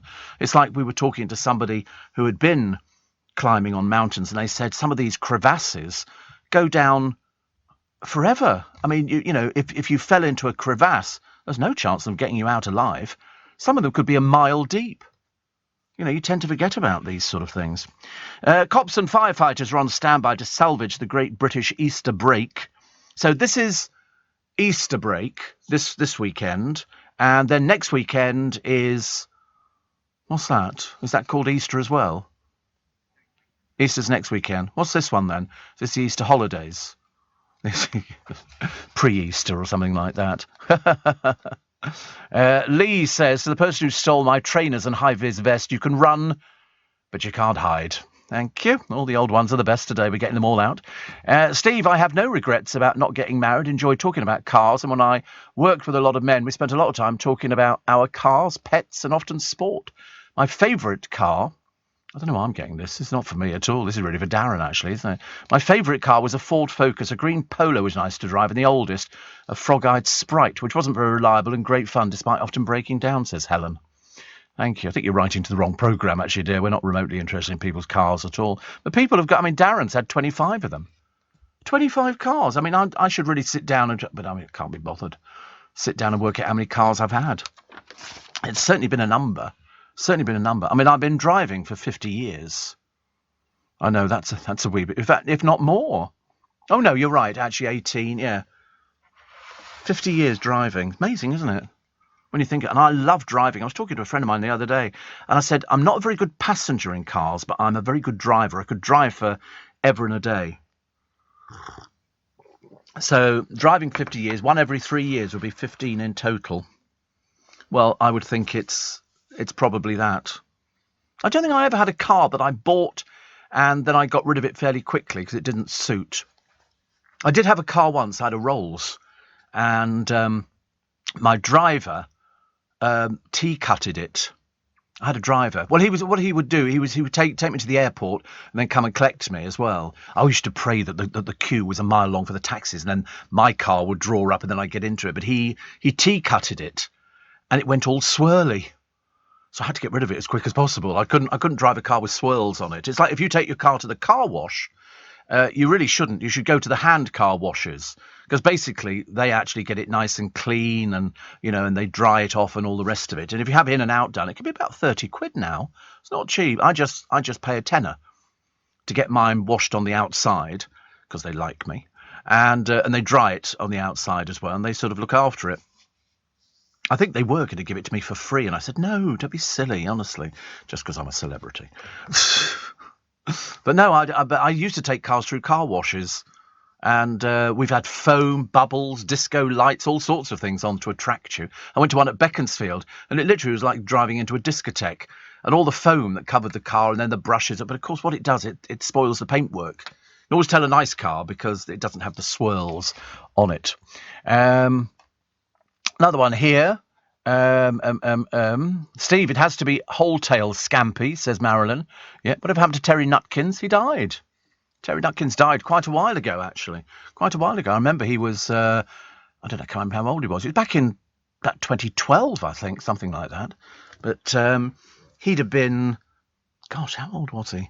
60-something? I think probably 65, 66, something like that. Yeah, a long time ago.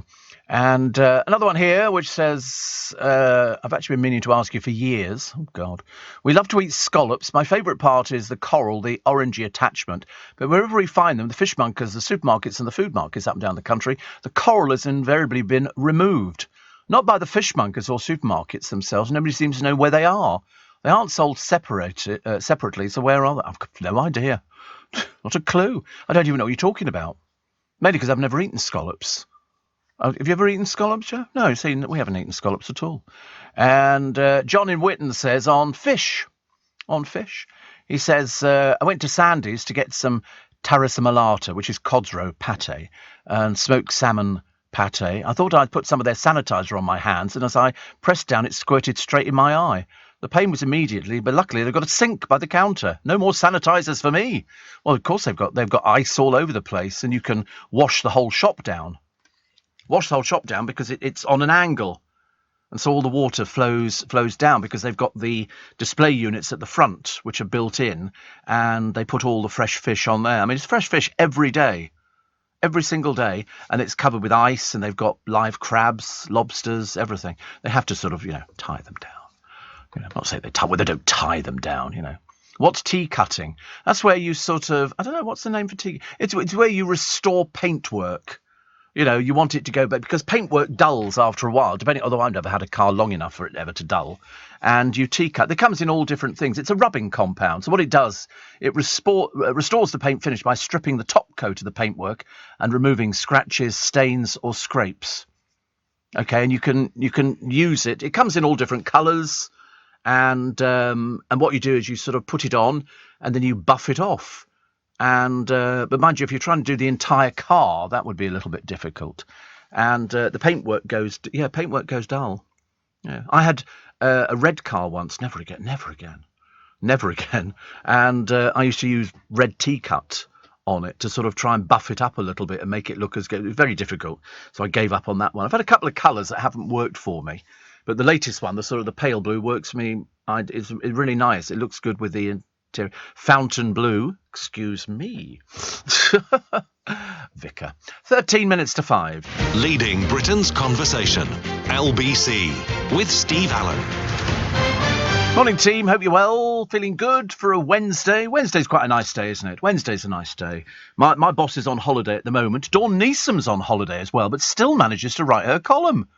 And all her other little bits and pieces. I've seen the pictures she's been posting of her half naked, if you please. But she's talking her column today. Here she is. She's on a boat. And she looks like she's having a great time. Absolutely having a great time. And I wonder if that's the Beckham's boat. But she says, missing my lovely Team Tuesday. Because she stayed at Sandals. She was drinking rum on a boat in the Caribbean. But she's back next week. And somebody called Rob wrote to us saying, look at you. Am I allowed to say foxy? I think it's absolutely outrageous. Definitely not. You can't use terms like that. What are you on about? God, blimey, have you arrested, pal, very quickly. I love that. Who's that stupid person who phoned Nick Ferrari the other day from Bethnal Green, was it? I mean, that one. Did you heard it on the trail? What a stupid person. I mean, you really get some thickos, don't you? Honestly, how these people make it through life, I've got no idea. Anyway, saying farewell to two people, Dawn Neesom is, two dotty women, June Brown, of course, and the punk icon Jordan, who was really Pamela Rook. June was 95, and Jordan, a linchpin of the London scene that produced the Sex Pistols and Vivienne Westwood, was just 66. So she talks about that, and she says, lucky to be bringing you this column live from the first hot holiday since 2019. And she talks about the Grammys. Again featured young talented women demonstrating their skills by wearing their underwear as outerwear. Once upon a time, men forced women to sexualise themselves in this way to sell records, films, TV shows, etc. Now we've evidently reclaimed it to do it ourselves, or have we? Any award show that has men in suits and women in knickers and bras is not that convincing, is it? No, it really isn't. But the whole idea is to sort of wear as little as possible. That's the only way you get the coverage, isn't it? Because the industry is still dominated by men, whichever way you look at it. Although I thought most of them were gay. And she's also talking about the horrors of war, always writ large in blood and terror. She says people like my mate Julia, who just months ago was a hairdresser in London, now her scissors and combs have been swapped for AK-47s. I have no idea whether she's alive, but it was the picture of the bloodied and mud-caked hand belonging to a murdered young woman that really hammered it home. Soviet soldiers raped upwards of 2 million German women of all ages during World War II. Russian soldiers are raping Ukrainian women and girls as young as 10. I mean, the Russian people have no idea of this. No idea at all. Because they're being fed lies. Basically, he is going to face a war crimes tribunal, and then we'll wait and see. So here's the picture of banned driver and bankrupt and a person who owes loads of money to loads of people, Katie the Dreary Price, who has splurged out. I can't believe she's got this. £179,000 on a pink Ferrari, despite not being able to get behind the wheel. So how they got these cars to this place, I've got no idea. There's two of them. One is a Ferrari and the other one is another Ferrari. She got a 2-year ban last December for drink driving and having no insurance. Her 6th drink driving ban. I wouldn't let her. She's too stupid for words. It hasn't stopped her buying this car. She was joined by somebody called Lisa Marie Brown, who's an entrepreneur. What does that mean? Lisa Marie Brown. Never heard of you, love. Who wrote on Instagram, so today I've met my match. We all know I love pink. One pink to another pink. This lady's going to be designing my next car. With what money, sweet cheeks? With what money? Where do you think this money's coming from? You owe a fortune. Why don't you start paying back people that you've cheated? That would make people feel a lot happier. 180,000 quid. You'll never get insurance. Can't imagine what insurance company's ever going to insure you, dear. You've got history. Not just once. Put it this way. I tell you what, the moment you get done for drink driving, insurance companies go, no thank you. 6 times... They're not going to give her any insurance. I'd be very, very surprised. Very, very surprised. Wayne Rooney confesses he's piled on so much weight he's only got one suit that fits him. He was called out by Jamie Carragher, apparently, when the pair appeared together on Sky Sports' Monday Night Football show. He has piled on the pounds, but there again, he's not playing, is he? He's just he's a manager. And so, consequently, he said there's a reason I put on a little bit of weight. I mean, he does look a little bit unrecognisable. You can see it's Wayne Rooney, but it's a huge amount of weight that he's piled on. So, consequently, I mean, he's got loads of money. You thought he could have had more suits made. Have I got any suits? No. No, not now. No, no. Well, that was just jacket and separate trousers on the website. So, no, I don't really wear... I'm not a suit person. I think the only people who wear suits, basically, are estate agents. And they're generally cheap suits. As I say, I can spot estate agents from 50 paces away. You can see them walking through Twickenham because the trousers don't quite fit onto the shoes. They're very cheap suits because they don't earn very much money, most of them. And it's a bit of a... It's just one of those things, isn't it? When you see someone, you go, I know what you do for it. And the girls I can spot as well. They've generally got way too much makeup on. And sort of the fake tans and all the rest of it, but still sort of tailored, but they didn't kind of talk like that. What? Yeah, what about an ass? I've got an ass for you. They have them on these programs. I love watching these restoration programs on the telly in the morning where somebody will buy the house and you look at it and you go, oh, my God. And they go, it'll probably take about 3 months to get this thing. And the next time they go back there with Martin Roberts or whoever it happens to be, this house looks immaculate. They've got flats. One of them had pigeons nesting in the actual flat. I mean, there were so many pigeons. Can't be, and just disgusting. Anyway, all cleaned up, looks absolutely unbelievable. And you think, wow, that is. I love these makeovers. I used to like that. Is it Grand Designs? I used to quite like that. But Kevin got a bit predictable because he kept saying, oh, I don't think that's right. Then in the end he goes, this is just amazing. And you think, well, you've been wrong every single time. All these people who sort of want to have stuff done. Steve, says Victoria. Major find in my loft today. My brother found our late mother's old vinyl 45s in a box in mint condition. I've no idea how it got there, but it's all original 60s 45s. House to the Rising Sun, Beatles. Suggestions on how I can sell them? Oh, no, you can't sell them. They were your mum's. See, I would never sell anything like that, so I'm the worst person to ask, because if it was something that my mother collected, get a record player and play them. If they were your mum's favourite, and they're 45s. I mean, 45, the trouble is you can't give these things away, unless it's something particularly rare. You know, and you could. There's a company, I don't know if they're still going in Croydon, called Beano's. Try and see if you can find Beano's. Sorry, they might just perhaps work online. Are they still there? It was a second-hand record shop, because we used to have David Lashmar on my programme, and David Lashmar was great, and people would phone up. A mystery seller bought the remaining stock in a secret late-night deal, and he was. So what you need to do is you need to find somewhere like that where you can take your records in. There is a place in Notting Hill, I don't know where you are, Victoria, in Notting Hill called Record and Tape Exchange, and they would buy things. But they know if you walk in there with stuff, they'll offer you peanuts. That's why I say it's worth more to you as a keepsake of your mum's. As I say, I mean, we've still got, between me and my brother, we've still got all our parents' furniture. I wouldn't dream of getting rid of it. Yeah, Music and Tape Exchange, and formerly Record and Tape Exchange. They sell hundreds of records and CDs, and they go. But the trouble is, what you need to do is find out whether you've got anything that's worth money. I mean, to have something like, House of the Rising Sun, there would have been millions pressed.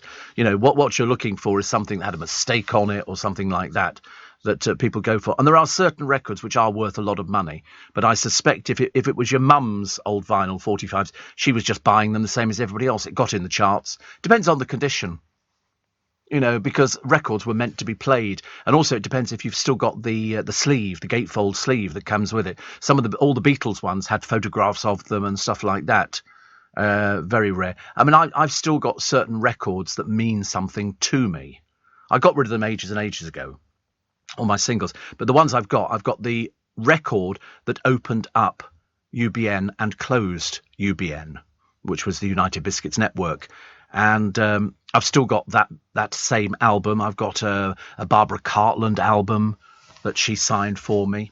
Barbara Cartland sings all these sort of old songs, which was quite sweet. So, I mean, it depends how many there are. If you've got like hundreds of them, you could car boot them. You get collectors, but they'll offer you peanuts. I can tell you that for a fact. Charity shops tend not to take records, unless it's something that's in mint condition. And even then, the charity shop's not going to offer you any money at all. You're supposed to donate to them. That's how they keep going. Steve. Mark says, Lynn and me had a lovely time in Borough Market yesterday. Fish lunch. Washed down with a couple of pints of porter. Oh. And somebody else says, Steve, I can't eat scampi. Apparently it brings my lips up like I've had Botox. Don't want that, do you? Definitely not. Steve, talking of English eccentrics earlier, remember, says Stephen Leeds, Doris Stokes, that old fraud. Oh, my God, was she ever fraudulent? Doris Stokes was the so-called medium, although, to be honest with you, when you saw her on television, she was most definitely a large. And I'll tell you the story of her. She was a self-proclaimed medium and author, but basically she was an old fraud. And she used to take people in. And I've told the story many times before because I was watching it and it just unfolded. She was exposed on television as a fraudster. And she didn't really... And also, there was nobody knew where all her money went to at the end. She died and they went, money? What money would that be? All of these people, you take it with a pinch of salt. You have to. It's sold as an entertainment now. You look at any of Sally Morgan shows, it's an entertainment. Attention all passengers, you can now book your train tickets on Uber and get 10% back in Uber credits to spend on your next train journey. So no excuses not to visit your in-laws this Christmas. Trains, now on Uber. T's and C's apply. Check the Uber app. This is LBC from Global, leading Britain's conversation with Steve Allen.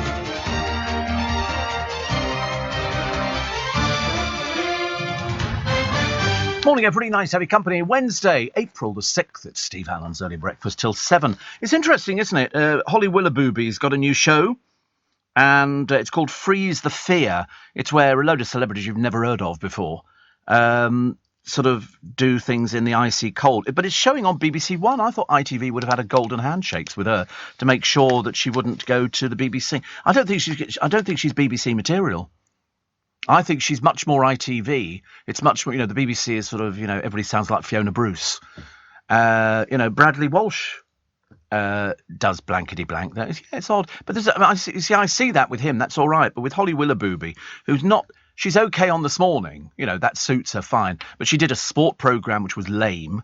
And this thing here is very bizarre because they've got a load of celebrities, as I say, who have to do things in sub-zero temperatures, like jump into an icy river and do everything else. They've got all sorts of strange people. The show's hosted by Holly and Lee Mack. Wim Hof, who's starring in this new series, has set more than 20 world records, 16 of them in ice. So it's one of those, you know, why you want to do this, I can't imagine. But anyway, speaking about escapades, Wim says simply, I'm not afraid of death, I'm afraid not to have lived fully. He's 62, and he believes a daily combination of freezing showers or ice baths can have physical benefits. In your dreams. In your dreams. I'm sorry. No, thank you. But he says it can also fix heart disease, depression, and fibromyalgia as well. But it's good for... not for me, I'm sorry. As far as I'm concerned, if it's cold outside, we stay in. It's as simple as that. So who is in here? He's apparently trained Orlando Bloom and Oprah Winfrey. And but who... I don't know who are the celebrities on this show. I haven't got my... It's called... Freeze the Fear. Freeze the Fear. I know that one of them's Professor Green. He obviously can't get arrested at the moment, poor soul, if he has to do a programme like this. And so it's an opportunity for Holly Willoughby to sort of put on some... I mean, it just doesn't matter what she wears. Bin Liner looks fine. Bin Liner looks fine. But they've got these sort of celebrities. I don't recognise any of them. There's not a list. Doesn't that tell you something? You know. But I'm sure Professor Green is doing it, and Tamsin Outhwaite is doing it, and there might be some other people. I don't know who they are either. And then they jump into ice-cold water. There you go. So who is in the cast? 8 celebrities who will live in a small tented village together. Professor Green, really, I'm sorry, were you in the music business, love, or is that all finished now? Now you're just somebody desperately trying to cling on. Tamsin Outhwaite, we know her, of course. Very well indeed. Diane Buswell. No. Strictly Dancer. Gabby Logan. My God, honestly. And, not him. Have they got him again? Oh, God. This is the camp weatherman, the very, very camp weatherman, who is... he went viral. He had a video of himself... I'm going to sneeze. Sorry. Alfie Bowes doing it. I can't imagine why. Chelsea Grimes... Not a clue. Not a clue. Chelsea spelt the peculiar way. Chelcee. Patrice Evra. Again, not a clue. Footballer, apparently. And it's 6 episodes. It will premiere. So it's Freeze the Fear with Wim Hof. And yet it's Holly Willoughby and Lee Mack. But the drummer, the drumming camp weatherman is on there as well. Are these people so desperate for attention that they'll take any old rubbish? You know, it's like Dan Walker's moving to Channel 5. That's the end of him. You won't, listen, Sian Lloyd went, she vanished completely. So there's a picture of them all there. But, it's been filmed in northern Italy. As long as it keeps them out of the country, I'm more than happy. But it must be really embarrassing. I'm a serious musician and now I'm doing a silly little game show. Very embarrassing. Perhaps it's the money. Perhaps they need the money. But they're getting loads of coverage, mainly because it's Holly Willoughby. You know, they go... It's an unusual thing. I don't think she's done a show for the BBC before. But this is showing... Far too late for me. I should be fast asleep in bed. Thank you very much indeed. So, yeah. So, going back to Doris Stokes for Stephen Leeds. Doris Stokes was one of those... You see them, they go out and they do theatre shows. That's the only way that they make money. They do theatre shows, or in the case of Sally Morgan, she's done television shows where they basically come up with all sorts of things. It used to be called years ago cold reading. In other words, you could talk to somebody and you could say something. Most people didn't remember it afterwards. They only remembered key little bits, and they'd say, "Your mother, she was a very interesting person," and you would then almost help them out with it. Or if you were an elderly person, they'd say, "Have you had foot problems? I'm seeing..." And if you go no, they go, is it the back? I see this sort of... Well, where is it? Is it either on your feet or on your back, you dozy old so-and-so? And so Doris Stokes used to go around and basically hoodwink people into believing that she could speak to the other side, which of course she couldn't. So they decided to put her on television. as a medium, and she goes on Kilroy's program. Kilroy does a program about people, and they had her there, and she was a kindly old woman. You know, she had sort of the white hair. She looked the part. You know, yes, I help people out and do all this kind of stuff. Basically, doing the cold reading, and so he says, we've got a couple in the audience who you helped out on your show, and of course, I mean, she couldn't remember anything. And so they introduced this couple to her who had travelled to the studio. And Kilroy Silk said, you went to one of Doris's shows, didn't you? And she contacted your son, who'd been killed in a motorcycle accident. And they said, yes, she contacted our son. We went to the show. And he said, how did you get to the show? And they said, she sent us tickets. And so, of course, everybody's ears pricked up a little bit. And what she did, she would go through the local papers. Somebody would go through the papers and they would find a story. You know, somebody's been lost in the Alps, or somebody's hung glided or something, or somebody's died, or whatever it happens to be. And then she sent to this couple tickets for her show and flowers. So she knew that they were going to go. And so when she stood on stage and did her cod act of, I've got this voice is coming through. He's going, Mum, I miss you. Does the name Alan mean anything? And of course, they put their hands up. And so she then did it. Well, of course, for the rest of the audience, the other 600 in there, they thought this is a miracle. This woman can contact the other side. They were plants. But they didn't know that they were plants. They just went there because somebody had sent them tickets to go and see some wizened old baggage sitting on the stage spouting nonsense. And it was fascinating to watch because she went, oh, I don't remember that. They said, no, you sent us tickets. You sent us tickets so we would come to your show. But they didn't realise at the time. And I think that happens a lot. You've only got to put a few plants in an audience. Did you not remember seeing the American one where they've managed to get, I can't remember how they did it. It was a preacher, but he's got an earpiece in. And we're hearing the feed from somebody going, couple in the front row, they've just lost their daughter in an accident. And so he would then go, your daughter, and they would go through this thing. It's very interesting. Investigations published after, was it Peter Popoff? I can remember hearing it, but it says investigations published after Stokes' death demonstrated that she used techniques included cold reading, hot reading, and planting accompaniments, giving the appearance of having paranormal abilities. She was a crook, but she was an old lady, and she was basically taking money off people.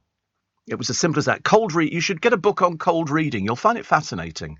It's where you basically plant an idea in somebody's mind. Peter Popoff didn't need to do that. He had an earpiece fitted, and he pretended that he could cure people through their faith. He had a concealed earpiece.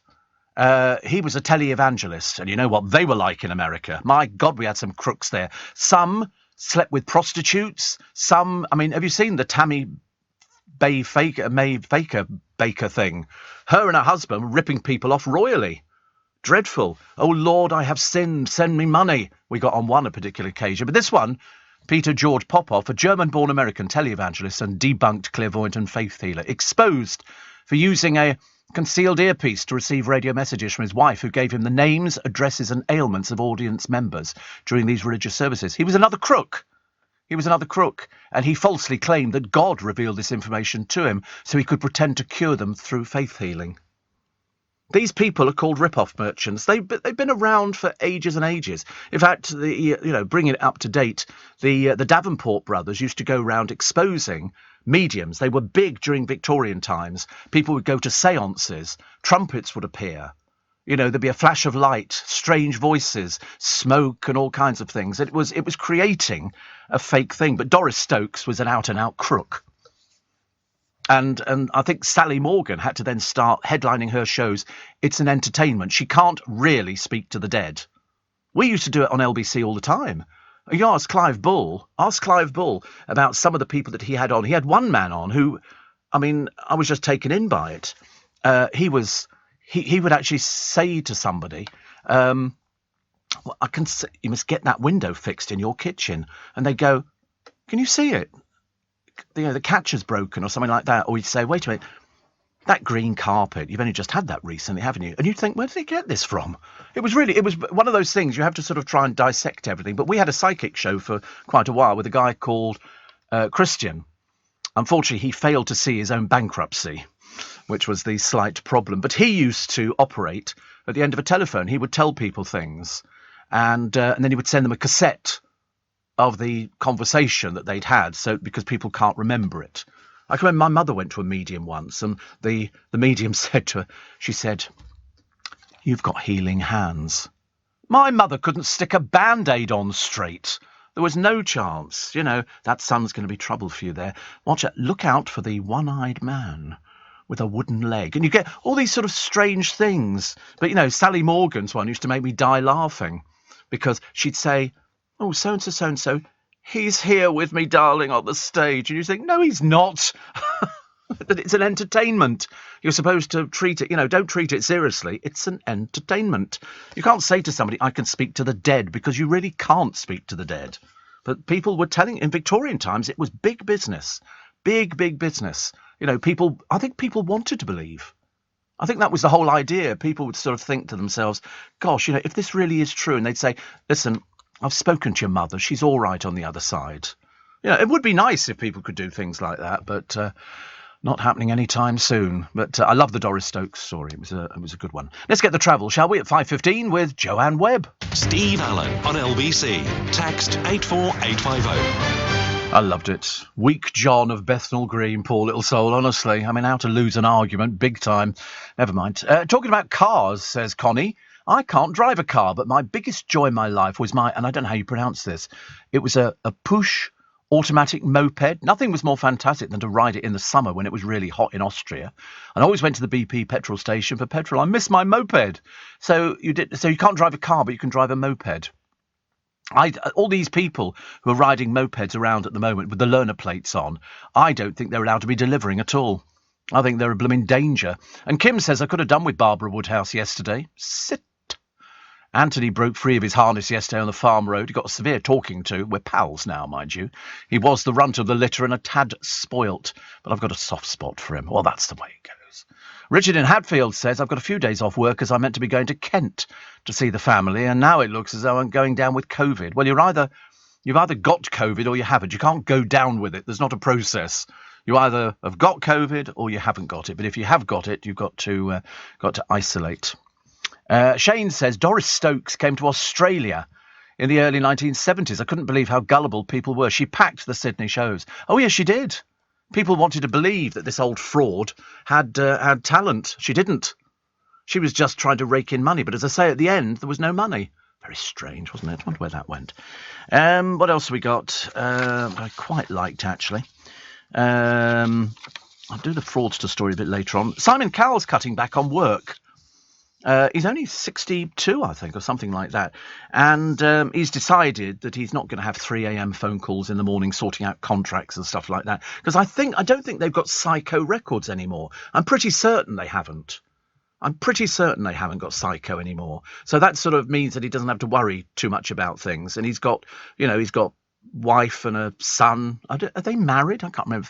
He's married to Lauren Silverman. I can't remember. They're not. They're just sort of... But he's got a son, Eric, who's growing up, a fine, upstanding young man. What was the other one? Will Smith. Oh, poor Will Smith. Poor Will Smith. What can you say about poor Will Smith? That you can't write on the back of a grain of sand. His wife, Jada Pinkett, had an affair with his knowledge. They have an open relationship. So off she went to have sex with this bloke who was quite a bit younger than her. This bloke, who had the sexual affair with her, has decided to write a book about it. Now, I don't want to be rude or in any way decry people's love life, but to be honest with you, how can you write a book about having sex with somebody's wife? Who is remotely interested in something like that? So you met her, you had sex over a number of times, and how long's the book? Should be just a paragraph. We met, we had sex, she was available. A leaflet, a pamphlet, piece of A4. That was brilliant, wasn't it? It was absolutely brilliant. And so you could put it on a Post-it note. Anything smaller than a Post-it note? No.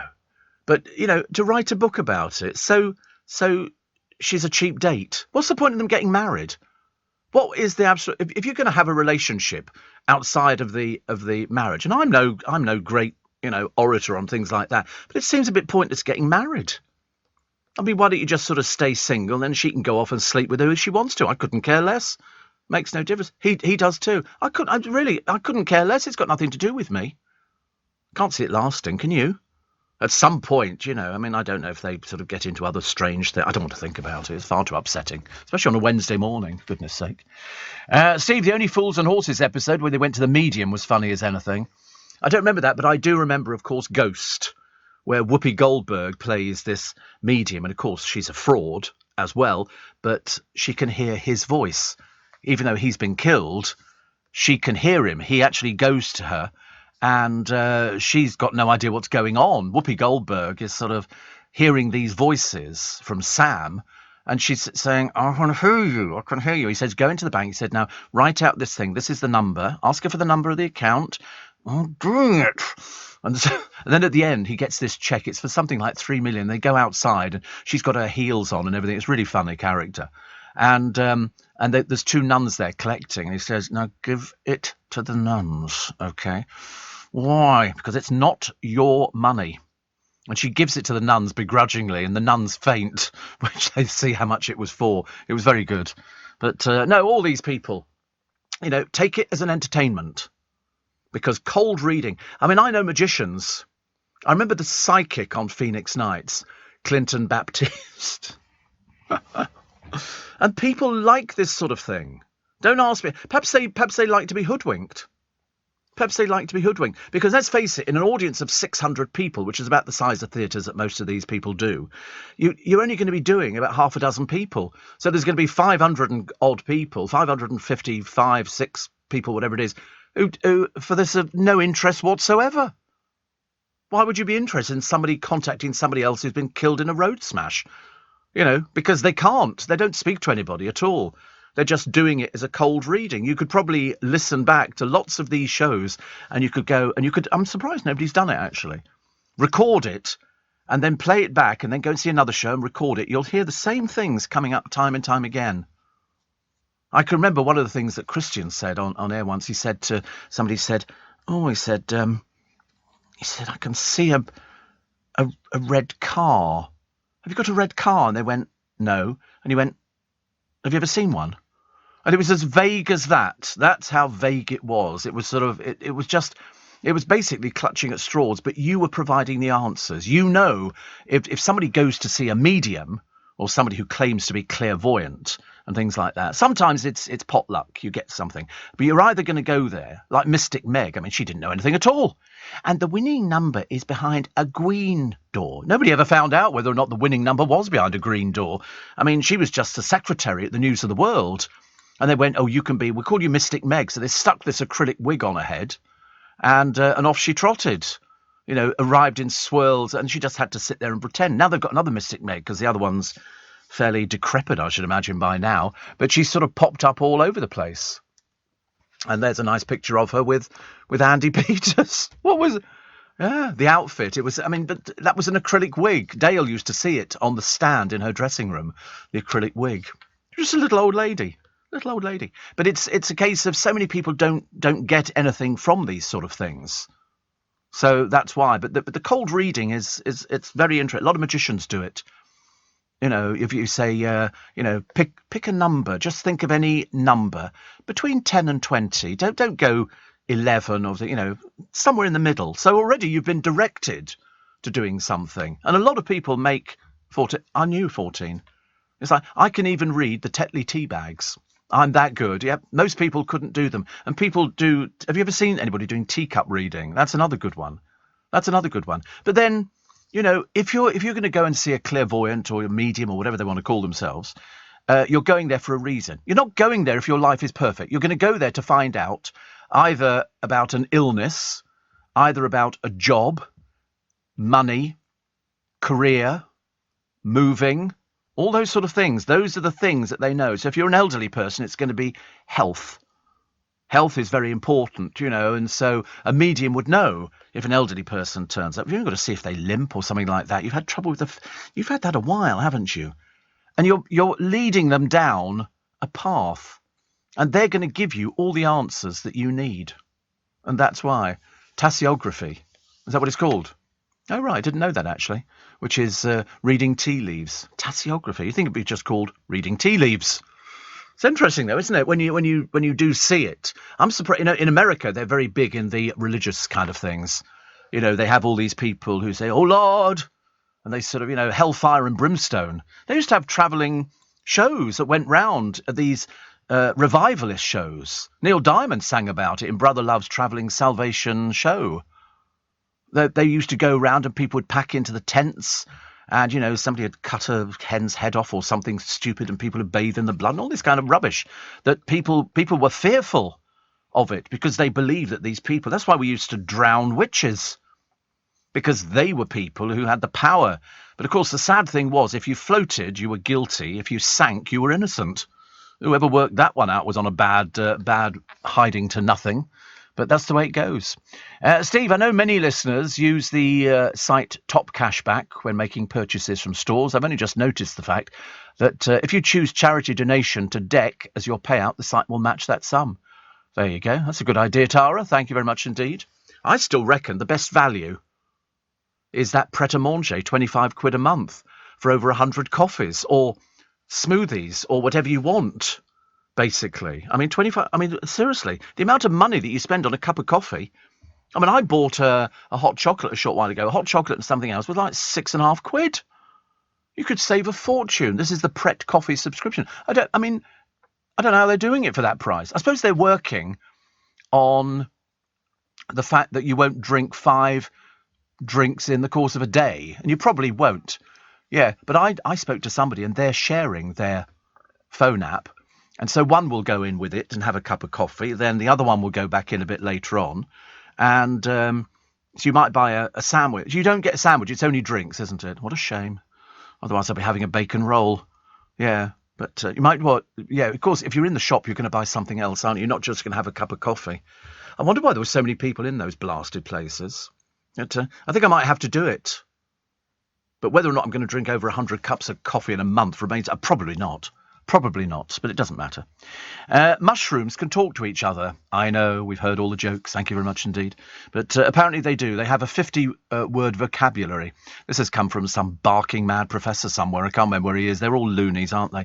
Mushrooms talk to each other. No, they don't. Not in a language that we would know. And believe it or not, Prince Charles once asked Jimmy Savile to help with the royal family's PR. You couldn't make it up. You couldn't make it up. That's why the papers never did anything on Savile, because of his association with the royal family. He was very friendly with Prince Charles. He was very friendly with the Queen Mother. And so they didn't want to touch him, even though the rumours had spread like wildfire that he was a paedophile, convicted. But Prince Charles asked to help with the royal family's PR. Are you receiving tax credits? If so, this message is for you. Tax credits are coming to an end, and most people will be asked to apply for universal credit instead. The Department for Work and Pensions is writing to tax credit claimants. You won't be moved automatically, so look out for your letter explaining what you'll need to do and by when. And there's also lots of support to help you make the move. Get ready for your universal credit switchover. Search Understanding Universal Credit today. Eligibility criteria apply. Steve Allen on LBC. Morning. Nice to have your company, Nice being 27 minutes to 6. We don't like doing time checks because I reckon by now you know what you're doing. You've got it down to a fine art. You have to get up, get yourself dressed, grab a piece of toast or perhaps not toast, have a quick cup of tea, cup of coffee, rush out the door, miss the bus, get in a bad mood, then it rains and you've forgotten to take your umbrella and so you get wet by the time you got to work. You're fed up. You've had enough of sort of being on public transport because it's so overcrowded and nobody can bring their car into work because it costs too much money to park the blooming things. I'm debating actually on Saturday whether to bring my car into London or whether to come in by train. I have to wrestle with my conscience about it because I quite fancy bringing the car into town, but I'm going for lunch with somebody. But yeah, well actually I'm going to lunch with Corey. Yeah. So I don't know whether to bring it in, because I think the last time I parked the car in town, it cost an absolute fortune. It was like 16 quid. You know, I think train might have to be it. I think it's, and then I can have a bevy. Not that I'm particularly bothered about having a bevy, but, who knows. There's a nude advert which has been banned. I love it. A nude advert's been banned. Why? Because the person who was the nude model, you don't see anything, but he thinks children could see it. I thought, wait a minute, you've just accepted a gig where somebody photographs you naked for an advert, and you've only just worked out that people could see it. Unbelievable. What an intelligent model that must be. It's an odd one, isn't it, really? I've never heard of that before. Mind you, do get nude models, don't you? You get people who do it for art classes, art models, where you just have to stay very... Sorry, like what? Life drawings, yeah. You have life classes. I mean, nobody's ever asked me to take my clothes off and sort of draw me. But you do get people... Quentin Crisp, I think, the naked civil servant, I think he was a life model. And I think I think Anna Wing from EastEnders, I think she was a life model as well. And these people get paid just for basically standing there, and then people draw you as they see you. I'm not sure I want to see that. Bad enough seeing a photograph, let alone anybody actually doing a line drawing at the same time. And Mike says the only mystery about Mystic Meg was why so many folk were taken in by her. Oh, I didn't think anybody was taken in by her. I really didn't. I always thought that, they realised that it was just a little character which they had to put on the lottery. And she does, yeah, but it's not her. It's another one they've called Mystic Meg. Same acrylic wig, but you could see it's a much younger person. They've just come up with a character so that they can sort of capitalise on it. But no, she was just a secretary. And I think she replaced June Penn. I'm pretty certain June Penn. So I'm sure somebody did a comedy sketch about it at the same time. So Simon Cowell's cutting back, which is okay. You're all going to be spending a fortune. I mean, I don't know why. I wonder really whether or not people are going to cut back on gambling because of maybe bills coming in. Because people don't know what these bills are going to be just yet, do they? That might be the shock. First shock. Mystic Meg for Pisces today, because I'm Pisces, says your full-on Venus fantasy love time continues, and you have the ability to close your eyes and see the right romantic future. This time, you can make it happen. Among friends and colleagues, too, you can be the voice of reason. Even when a decision seems like a done deal, you can take it to a new, more equal place. What a load of old codswallop. What does that mean? Among friends and colleagues, too, you can be a voice of reason. That accounts to everybody, every single one of you. And even when a decision seems like a done deal, you can take it to a new, more equal place. What are you on about? Your full-on Venus fantasy love time continues. When was that? When was the Venus fantasy? All day today. And I've got the ability, believe it or not, to close my eyes. Unbelievable. Unbelievable. You'd never know, would you? That's Mystic Meg for Pisceans today. I don't think we'll bother with that, actually. I mean, Mystic Meg for Pisceans yesterday. Saturn, the most powerful of the planets, what a load of codswallop, honestly, gives you an air of authority that gets you noticed in all the right ways at work. Or if you are chasing a new career, well, make up your own mind. Which one is it? But it's the new, clever way you balance give and take in a relationship that makes your love life a success story. Rubbish! Rubbish. That was yesterday. Did my love life pick up yesterday and take in a relationship that made me a success story? No, I don't think so.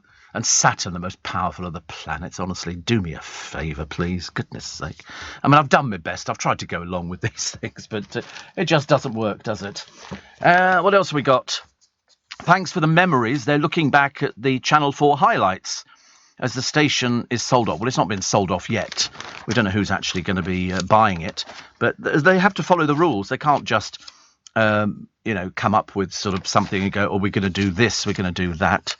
And so they've said, basically, thank you. Jane Moore was talking about one of the magical things about being married is you can say to somebody, you're not really wearing that. So poor old Justin Bieber's wife, who looks about as miserable as sin, but there again, somebody actually dared to suggest she could be pregnant, which obviously is absolute horror for her.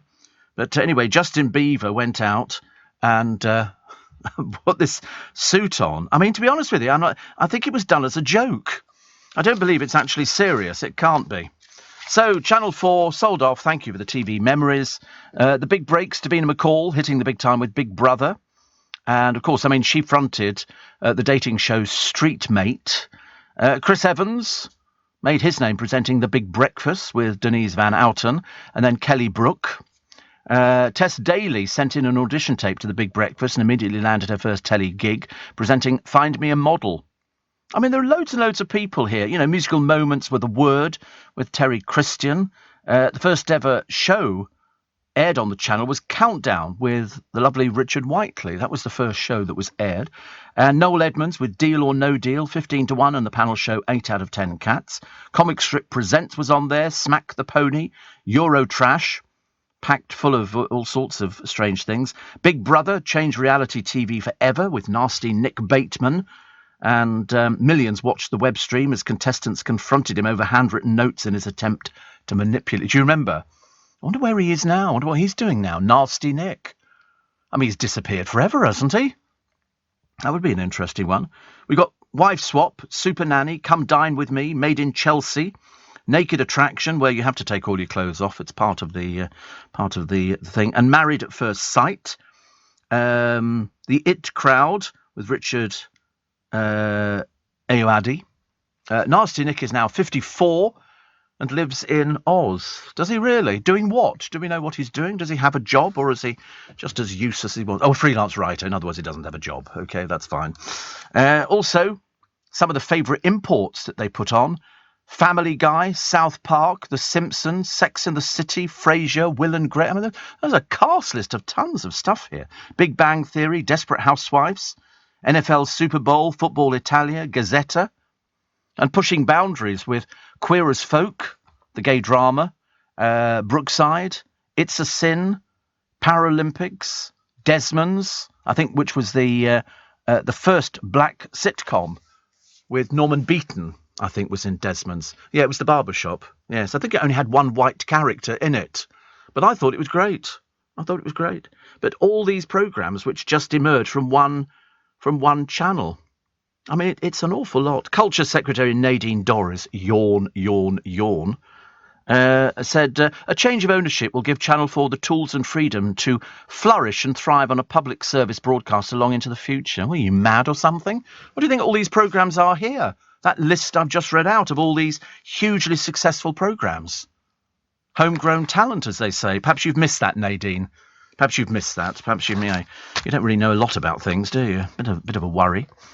What was the other one that I got? Oh, it was A Drunken Mother. Channel 4's debt, zero. It doesn't cost us a penny piece. Netflix's debt, 16 billion. Do you think old Nadine knows that? Probably not. A drunken mum dragged a cop along the road with her car in a chilling echo of the killing of PC Andrew Harper. Chantel Owen, 36, drove off in her BMW as PC Amy Greenwood leaned through the window to turn off the ignition. They do that. They turn off the ignition. Anyway, she drove 130 feet before the screaming officer grabbed the steering wheel and the car halted. PC Greenwood hurt her knees in the incident. Owen was over the alcohol limit and was caught drink driving twice more whilst on bail. Another stupid person. She admitted charges including ABH and got 8 months jail. Only 8 months. Should have been 8 years. PC Harper was dragged behind a car in Berkshire in 2019. I mean, it's absolutely unbelievable. So twice more on drink driving, you stupid person. I think we should have really harsh laws on drink driving, really. London Taxi Shane says, I use the Pret subscription, saved us a fortune on coffee. Well, it does. I mean, we've worked out. You're getting over 100 drinks. I don't want to keep saying coffee all the time. You get over 100 drinks. Kim says, I think folks want so much to believe that there's something else out there, Steve, that this sweet, beautiful life isn't the finale. Enjoy it. Oh, it is. I think we are living our lives as well as we can. I think we sort of, we just have to. I don't think there's anything else after this life. I'm pretty certain that there isn't anything else. I mean, if there is, I hope I'm going to be thinner. I don't want to go somewhere and they go, oh, by the way, Steve, bad news. We've closed the KFC in heaven and you've only got a salad bar, which is not so good. Tony the Trucker says, Steve, me and my ex-partner... Oh, I like that idea, my ex-partner. How many times have we said that before? Saw Derek Acora in Great Yarmouth once. He was great, but he had a spirit helper with him on stage called Sam. And he would stop what he was doing and start talking to Sam. It was the most bizarre thing. We just found it hilarious. Sadly not with us anymore. Great show, mate, he says. Tony, yes, do you remember when Sam channeled himself through a dog? And Derek Acora started barking. Woof, woof, woof. Seriously. Mad as a fruitcake, I'm afraid. Died years ago, didn't he? Years ago. London Taxi Shane said, if you need picking up on Saturday, Steve, give us a shout. Happy to drive you into town. That's very sweet. Thank you very much indeed. I'm not going to drive. No, I'm not going to drive. It's not worth it. It's not worth it. Yeah, it would be a nightmare on Saturday, wouldn't it? Yes. I mean, because all those people trying to get to a television to see Brooklyn Beckham's wedding. That'll be so exciting, the 23-year-old. And also the congestion charge. Is there a congestion charge? I'm definitely not bringing it in. I'm far too cheap for that. Steve, when I was 18, says Mickey, I went to the Egham show at Runnymede. I was working on a building site. My hands were all rough and sore with a plaster on one finger. I went into the fortune teller's caravan for a reading, said, show me your hands. She took them and held them. Palms up, she looked at me and said, you work in a manual job. I burst out laughing, looking at the state of my hands, worth every penny of my hard-earned fiver. Not. Yes, they always hold you out. I don't know what they're looking at on your hands, because they go, oh, you've got a long love life. Or, you know, they never bother with that with me. They just go, you've got a long life ahead of you. And you go, oh, that's all right. I can cope with that. I'm cool with that. Steve, I love Brian Connolly's character, Septic Peg, instead of Mystic Peg. Yes. Congestion charge daily. Charge if you drive within the congestion charge zone, 7 till 6 Monday to Friday and 12 till 6 Saturday and Sunday and bank holidays. It's not worth it, is it? It's not worth it. 5:45. Let's get the LBC travel with Joanne Webb. Leading Britain's conversation. LBC with Steve Allen. Somebody pointed out, Niall says, wasn't Father Ted on Channel 4? I know. I mean, there were loads of things that I could have mentioned on there. And Danny says, I think you missed the In-Betweeners. No, I didn't. I didn't miss them out at all. I just didn't mention it. Because there are so many shows that have been on Channel 4. I mean, Nadine Dorries, to be honest with you, I haven't got the faintest idea. This is the desperately attention-seeking Nadine Dorries who just went into I'm a Celebrity, Get Me Out of Here and proved just how boring she really was. I mean, how desperate do you have to be? How desperate? But they've come up with tons of programmes. Tons of programmes. Admittedly, you know, not every single one was a success, but they've certainly come up with a load of stuff. I just don't understand, you know, what they're going to achieve by it. It's never cost us a penny piece. Don't have to pay for it. It doesn't owe any money. They've got zero debt, so they're doing very well. I just don't understand why they have to keep sort of changing things. Perhaps they need £1 billion. But you wait till she starts on the BBC. They're in for it. That EastEnders set will be torn down straight away. It'll be housing refugees next or something. They were going, listen, we can use it. You're not getting an audience. You used to get 16 million, 18 million, 20 million. Now, 2 million. It's really plumbing the depths. A series of bizarre meat-based attacks have been taking place. Police are investigating lamb chops stuffed off a car exhaust, stuffed, you know, in it, uncooked meat and eggs thrown at a property where the vehicle was parked, raw chicken drumsticks were jammed onto the wheel rim of another nearby vehicle. It was unclear whether the incident in Hereford was a prank or something more sinister. I mean, have you ever heard of such a thing? What a waste of meat. Perhaps it's somebody who doesn't like meat, but then if they don't like meat, they wouldn't be touching it. So that can't be it. It must be something, I don't know. Very odd, isn't it? I've never heard of that before. I've heard of people, you know, who are sort of anti-cars. They're the little Tarquins who are sitting outside the garages while Mumsy and Dadsy are holidaying in San Moritz, I should imagine. D-Day hero and Forces fundraiser Harry Billinge has died, aged 96. I watched a programme that's just reminded me, actually, of the Chelsea Hospital, where the pensioners are. And there was one bloke who goes in, and because you go in and you can go for a trial, so you can see if you like it in there. He hated it. He didn't want to do all these things, and he wasn't used to being ordered about and being told what to do, because they're all ex-soldiers. And for some reason, he didn't want to play ball with them, and he couldn't wait to get back to his own little flat with his dog and all the rest of it. And I remember thinking to myself, you're a bit ungrateful, aren't you? But anyway, it just left room for somebody else. But when he died the other day, this is Harry, 96, he said, don't thank me and don't say I'm a hero. I'm no hero. I was lucky. They didn't see it like that, did they? They didn't see it like that. It's funny actually when you look at him at 96, he was looking a bit old, and then you look at Prince Philip, who was heading for the 100, and the Queen, who's how old is she now? About 96, coming up 96, isn't she? 95 into 96. Amazing. Absolutely amazing. All these people. But they were heroes, and they were heroes to us because very shortly there won't be any of these people left for us to thank. He said a mate of mine died in my arms, and he was in a field in Cairn. He had a 3-week-old baby called Neve, and they took me to the 60th anniversary. The memories that they must have, not all good. Not all good. War is never pleasant, no matter where it's taking place. And when you think on the first day, the boys who are mown down on the beaches, we tend to forget these things. It's only when you get a television programme that will show you, and you see them being taken out to some of these places where they look at it and they go, I remember this. Over there was this. Over here was that. They see it as clear as day. As clear as day, and you think to yourself, my God, we'll never know, will we? Well, we hope we never know. I wouldn't wish that on anybody at all. Tennis star Serena Williams shows the real reason she can't squeeze any more trophies on her mantelpiece. Her daughter, Alexis, is sitting on the mantelpiece. Quite sweet. I quite like that as well. And Macaulay Culkin, he is 41 now. 41. You do. And there's a picture of him with his 1-year-old son, Dakota. And he's got his hair cut in a Mohican. And so he looks better, actually, than he did when he was Macaulay Culkin, when he was a little kid. He's got a band, I think. I think he has a band, which is good. Motorists were driven ginger nuts when a lorry shed hundreds of boxes of biscuits. Packets of the Towergate treats were blocking a road in Derbyshire. Police were called to clear up, and they quipped they were trying to digest the problem, saying online, can anybody bring us a brew? One joker replied, that takes the biscuit. Another said, drove past with a cup of tea, got done for dunk driving. Dear, the old ones are the best, aren't they? Imagine losing a whole packets and packets and packets of ginger nuts. It's about one of the only biscuits I like, actually. That's a lie.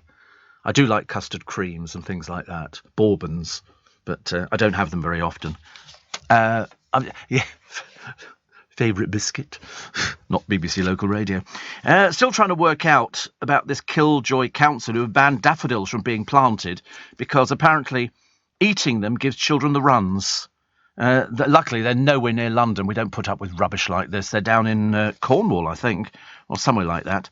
But anyway, it's been branded crazy. St Blaise Town Council in Cornwall has been stopping the bulbs from being scattered. Barry West, chairman of a residents group, said, I'm just bewildered by their decision. Well, they're a bit stupid, aren't they? How many kids do you know go around eating daffodils? I know that they're poisonous. He said, children don't eat daffodils. The community will be really sad and disappointed. The ivy growing along the wall is poisonous. Eating the rubber from the play park climbing frame is poisonous. Where do you stop? Apparently, if daffodils are eaten, severe vomiting and diarrhoea can occur. Yeah. Well, don't eat them then. They must be a really thick council. Unbelievable. Town clerk Gaynor Mamo said, after recent play inspection training, we were advised not to have daffodils in play areas as all parts of the daffodil could be poisonous. The council said no more should be planted, but those that were there before the land was developed to us would stay. Have you ever heard such stupid people in your entire life? Aren't you glad you don't live down there? Don't eat the daffodils. We're not going to plant anymore. Oh, right. OK, why? Because children can be sick and vomit. Well, don't eat them then.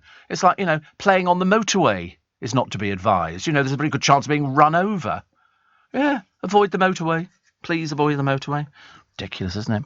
I found an albatross for you. I didn't even know albatrosses still existed. But there's one here got diverted. He's a bit lonely because they spend most of their life on the wing. Albatrosses flying. They don't land very often. And this one is a black-browned albatross, and he's ended up in Bridlington in Yorkshire. Well, he can't speak the language. He's got no idea what's going on. Nature enthusiast Kevin Grucock says it's a magnificent sight as it glides past your eye level or low over the head. But it's a lost bird. It may never return to its normal life or habitat in the southern hemisphere. And he's been there for a few seasons. He's sort of been blown off course, or he was following food. They often live till they're 70 and usually mate for life. Their vast wingspans allow them to fly hundreds of miles in a day with barely a flap of the wings. So they don't land. They just basically coast on the current and stuff like that. Danielle Jackson from the RSPB said, it's a wonderfully incredible bird. Hard to describe without seeing it, but its presence is just incredible. It's such a huge bird. I've known a few huge birds in my time. They can do 10,000 miles in a single journey because they don't have to use any energy up. They just float. Don't you wish you could fly? If people who often said, if you could have a superpower, please don't write in.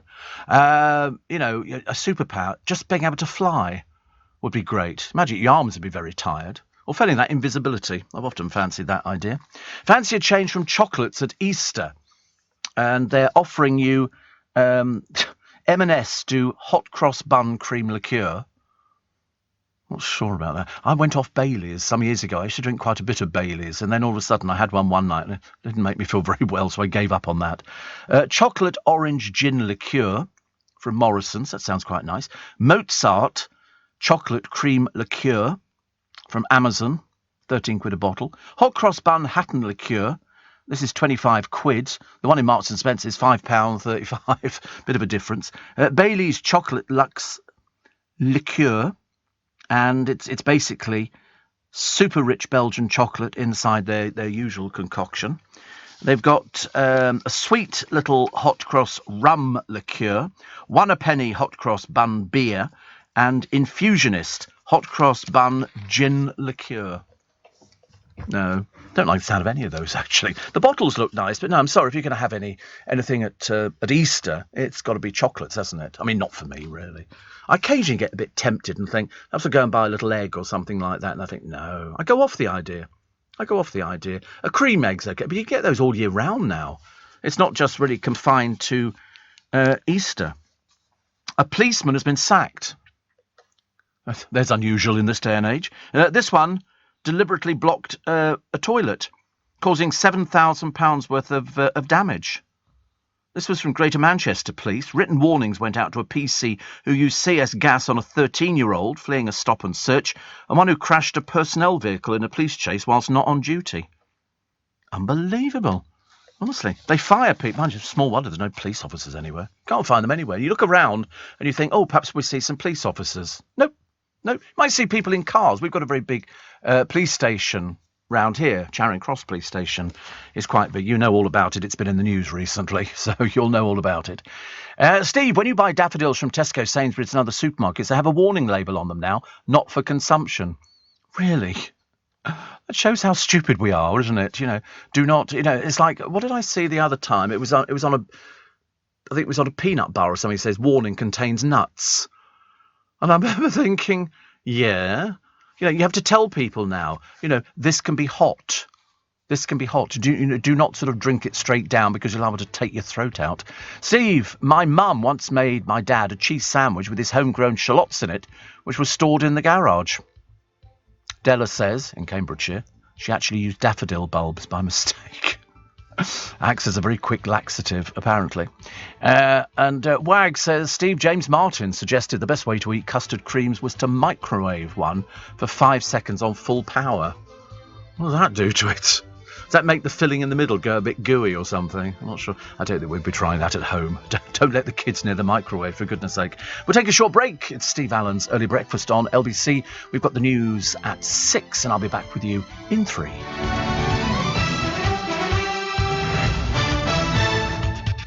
Here in the UK, we sell amazing products and services the whole world wants. At the Black Farmer in Devon, our produce is enjoyed on both sides of the Atlantic. We're McKinnon & Saunders from Manchester, and our puppets are watched on 6 continents. So whether you're new to exporting or experienced, explore global growth for your business with free support from the UK government. Access information, training, events and expert advice to help you find new customers overseas. Visit great.gov.uk to get started. This is LBC from Global, leading Britain's conversation with Steve Allen.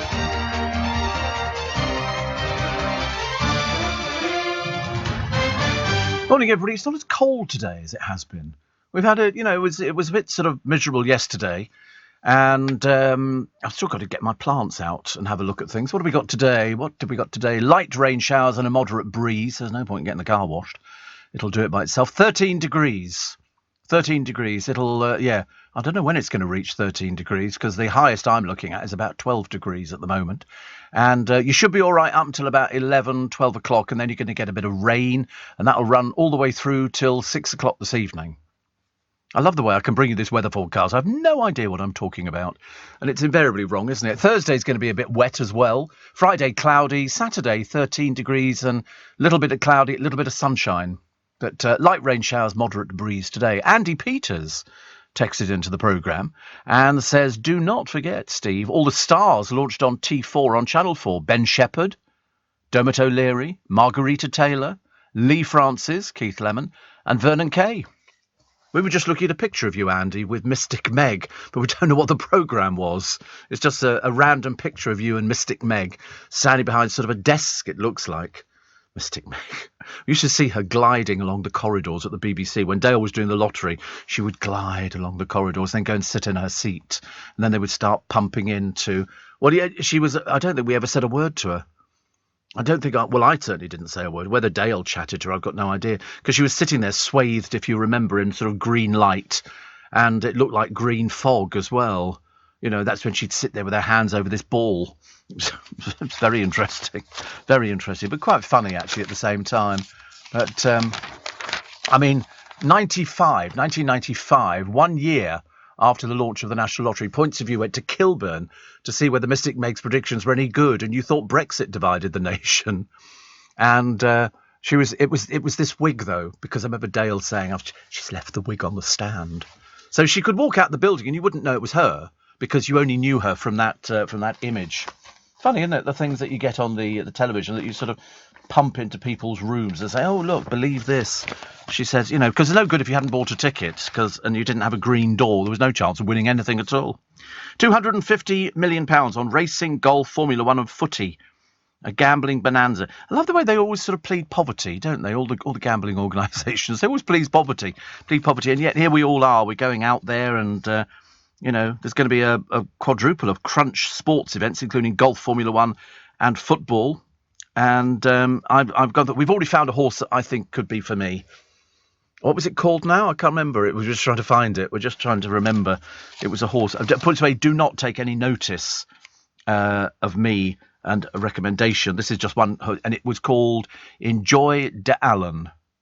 I mean, it has to be. It's got, it'd be funny if it... Yeah, I mean, it might even come fourth. What did they offer? They were offering quite good odds on that one, weren't they? I think I was getting 12-1. So Enjoy de Allen, I was... But please do not take my advice on betting. I can't encourage gambling for you, but I'm just saying that's the one I'm going to put a shilling on. I think a shilling on each way would be very good indeed. What time is it on Saturday? I can't remember. It'll be sometime in the afternoon, won't it? Apparently Enjoy de Allen well suited to a stamina test.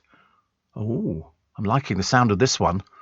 You know why? Because do they really call these horses that name, or are they're stable names? I don't really know how it works. June Brown's on-screen son, John Altman, has paid tribute to her. He played Nasty Nick Cotton. So she was a dear friend, somebody who I could confide in. She was like my second mother. My real mother said she looked more like my mother than she did. John, how old's John Altman now? How old? 70. How is this possible? How is this possible? He visited her for more than 30 years, a month before she died, age 95, on Sunday. He said she was tired, a bit like my own mother, I think. You could see she'd slowed right down. But her family have been fantastic, rallying around her. They've taken great care of her. She didn't have to go into a home or anything. Spent her last days in her lovely home in the Surrey Hills.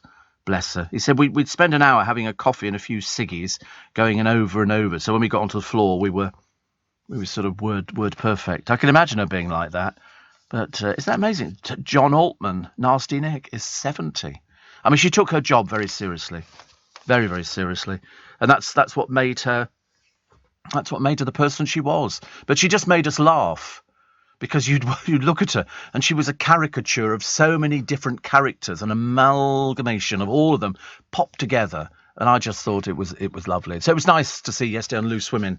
They had a couple of the interviews which she did with them, and again, you could see she was desperate for a cigarette, trying to get the interview over and done with, so she could go for her ciggy. Apparently, the chocolate orange hot cross buns from Sainsbury's Bakery are delicious. Well, as I said the other day to Richard Madeley, hot cross buns are so fattening. They really are. It can send my blood sugars through the roof. Because I thought, if I don't have them with butter or toasted or anything like that, I could just pick at them. And then it turned out I can't. Really not very good at all, which is a bit of a shame, actually. Verity's in Witney. She also likes the chocolatey orange hot cross buns from Sainsbury's. They're so cheap, aren't they? You get about two packs of hot cross buns for about £2.50. Very nice. Well, 4 of them. Yeah, £1.25, made with salted caramel pieces. Looks quite nice, but what's the fat content? 222 calories per bun. That seems like a lot, doesn't it? There's 12 grams of sugar, you see? So that's why you can't, much as though I'm sure people like them. And I'm okay with them. I'm not sort of crackers for hot cross buns. But ever since I discovered the fat content, how much sugar was in them, I thought, I really can't touch them. So in some ways, I'm very good with my diabetes. In other ways, I'm absolute rubbish. Absolute rubbish. Boris Johnson is preparing to fix Britain's broken asylum system with plans to send asylum seekers to Rwanda to be processed. What? Did I read that right? Priti Patel, oh, here we go, Priti Patel again. I mean, have we asked Rwanda whether or not we can send people there? They'll be going, what's happening? They're sending us people. Priti Patel previously suggested sending asylum seekers to Ghana. What for? I mean, they're really a bunch of crackpots, aren't they? This bill, this is the Nationality and Borders Bill, it aims to make it harder for people fleeing war and unrest to seek asylum in Britain. But as I say, anything that touches Priti Patel's hand or mouth, I'm afraid I have to take with a very, very large pinch of salt. Apparently, Steve John Altman is 70, as we know. I play drums with a band called Jump the Gun, and John sings about 3 gigs a year with us. Wow. I can't believe he's 70. I find that absolutely amazing. To me, he'll always be Nasty Nick, and he'll look exactly the same. And that'll be it, but not. Here they all are, holidaymakers in Manchester, suffering the queue. Why is it we've got this insatiable urge to go away around the Easter period time? I've got this no idea where you would be going to. Barbados or somewhere like that. It's interesting, isn't it? I've never been away at Easter. I wouldn't do it. But apparently they all have to take the kids away. And all the people I've seen queuing, there's no children. So perhaps children don't go away. Perhaps the parents do it. More in the papers today on Elon Musk, hinting at a shake-up as he joins Twitter's directors. He didn't invest too much money. I mean, he invested money, but not a huge amount. Darwin's theory of restitution. 2 of his notebooks have been mysteriously returned to Cambridge University Library 20 years after they went missing. They were written in 1837 after Darwin returned from the Galapagos Islands. It includes his Tree of Life sketch, regarded as the inspiration for his later theories on evolution, and are worth millions of pounds each, and somebody returned them. They've obviously had an epiphany, which is one of my favourite words of the year. I love the word epiphany. It's where you have sort of like a flash of light and you go, I can see, wonderful, I know what I'm doing that actually now. Lovely piece from Polly Hudson about little boy Beckham getting married. He's 23, she's 27, and basically she's saying, if there was no Posh and Becks, we wouldn't have the Kardashians, Love Island, and stuff like that. It's this want to be instantly famous. We all remember their flashy little wedding, obviously desperate to be famous, but really not really achieved a lot since then. She was in a little group. She didn't feature that much in it. In fact, I said to you before, tell you what you want, what you really, really want. More of Victoria Beckham, because, she didn't feature for about 3 minutes into the song. And it wasn't, and she didn't want to go touring with them again because she's down as co-writer. So she got the money without having to have the faff of touring. And also she's got a business to try and prop up at the moment. But at the end of the day, what's going to happen with Brooklyn Beckham? Will he find a job? No idea. No idea. I don't know what he can actually do. He seems to be down. He's been now taken on by some agency, and they'll be looking at all aspects of his work. What work? He managed to actually turn out a sandwich on American television, which, of course, provided much hilarity. And he made a cup of coffee once. Did he do an omelette? Oh, I don't know if he did an omelette. That's very complicated. You have to beat eggs. I mean, I love the way that he's sort of patronising us by telling us how to make sort of a sandwich. Whereas I have made sandwiches myself. You know, on numerous occasions. I should be on television. Yeah, we'll have to film that. Didn't he have a cast of hundreds or something helping him because he can't do anything for himself? A brewery is embroiled in a trademark dispute with Paul O'Grady after naming a beer after his alter ego, Lily Savage. Liverpool-based Dead Crafty Beer Company produced a red glittery Bakewell Tart IPA called Savage to mark International Women's Day. The artwork carried a cartoon likeness of Lily, but a letter from a legal firm warned it did not have permission to use it. Wow, never thought about that before, actually. Never thought about it. So Paul's in dispute with a brewery. But you can't just sort of take... And it looks like an image of what could be seen as Paul O'Grady as Lily Savage. A great character. Great character. And, as I say, the brewery said, we do have the utmost respect for Paul O'Grady and his intellectual property and reputation. We hope these actions will stop further legal recourse and go towards helping animals in need in Liverpool. Because, you know, Paul is crackers for animals. He can't do a dog programme on the television without going, I'll have to take it home.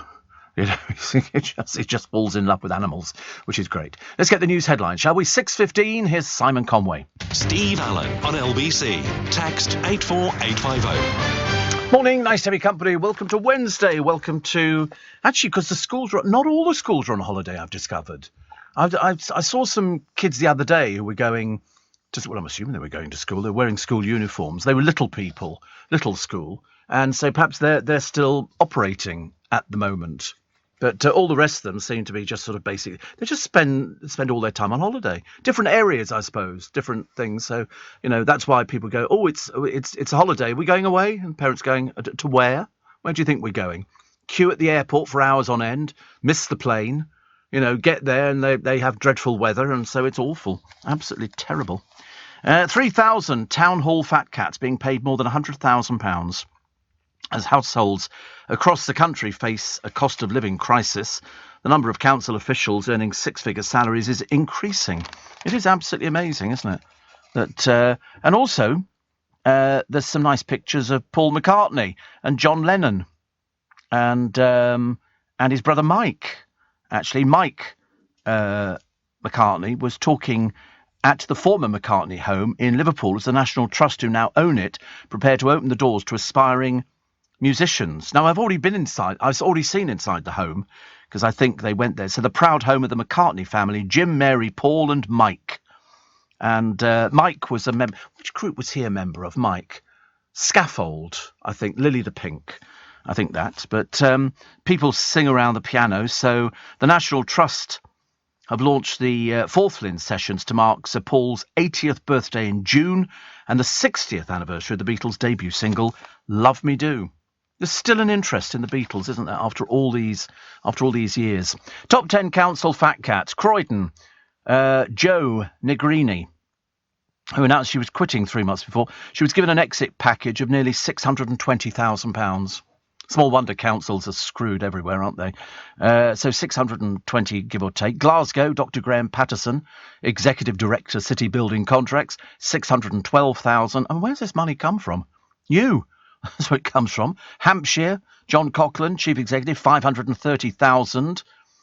Stockport, 440,000. The actual name of the person, undisclosed. In fact, there's quite a few undisclosed. In Winchester and Middlesbrough, undisclosed. Runnymede is Vince Sibley, 311,000. A pauper, positively. But authorities with the highest number of employees in receipt of over £100,000, 20 to 21. Westminster, 44.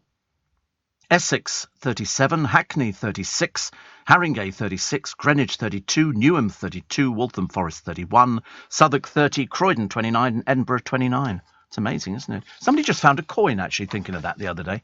And it was a coin from the 17th century. And it had the picture on it of Charles I. But his head had been scratched off because he was beheaded. And so they found this coin. A metal detectorist found it. I've always wanted to do that. They've got a new programme on the television about metal detecting. And it's another one of these things where they'll sort of take somebody who's been relatively famous on another programme and then give them something as boring as watching people do metal detecting. I mean, seriously. Although I always wanted to do it. Steve, this one says, I can't remember, says Lisa, the last time I belly laughed before 7 o'clock in the morning. I'm loving the show this morning. Daffodils. The trouble is there's so many awful things that are taking place throughout the world. There are so many things going on and there's so much bad news. I think occasionally we have to sort of kind of lighten the load just a little bit. Newborn twins in Ukraine, newborn twins, have been named after British anti-aircraft missiles. No, I didn't get it either. Apparently former First Lady Katrin Yushchenko, the wife of the ex-president Viktor, revealed parents have registered the names a boy named Jan Javelin and a girl named Javelina. So named after a missile, which is all very exciting. It makes my name seem a bit dull, really. I mean, well, these things. Nearly half the nation, and I don't know how they know these things, I wasn't surveyed, believe that Charles should step aside and allow William to become king. I mean, listen, I was never asked this. How can they say almost half people urge Charles to go? Only 30% put Prince Harry in a favourable light, down 35 points on 4 years ago. Nobody likes him. He chose to leave the royal family. Let him do what he wants to do. You know, what do I think about Charles? No, I think he'd be fine. Listen, he's getting on a bit now, isn't he? He's in his 70s. So how long's he going to get? You know, being king. And William's way too young to be king. I think you need to be a bit older to be king. I don't think he's 40 this year. That's too young. You need to be a bit, somebody with a bit of maturity. The Queen was 26, was she? Yes, I remember when she was away in a place called Treetops, and it was there she heard the death of her father. So she left the country as a daughter, came back as queen. He was ill. Yes, he was ill. I think he had cancer. I'm pretty certain. But it's amazing because they seem to have the clothes out there for her to wear. When she came back on the flight, she was wearing all black. Now, whether or not they travel, I'm led to believe they do travel with black clothing just in case there is a royal death. And that was it.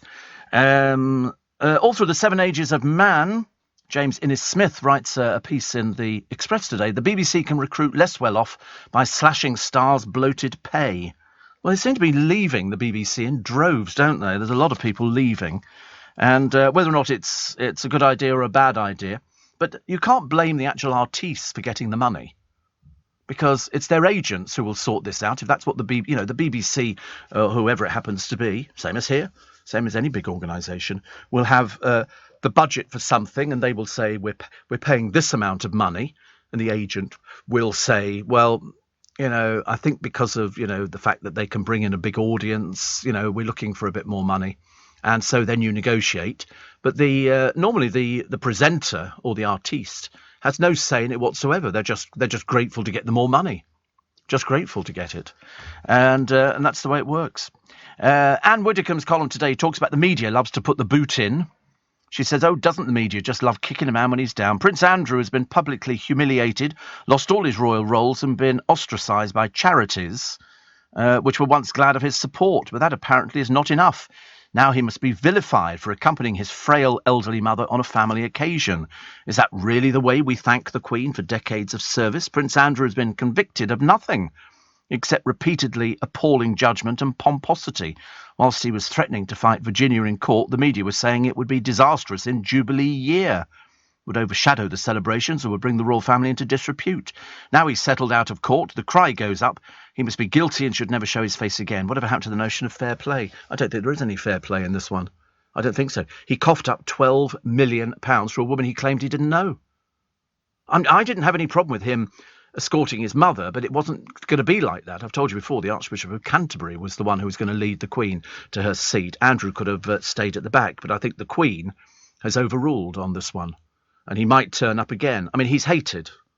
He seems to be universally hated. I love Anne Widdecombe saying, he's been publicly humiliated, because he's pompous, he's arrogant, he's not in the real world, all these. I mean, this went on for years, this thing.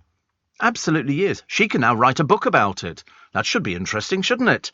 Because at the moment we're trying to work out where this money's coming from that Andrew was given for his daughter's wedding from a man he doesn't even know. He knew Jeffrey Epstein, the convicted paedophile. Can't he find the right people to know? Or has he just got an inability and is so taken by the fact that, we remember Sarah Ferguson was, willing to take money for an introduction to Prince Andrew. I mean, it was one disaster after another. Henry VI became king aged 6 years old, said Dave. He can't have had much to do, though, can he? At 6 years old. What my potty? I don't see anything else like that happening. And they found as well golfing legend Tiger Woods set to compete at the US Masters less than 14 months after a horror car crash. I really don't get golf. I really think it's the most boring thing. On the television, it's even more ridiculous. They go, it's like Crazy Golf, only without the windmill.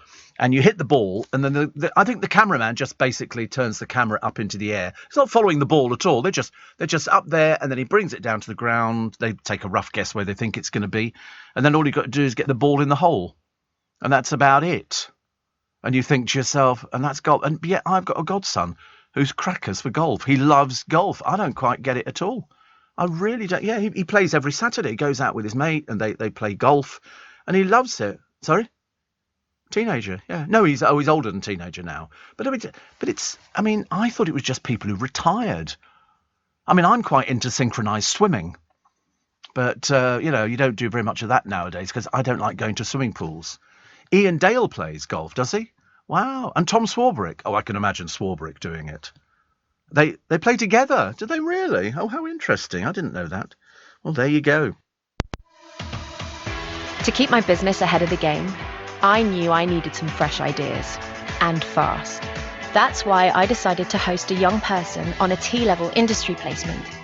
My student has already brought loads of new skills into the workplace. Plus, we're getting first pick of new talent coming into the construction industry right here in the east of England. It's been a total win-win. Go next level with T-Levels. Search Skills Revolution. Leading Britain's conversation. LBC with Steve Allen. Morning, 26 minutes to 7. I forgot somebody else for the T4 launch. Andy Peters gave us a list of all the people, and then Rick Edwards sent me something going, coughs.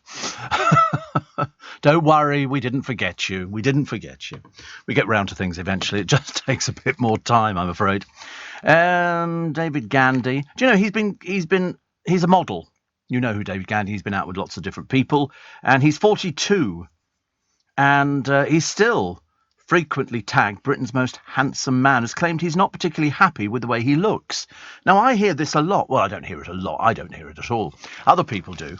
And it's people who have, they are models. If you say to somebody, oh, you must be delighted the way you look, and they go, no, my nose is a bit crooked, this happens here, then they're never satisfied with the way that they look, even though they're models and even though they've been photographed by everybody.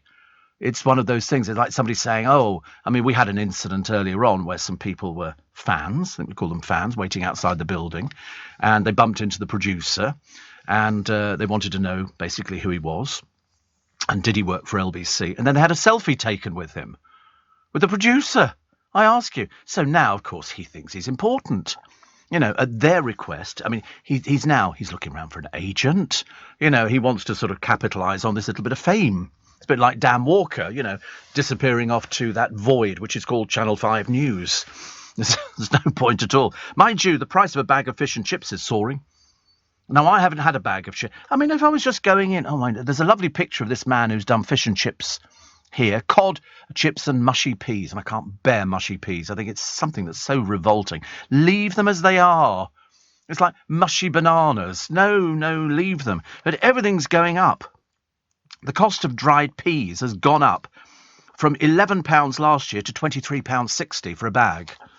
Everything's going up. Everything is going up. Potatoes set to rise 50%, so it will cost you more. Sunflower oil up 122%. Cod up 78%. National insurance going up today. Nick's talking about that at 7. Now, I don't pay national insurance because I'm a pensioner, which sounds a bit ridiculous, doesn't it, really? And I've got a job for you. if you fancy running one of the world's most remote post offices and having a close encounter with penguins, this is an ideal opportunity. You can pick up a penguin. Cambridge-based UK Antarctic Heritage Trust need a team to manage the Port Lockroy base in Antarctica for 5 months. I warn you, it's very cold. I tell you that now. Lauren Elliott, who went there in 2019, said, "We got to count all the penguins when they hatched. You have to do a lot of cleaning and there's lots of penguin poo, but there's never time to be bored. It's a really interesting place. You have to visit ukaht.org before April the 26th if you want to go and pick up a penguin." Okay? And you could probably, if you download the Global Player app, you can listen to the programme when you're out there. It's only 5 months, but it is cold. Doesn't interest me in the slightest. Imagine if the heating fails. I can't even bear to think about it. Chris in Cardiff says, in these dysfunctional times, touchstones are more vital than ever. Friendship's kind act in going to favourite places and shops. Yes. What's touchstones? I don't know what touchstones is. Oh, familiar. Familiar. Oh, right. Okay. They are dysfunctional times, aren't they? I don't think you won't ever forget these things, will you, really? You know, the way it's going. Also, Easter getaway will be costliest ever for drivers. I got a thing from the RAC the other day, because I'm with the RAC. And they were saying it's going to be very expensive, because you bet your bottom dollar the garages are going to be over-hiking petrol prices up again. They're not stupid. Motorists were battered with the biggest monthly increase in fuel prices last month, despite the Chancellor giving us this garbage about there's a 5p duty cut. It's certainly not been passed on.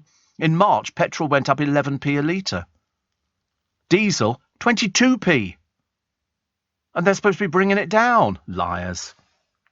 So it's going to go down, you know, as a very, very expensive time. Average cost of a litre of unleaded petrol went up by 11.62 to end the month at 163. Diesel went up to 179. But since the 5p fuel duty cut was announced by Rishi Sunak, just 3.7 pence. And that's not all of them. The RAC have suggested people seek out the cheapest petrol stations and drive efficiently to make every pound spent on fuel go as far as possible. Yeah, but you don't want to drive for miles, do you? Otherwise, that kind of defeats the object. We've driven for miles, and now we've sort of managed to find some cheap petrol, but it's cost us about 40 quid to actually get here. You know, just ridiculous. Steve, in these... Oh, sorry, we've just done the one, actually. Listening to you whilst attempting to feed an orphaned baby bunny. An orphaned baby bunny. Where'd you get one of those from? Or was it abandoned by its mummy? You do get them, actually. Sometimes mummy has the baby bunnies and then leaves them. But, Steve, you always put a smile on our faces, says Samantha. Well, we do now with a lovely picture of bunnies. We're all in favour of that one. I like bunnies, especially when they're little. They are very, very cute. Very, very cute. Which we like. So there's a picture of a man cooking here. His fish and chips, and he says basically it used to be a cheap, nutritious meal, didn't it? That's what they used to say about fish and chips.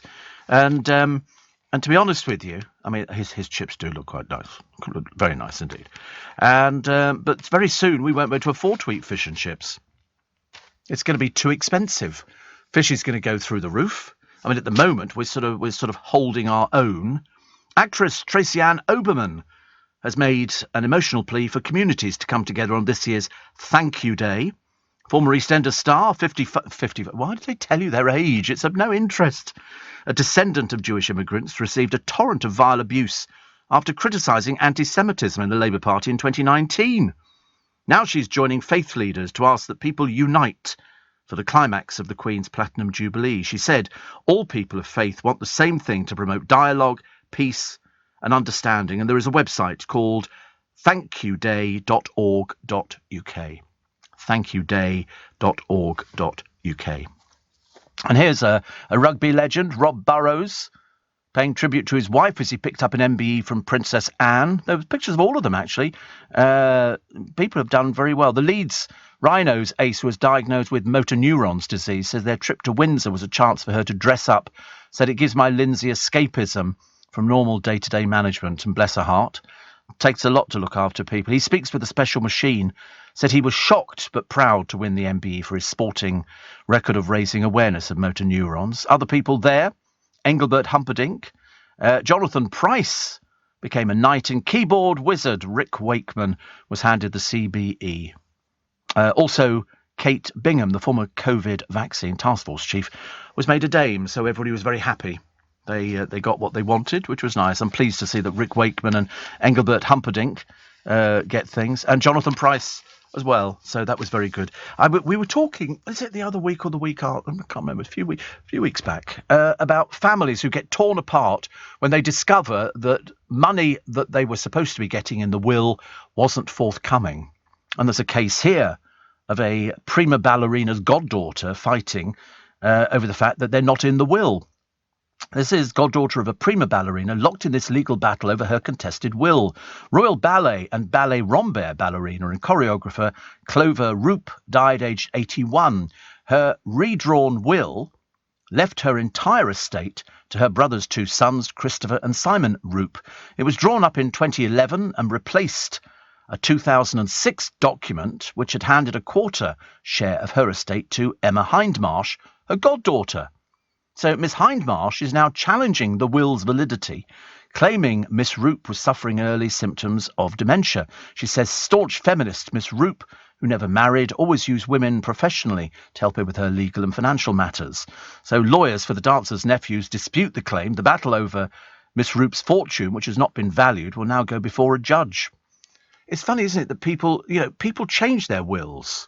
That's quite a normal thing. Something happens, somebody dies or you fall out with somebody and you take them out of your will, or, you put other people in, or you just change things around. And then somebody goes, well, wait a minute, I thought I was promised money. No, they changed it.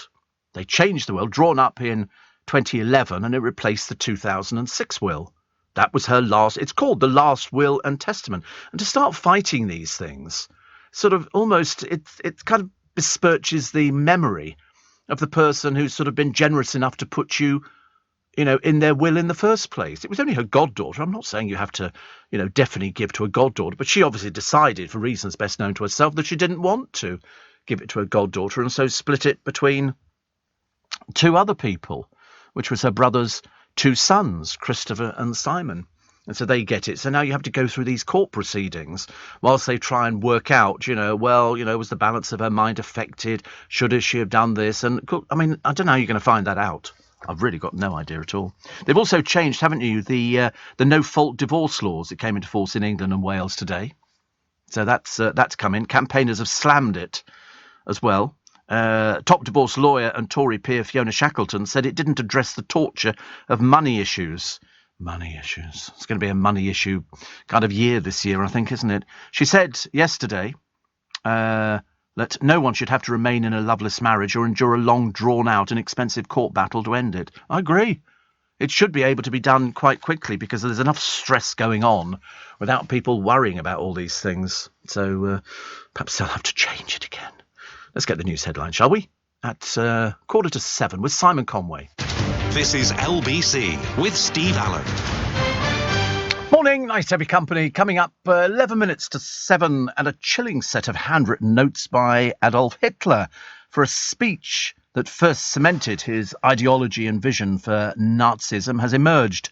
The previously unseen documents with the international autograph auctions in Spain from the private collection of an anonymous collector. The speech was delivered to 3,000 way back in February 1925 and intended to stamp his authority on the newly reformed National Socialist German Workers' Party. Less than a decade later, 1933, Hitler claimed absolute control over Germany. It's up for grabs tomorrow. They say could fetch £25,000. I would have thought it would have fetched more than that. It's handwritten. It's not, it's not a typed thing. It's one of those handwritten pieces that I show. But in private collections, I mean, how much of this sort of stuff is out there in private collections? The answer is probably quite a lot, I should imagine. Probably quite a lot. What else we got? Oh, scientists collecting snow samples. We were talking about this job earlier on, if you want to go and talk to penguins, which is lovely. Mind you, wherever you get penguins, you get leopard seals. Have you seen those? They're like 17 feet long. These things are killer machines. I wouldn't fancy it. Janet says, Steve, fish and chips is too expensive already. My daughter paid 18 quid last night. I can believe that. I can well believe that. I think the Seashell in London, I think they're about that sort of price. I mean, but you get sort of a box of chips with it and all the rest of it. But I bet you anything, portions are going to get smaller. I think portions are going to get smaller. The price of fish is going to go up. But, you've got to eat. You can't not eat. And they do discounts, don't they, for pensioners? I wonder whether they'll stop doing that. There's a fish and chip shop in Richmond, and they do a special pensioner day where you get sort of cheaper fish and chips. I suppose they'll just make savings by basically offering smaller bits of fish. I remember there was a fish and chip shop in Twickenham, and on rugby days, the fish is smaller. You would think it would be bigger to compensate, but no, it's smaller. And because I remember somebody saying to me, they do different fish on rugby days. They make more money out of it. I said, well, one here that says, it's about the national insurance changes. You need to check out the changes that are coming into effect in 2023. Apparently, currently, national insurance is not paid by people who are over state pension age but still working. However, from 2023, it'll be paid by working adults, including those over their state pension age. In 2023, the separate NHS levy will apply to those who are still in work over the state pension age. So we're all right for 2023. Got another year to go, I should imagine, when it comes in. Yeah. Don't want to spend it all at once. I'll just have to start saving. But I do get the pension, so basically the pension will be wiped out by the increase in national insurance. Kind of lesser of two evils, isn't it, really? Not a lot you can do about it. But so I've got a year. It depends on what month it's coming in. It's the only thing that will sort of affect next April. Oh, well, that's all right. We've got a year to go. A year of sort of quickly capitalising on it, and then the state pension, it'll be eaten up, I should imagine. Well, no, it won't be eaten up by all of that. It'll just be a small percentage, 1.25%, I think. Can't win, can you? Can't win. Just when you think being a pensioner, there's going to be some advantages. Nope, absolutely not. That's my fault for being a pensioner and still working. There must be loads of us, millions of us. The Daily Mail. Don't let Putin do this in your name. Boris Johnson urging the Russian people to reject Putin's brutal war. In a direct appeal delivered partly in Russian, the Prime Minister said the atrocities committed in Ukraine were a stain on the honour of Russia itself. He said, I can't believe that Putin is acting in your name. And it is. There's a little boy here standing next to his mother's grave in a town where atrocities have sparked revulsion. And she was just one of many, many people who were attacked, and then they were killed. Absolutely dreadful. And history, Boris says, will remember who looked the other way. The EU edging towards Russian coal ban. The trouble is, at the end of the day, and I've said it a million times because I can't quite get to grips with it myself, what does Putin think he's achieving? A country that is completely devastated. You really want that, love? Let's go and bomb your palace, see how you feel about it, because he's got all this money, hasn't he? Mind you can't take it with you. Here in South Devon, says James, a fish supper is still as cheap as chips. I wish it was. I don't know. I mean, different prices of fish. I mean, some of our fish and chip shops in London are very expensive, but they're sort of at the top end of the market. And it really does vary a lot. It really does. I didn't think it was going to be that obvious, but you get people saying, well, we've still got fish and chips for £6.50 up here in Yorkshire, where it is. And I go, well, down here it's 18 quid. Probably for the same thing. And chips used to be cheap. Kids would sort of come home from school, then they go to the fish and chip shop or on the way back home, and they buy a portion of chips or a sausage in batter or something like that. Nowadays, they go to Starbucks. And they order themselves, we'll have a so-and-so with the whipped cream. We'll have the whipped squirty cream on the top of it. I remember seeing there was some kids in Starbucks a couple of years back. And there was the one kid who obviously had the money to buy it. And he bought himself one of these smoothie type things with the cream on the top of it. It was like strawberries and cream or something. And his mates were all standing around as if they were waiting for it to drip off the end of the straw, which, of course, it never happened, actually. Never happened. Crab. Skate, monkfish, lobster caught off parts of the British coast are among seafood to be avoided, according to a seafood sustainability guide. Apparently, they gave crab and lobster off the west coast of Scotland a red fish to avoid label over concerns that the fishing gear used poses a risk to passing minke whales. How many minke whales have we got? Good Lord above. Only brown crab from the Shetlands and European lobster from Jersey were given the highest green ratings for sustainability. Other fish to avoid include monkfish, from the North Sea and west of Scotland, most species of skates and rays. And do we eat rays? Do we? Stingray things. Do we eat those? I don't know. Wasn't sure about it. Atlantic cod caught in the UK waters, North Sea herring, Southern Celtic seas and English Channel sardines and mackerel were all green rated. Who'd have believed there's all these different places? Apparently stingrays are popular eating countries like Malaysia and Singapore and seen as a delicacy. I think I've seen them being sort of cut up on a street market where they would do it. It was a fish street market.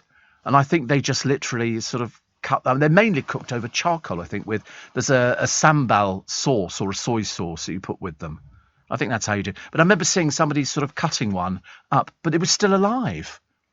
And I remember, I don't know why, perhaps I feel a bit guilty about these sort of things, you know, these poor fish that get caught. But when you see these huge trawlers that go out there and catch this stuff, and the crabs that they pick up from the Bering Straits, you just can't believe how many there are down there. There must be millions of the blooming things, millions, because they seem to go out on a regular basis. And they bring back, you know, these huge cages, which they bring up, and they're full of crabs, and then they put them into the hold. And all the people working on these fishing boats, they're on a bonus. Depending on how much comes in, they get a percentage of it, which is I couldn't do it. I mean, just even bobbing around on the on the sea. I'm afraid I've seen them when it's been snowing in the middle of the ocean and the sea swell, and I'm thinking, oh my godfathers. I mean, you really wouldn't want to do that. You really wouldn't. Red tape madness that says a mansion is not fit for refugees. It's a multi-million-pound villa owned by Mike Rundle. The council found fault with it. I mean, who knows? They're putting up obstacles all over the place now. I mean, he needs to upgrade his home, they've said. Well, I don't know what you need to upgrade on this thing. It's got 5 bedrooms. It's in Herne Hill, landscape gardens, onyx tiled bathroom, everything. What are the council thinking about? Of the delays, he said, this frustrating thing is the clear contrast between the approach shown by the rest of the EU and the approach shown by the UK. The UK basically doesn't want to help refugees. I mean, perhaps there are daffodils in the garden, suggests the producer. Always the wag, as they say. Yes, the children might eat them. Quick, dig the daffodils up. Ridiculous, isn't it? And by the way, the family of a law student, thought to be the first Briton to die after eating a cannabis sweet, have warned about the dangers of the edible drugs craze. She fell ill immediately. She had one of these sweets, and she died as a result. Advice there, don't touch them. Morning, everybody. Nice to have your company. Welcome to third. You know, the writing's getting bigger on my clock every day, I've noticed. It's obviously as if I'm losing my sight or something. It's April the 7th, the year 2022, which is very nice indeed. And it's a Thursday, which means we're ever nearer the weekend, ever nearer the Grand National. So everybody talking about gambling. Why was everybody talking about gambling? Oh, they've stopped sports people advertising gambling, which is quite interesting because they always say gamble responsibly. In fact, it says it on the windows of all the betting shops. But some people are totally addicted to racing. I said the other day, I went out, I was the other year when the National was on, go into the betting shop, and the people sitting there, they literally sit there, they have cups of tea and everything else, and they study form, and they seem to be very addicted to it. I've never been like that. I have been in betting shops, but not really that many. But I'm definitely going to have... You have to have a go on the National. It's kind of traditional in this country. Did Charles ignore the Jimmy Savile alarm bells? Did nobody tell him at Buckingham Palace, this man's a paedophile? Because let's face it, the rumours were always there. The rumours were always there about Savile. What else have we got? Millions facing Easter travel nightmare. Because of the roads, because of the trains. There's always going to be work. Everywhere you go now, they're building work and they're doing this and doing that. And you think to yourself, who's buying all this stuff? These huge department stores that they're putting up in Knightsbridge selling clothing. You know, and just in the glass windows, they've got rails. I think, who can afford this stuff? You wait till the bills start coming in. The spoiled socialites of Moscow slicing up Chanel bags in protest because Chanel have closed the shop over there. I mean, who are these stupid people? Do you realise people are being killed in another country in your name? But of course, they're socialites, and socialites are generally a bit vacuous, whether they come from Moscow or anywhere else. What else have we got? Oh, yes, an ex-England footballer, for some reason, seems to own Maradona's shirt. And he's put it up for sale. £6 million for Maradona's shirt. It's a special shirt. It's the hand of God shirt. 6 million quid. Who would pay 6 million quid for that? Even if I had 6 million. I mean, the hand of God was, of course, the stunning moment, and it lives. It was a handling goal scored by Diego during I think it was Argentina v England quarterfinals in 1986.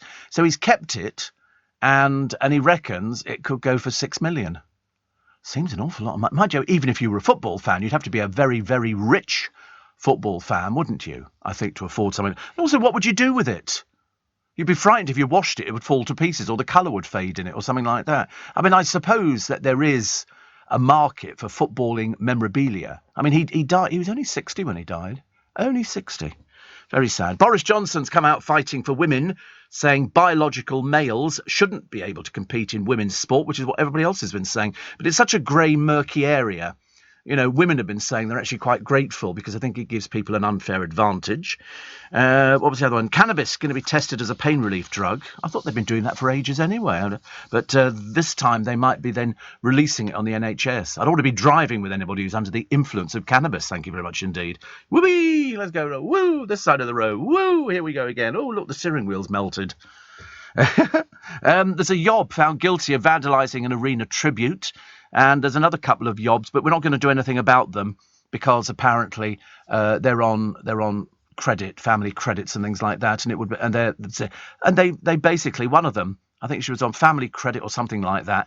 She's a slob of the first order. She got drunk on vodka and drugs and smashed up a cab office. The other one is a ladette.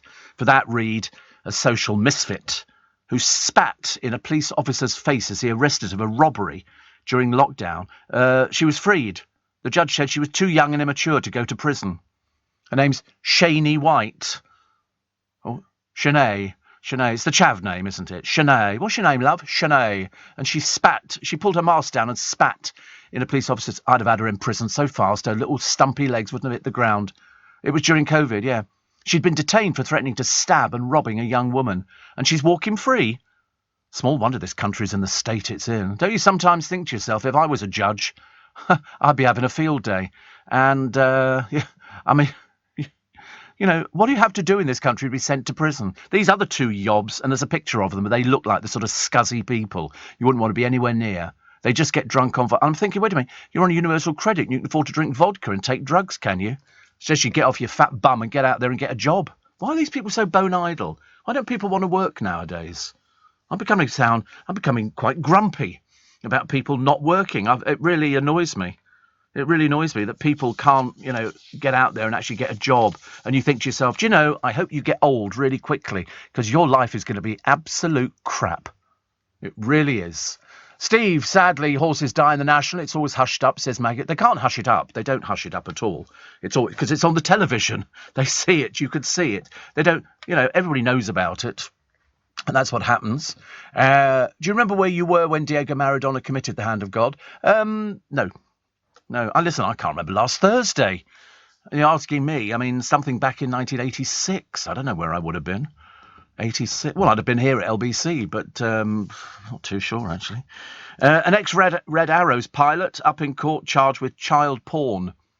And there's a whole raft of people in the Daily Mail today. They're police officers, ex-police officers, who've been convicted of heinous crimes, mainly involving child sex and things that are too awful to talk about. And you think, are you really the dimmest person under the planet? You're a serving police officer, and you commit a crime like that. Did you somehow think in your tiny pea-brain mind that nobody would ever find out? That nobody would ever say, wait a minute. You know, we've had all sorts of police officers over the years. In fact, there's a raft of them at the moment, of police officers who've committed murder, child pornography, and seducing people underage. And you think to yourself, how did you ever, in God's name, get to be a police officer? How does it ever happen? How does it ever happen? I worry. 1986, I was doing Night Extra on LBC. And I'm just having a look now, actually. And there it is. Steve Allen's Night Extra, 1 a.m. till 4. 4 was the best of LBC. And 5 o'clock was Daybreak. And it was billed as music to Brighten Your Day, I think. And it was classical music. It was very good. And when you look here, I followed Bob Harris's Nightline on the Sunday. We had Ed Boyle's Open Line, Bob Holness in Conversation. Funny. Clive Bull's Young London. Helps at Hand with Clive Bull. Network Chart Show. The Top 30 in Stereo on LBC. We carried the Network Chart Show. Keynote with Lawrence Spicer. Rice and Peas with Sid Burke. Lovely Sid Burke, not with us anymore, sadly. Sue Jameson's Art Week. Bob Harris, then me. Steve Allen's Night Extra. We are on the Saturday. We had Sports Watch with Mike Porter. Clive Bull was doing his Fix It phone in with DIY and stuff like that. AM with Steve Jones. Sports Watch, I say, with Mike. 6 o'clock news and background with Therese Birch. Then it was Carol Allen's Cinema Screen. Geet Mahler with Suresh Joshi. Asian news and music with the first hour mainly in Hindi, the second in English. I don't remember it ever being in Hindi, actually, strangely. I don't know why they put that down there. And then documentary, 9 till 10. And the best programmes from LBC and independent radio around the UK, including the monthly LBC celebrity interview hosted by Bob Holness on stage at the Barbican. They would go to the Barbican and people would go in there. And then it was Bob Harris's Nightline, where he'd whisper his way through things. And then it was me who didn't whisper things. So that's where I was in 1986 when Diego Maradona was doing The Hand of God. I was doing Night Extra. And although that was weekend Night Extra, and whatever it was very good grounding. Very, very good ground. Monday to Friday was, just in case you were wondering, we had AM. Now, by this time, it was Douglas Cameron and Peter Dealey.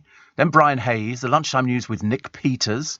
The Philip Hodgson Hour, LBC's marriage guidance counsellor. Jill Pyra was on between 3 and 5. Richard Dallin was here at 5. Body Talk with Michael Van Straten from 7. On Monday. Tuesday, Carol Allen's Cinema. Wednesday, Advertising World with Torrin Douglas. Thursday, On the Move with Greg Strange, Transport and Motoring Programme. Yeah, it was very niche. Friday was Family Money with Douglas Moffat. That was Monday to Friday. 7:30, the London programme with Mark Smith. Monday at 9:30, Somewhat Classical with Richard Robbins. Tuesday was Country Music with Jim Keltz. You know who Jim Keltz's wife is? She's a royal correspondent, and she's called Jenny. Yes, yeah, Jenny Bond. Jim Keltz's programme, if ever you get to hear it. Hello, everybody. It was like that. It was really good stuff. Nostalgia Street with Sandy Forbes was old records, and it was all put. It was fabulous. It was really very good, and I'm sure that Johnny Perry will have some stories to tell of Sandy Forbes, because I know I have. Pop Music Roundup with Bob Harris on Friday. 10 o'clock Nightline. Monday to Thursday, with Pete Murray. Friday and Saturday with Bob Holness. And then Night Extra with Steve Allen, Mike Carson and Therese Birch. All together. We all sort of split it. That's funny, isn't it? When you look back on those sort of things and you think, do you know, I remember it. I can remember walking into LBC on that very first day. And there was a reception. We were talking the other day about Liling and Maddie and, you know, all the people who used to work in LBC. And I remember lots of them. I remember my first day. Yes. I wasn't nervous, because how can you be nervous about sitting in front of a microphone? It's not like you're there's a whole room full of people. It's not like you're giving an after-dinner speech.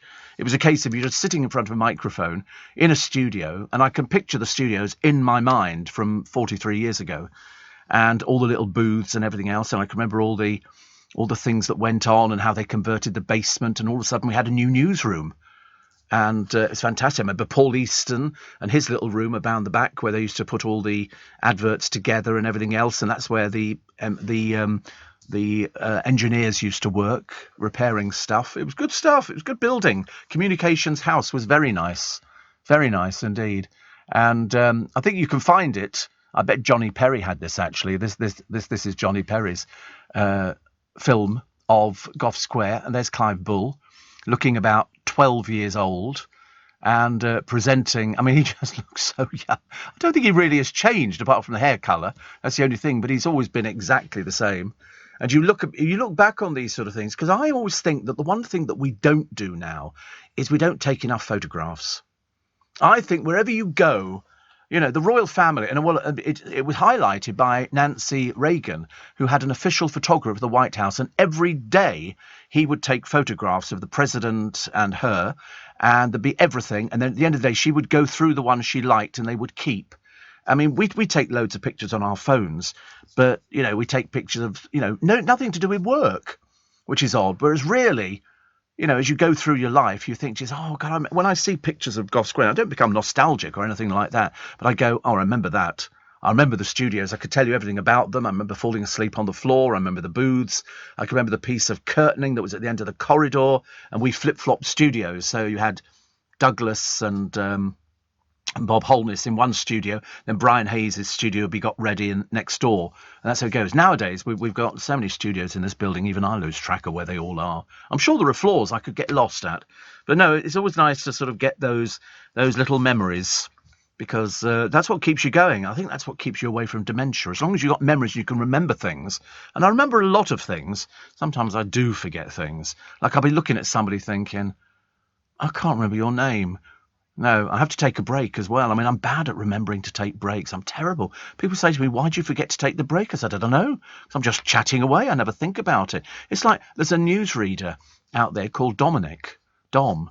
And every time I leave the building, he always goes, see you later. And I said to him the other day, I said, you won't see me later at all. Why would you see me later? Have we arranged something and I'm not aware of it? And he said, oh, it's a northern expression. Because you say that to somebody, don't you? You say, see you later. The producer always says, see you tomorrow, because that's the next time he's going to see me. But, you know, so yeah, fingers crossed unless he gets run over, you know, by a tram. But no, see you later, according to Dom, is sort of some northern expression. Very exciting. Apparently, according to Adam, there was lightning when he woke up this morning. How come I missed the lightning? Never mind, I can give you a time check, though. 16 minutes past 4. This is LBC with Steve Allen. Morning, still to come. The excitement. Thieves have nicked £250,000 worth of diesel from a Navy ship to flog on the black market. They just drove out with the tankers. I mean, literally, I mean, you'd think they'd better track it, wouldn't you? 250,000 quid's worth. The Navy's looking a little bit embarrassed. One of Britain's biggest fuel thefts. 250,000. Luckily, I'm not diesel, so it makes no difference. My friend Jordan says, on the way to work, my driver Richard listens to you every day. The spike continues. Dun, dun, dun. It does, very much so. We got loads of people the other day who were writing in and saying, I was there at the beginning of Channel 4, which was quite nice. Steve, hello from Bull Creek in Western Australia. Saw this carbon out shopping and thought of you. And I booked my trip to the UK in December. I'll finally be able to pick up my Steve Allen goodies, tote bag, glasses and tray, says Janet Walters. It's a nice picture, actually, of a bunny rabbit. And it says, it's sort of poking its head up, and the line underneath says, did somebody say Prosecco? Say Prosecco. Oh dear, honestly, what a day. I was thinking yesterday, I completely forgot to get Satsumas. I didn't get any Satsumas yesterday at all, because by the time I'd been out and done my shopping and done my bits and pieces, and I was going to put petrol in, and I thought, no, because that means I'll then have to take the car out. But that's all right, I don't mind taking the car out, but I'm just being mindful that it's so expensive nowadays. There's no point in wasting money if I don't need to do something. But I do need to go to... Who sent that to me? Mark White. He said, you must try the bacon roll from Cafe Nero. It's lovely and lots of bacon. Oh. It's a bacon ciabatta, though, isn't it? They heat it up while you wait. You take it from the... Oh. That might... Actually, a little bit iffy on that. The bacon at Pret looked better. Oh, there's lots of bacon in it. The bacon at Pret look better. The Marks and Spencer's ones are okay, but they're a bit hit and miss. Yeah, that does look like a lot of fat in there, Mark. That really... That in fact, actually, I'm thinking that looks pretty disgusting. And Kim says, Steve, I usually say see you later or talk to you later. Must be more of a northern thing. That's what he said. Dom said to me, he said it's a northern thing. And you know me and northern. I mean, honestly, when he says something like that, see you later, every day he says it as I go out, he goes, see you later. I go, you're not seeing me later. And everybody laughs. Yeah, he can wish. But apparently, Adam said, the moment I leave the room, all he goes is, oh, Steve said this and Steve said that. A bit like stalking, isn't it, really? The secrets of Brooklyn and Nicola's wedding. It's believe you me, it's so dull, you can't believe how dull it is. There is no secret. The Beckhams having to turn up to somebody else's house who presumably have sort of paid for the marquees, and they've got 3 big marquees. And because the Peltz family have got loads of friends because he's filthy rich, And the Beckhams don't appear to have anybody apart from Eva Longoria and Gordon Ramsay. Elton can't make it, and we don't think all the Spice Girls are going either. I mean, to be honest with you, do you think somebody might say, well, do you think the Spice Girls could sing? I mean, how naff would that be? The Peltzes who live in this... I mean, even their second home is worth 76 million. Their second home is worth 76 million. It's phenomenal, isn't it, really? So, what else have we got? There was something, I saw something, I can't remember what it was, actually. But, this £250,000 worth of diesel nicked by a gang, thousands of litres, and somebody said, we're going to need a bigger jerry can, because they literally drove the tanker out, and nobody said anything, which was a little bit worrying. I mean, last month, crooks stole 15,000 litres of diesel from a haulage depot in Newcastle upon Tyne. Where do you hide something like that? These are obviously, thieves also trying to steal more than £45,000 worth of fuel from a family-run truck shop in Hampshire in October. It's obviously big business, this. So it's obviously people who've got haulage lorries and they don't want to pay for it, so they're going to steal it. Which is amazing, isn't it? I mean, why don't they put trackers in these vehicles? I don't want to sort of point out the patently obvious, but I've got a tracker on my car, and the tracker is hidden. Even I don't know where it is. And it's hidden in there, so... And also, mine's a sealed engine, so you can't, you need to take it all apart to find it. And the tracker is there so that you, if somebody nicks your car, you can find out where it is. And if somebody's nicked £250,000 worth of diesel, you're going to want to find out where that is, aren't you? Definitely a bit odd. Ian says, see, I say, is it Tarrar? It's a Midlands thing. Is it really? Do you think so? Tarrar a bit. That's what people say, Tarrar a bit. Oh dear, I'm not sure about that. Steve, says Stella, talking of dementia, years ago I drove my daughter to school. I parked up, got out, walked back home with a friend, forgetting the car at the school. I got home and thought somebody had nicked the car. I did that. I did that at Kingston. I went to John Lewis in Kingston years ago, about 5-6 years ago, and I went into the car park, park the car, go to the shop, go and get a bit of shopping, come back, no car. And I'm holding a carpet. I bought a rug, well, not a carpet, a rug. And I looked around, somebody's nicked my car. And do you know where it was? It was on the floor down. They had 2 floors of parking. I didn't know. Nobody told me. Yeah, and I remember thinking, I went into complete panic, actually, thinking, somebody's nicked my car. How is this possible? This is the almost, this was a car some years ago, almost unnickable. But, I mean, if you put a tracker in these oil tankers, you can find out where they go to. I bet you'd be quite surprised, or not, as the case may be. Thousands of racegoers, including 10,000 NHS staff, will pack the stands at Aintree today for the start of the 3-day Grand National Festival, because many tickets for today's NHS Day were donated by the track to those who help keep the nation safe. I'm sorry, who's looking after the hospitals then, if they're all having a day out at the races? I don't mind it on a Saturday or a Sunday, but in fact there are hospitals who are now saying, please don't turn up a day in E unless you're seriously ill. Well, if you're seriously ill, there's no chance of turning up a day in E. But that's what they're saying. They don't want you to go there because they don't have the facilities. Chris says, don't worry, we've got a Greggs opening on Leicester Square soon. Do you know, not only do we have a Greggs opening at the back, but on the Strand, just down past Charing Cross Station, there's a huge Greggs which is just opening up as well. Taking over the world. Greggs. And of course, they're almost next door to a Krispy Kreme donut place. So they won't be very happy because Greggs sell cheap cakes and they sell donuts as well. So that'll be interesting. People fighting over it. I mean, our one's going to be huge. This one on the Strand is huge. It takes up a whole corner. I think it used to be a Pret. But they ran out of bacon sandwiches, so we closed it down. I wish. Do you think Brooklyn Becker might actually manage to get a shave and sort of do something with his hair? I've never seen anybody who looks like he looks grubby. He looks grubby. Model Nicola confessed she was terrified of the first dance. Well, I shouldn't imagine eating dance for toffee. Absolutely not. Asked by Vogue When he was last jealous, Nicola wrote, yesterday, David and Victoria Beckham's eldest son confessed 1 hour ago they will marry at Nicola's Miami family mansion. Couldn't do it at the Beckham place. You only get about 10 people in there. It's a bit pokey. But, you know, at least they've tried. Made an effort. At least we've got one out of the house. More room for everybody else. Rod Little's column today talking about the real problem because it's International Beaver Day today. I have no idea, and I don't know how we're going to be celebrating. But also International Day of Reflections of the 1994 Rwandan genocide. So it's ridiculous. Do you know that June the 2nd is International Sex Workers Day? Did you know that? Where do these days come from? I must pop it in the diary. I had no idea. No idea. And Prince Charles repeatedly begged PR advice from that now dead nonce, Jimmy Savile. He described Savile as the man who knows what's going on. He certainly did, the paedophile.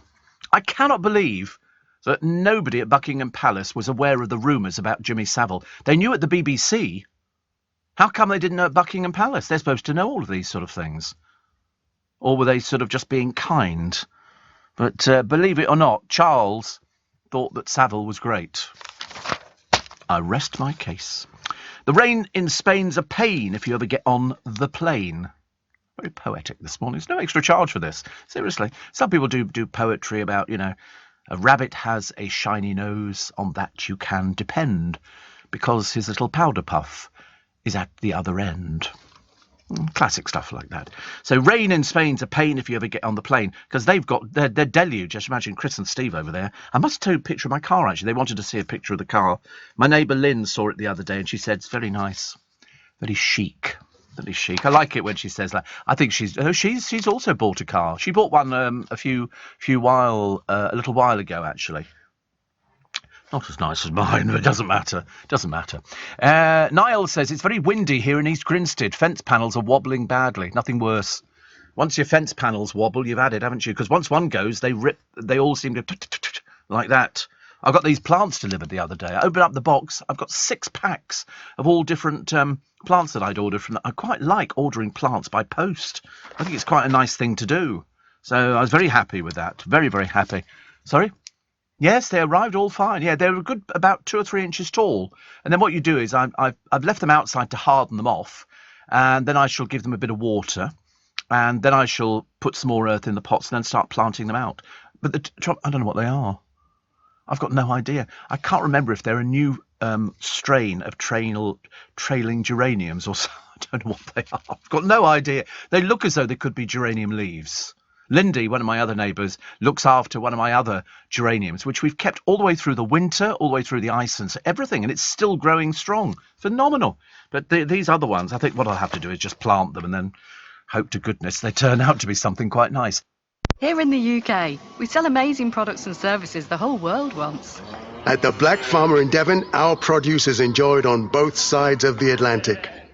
We're McKinnon and Saunders from Manchester, and our puppets are watched on 6 continents. So whether you're new to exporting or experienced, explore global growth for your business with free support from the UK government. Access information, training, events and expert advice to help you find new customers overseas. Visit great.gov.uk to get started. Steve Allen on LBC. Text 84850. Well, I thought I'd read everything in the papers to do with people who are quite clearly a bit doolally. And doolally person for today is a guy called John Lansdowne. John Lansdowne is a chef, which is very nice. He comes from Herne Bay in Kent, and he is suing P&O. He's suing P&O. He's claiming race discrimination on the basis he was replaced with foreign agency workers. How much is he suing them for? £76 million. You can't help feeling he's been ill-advised. £76 million, he says, because they've sacked him for being British. I don't think you'll have a leg to stand on that one. They've already explained that they're trying to save money, and so they're bringing in foreign workers, agency workers on, they say, $5.50 an hour or whatever it happens to be. They're doing it. And to stand up in court, I mean, I don't think it'll ever get that far. I seriously don't. £76 million is on. What do you think? Have you started clearing your bank account out and looking at houses? because it's not going to be happening any time at all. Ed Sheeran won a court battle after being accused of stealing part of the hit Shape of You, and he says he paid a price with his mental health. So he won. He paid he said the copyright claims were way too common because this goes on far more than even we would imagine. What happens is somebody goes, that's part of my song. You know, I wrote bits of that. And so they go to court. In a lot of cases, people settle out of court. And he obviously thought, Ed Sheeran, this is somebody called Chokri. O'Donoghue and Chokri were the people. Now, whether or not they have to pay court costs, I've got no idea. I'm assuming once you start going to the High Court, he and his co-writers were accused by Sammy Chokri and Ross O'Donoghue of stealing the phrase O-I-O-I-O-I, okay, from Chokri's little-known 2015 song Oh Why, which he performed under the name Sammy Switch. During the High Court trial, Ed was told he was a magpie who borrows ideas from unknown songwriters without acknowledgement. But the judge, Mr. Justice Zaccaroli, I think, found the singer had not even heard the OY song before writing his own hit, and concluded he neither deliberately nor subconsciously copied the phrase. So, I mean, how much they're going to have to pay for this one, I've got no idea. So these are the two songs. Now, the first one you're going to hear is Ed Sheeran, and the second one is the song that they think he's pinched from, okay? So listen very carefully. It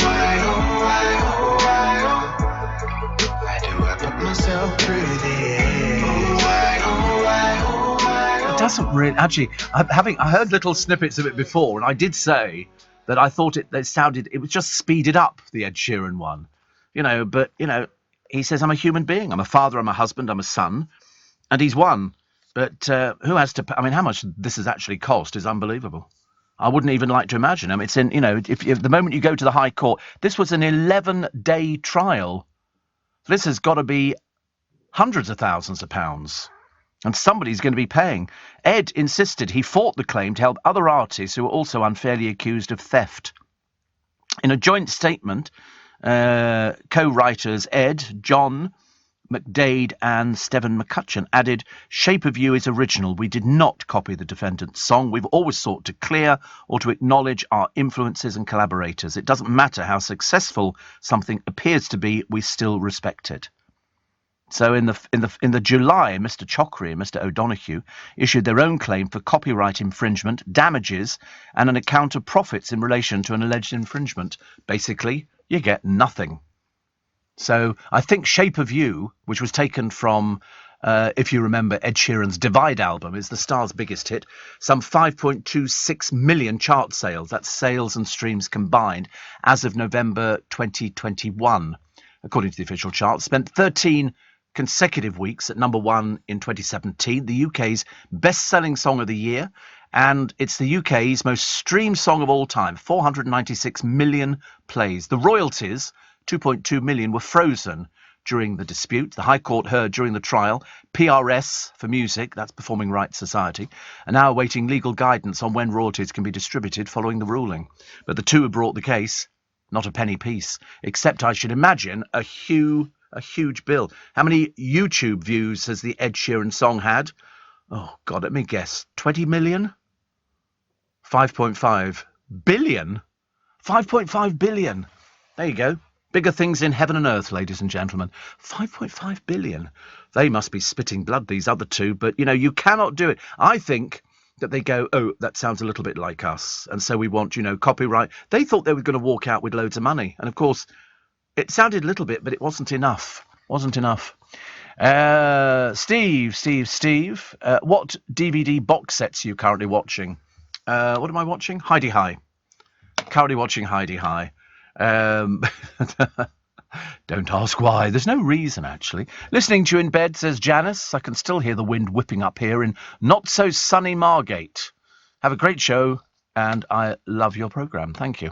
Bev says, in the 80s, I worked on site for a building company. My boss lent me his company car to go shopping one lunchtime in East Ham. When I got back to the road where I'd parked, I panicked as I couldn't find it. And yes, it had been stolen. I had to ring the office and tell him. I was horrified. I'm trying to remember if I had ever had a car stolen. And to be honest with you, I don't think I did ever have a car stolen. I remember when I was very poor, when I was very, very poor, years and a long time ago, I moved up to London. I had no money. But I had a little car. It was a beaten up little Mini, and I'd paid, I don't know, 100 quid for it or something like that. And I got done for having no tax. And I got fined, and I can remember I'd just been to the bank, and I'd taken out, I think, £50 in pound notes, and the police wanted to know where I'd got the money from, because to have 50, I mean, in those days, £50 in pound notes, where did you get that from? And I got it. I can't remember. I don't think it was a machine. I think I'd been into the bank and written a check out, and I always remember it to this day that now 50 quid is nothing, is it? Nothing at all. You sort of, we do tend to waste that just buying petrol, which was a shame. Steve, you mentioned Sandy Forbes presenting a nostalgia music show on LBC back in the 1980s. As a collector of 78s of the 1920s and 30s British dance music, I knew Sandy very well. He was indeed quite a character and not altogether popular amongst collectors. I visited him many times. He had a huge double garage with rows and rows of racks full of 78, thousands and thousands. I'd forgotten he had his own radio show, but the best show dedicated to playing 20s and 30s was Mardi Gras, presented by the discographer Brian Rust every Sunday night on Capital Radio. Brian was a friend of Sandy's and a good friend of mine, a really lovely guy. Well, in fact, Sandy used to use a company who would clean the records up for him, and then he would be able to play them. And I don't know how they cleaned them up, but so they didn't sound scratchy or something like that. And Johnny Perry and I knew Sandy very well because he was in the building. He used to come in the building, and there was I can't remember what the name of the guy was, who used to help him put his music show together. But I think he owned the company that cleaned up the 78s that he used to play. We had a hip-hop show on LBC, long before people even really knew what it was, because we inherited Mike Allen from Capital Radio, and he did a hip-hop show. And, of course, you can imagine LBC, who was doing magazine-type formats. And then you got Mike on going, here goes the gravy, here comes the custard, and all that kind of stuff, and a big shout out to the Peckham posse. And we would go, what's he on about? None of the engineers, because all our programmes were engineer driven. So you had a producer and you had the engineer. They were all on different shifts. So halfway through a show, you might see the engineer change. And they used to have to put all these bits of music on, and then Mike would be saying, okay, cue it up to the third track. And so he used to play these hip-hop things. And we used to get people writing in saying, I'm with the Fulham posse. Can you give a shout-out to, we had no idea what he was on about. Not a clue. Not a clue, but it was funny days. Funny days. But I remember Sid Burke's Rice and Peas, because he used to start off with Bhagwan, check the runnings. And he was a lovely, lovely man. He really was. And he used to do interviews on the programme. Geet Marler with Suresh Joshi was another one of our minority interest programmes, but huge audience. In fact, Suresh used to run the restaurant of the year, the Asian Indian restaurant of the year, because Indian restaurants were in profusion in London, and they were everywhere. And we used to get to go and eat for free. So he'd say, oh, Steve, do you want to go out to eat tomorrow night? So I go, yeah, where is it? You go, it's in Covent Garden. And you'd go there, and you'd get a completely free meal with everything else, because they all wanted to win Geet Marler Restaurant of the Year. It was a bit like payola. It was very funny. And then they'd have a big awards ceremony, I think at like the Grosvenor House or something like that, where there'd be thousands of people, and the Restaurant of the Year would be announced, and they got a plaque, and in fact you could still see it on some restaurants. They've still got their LBC plaques.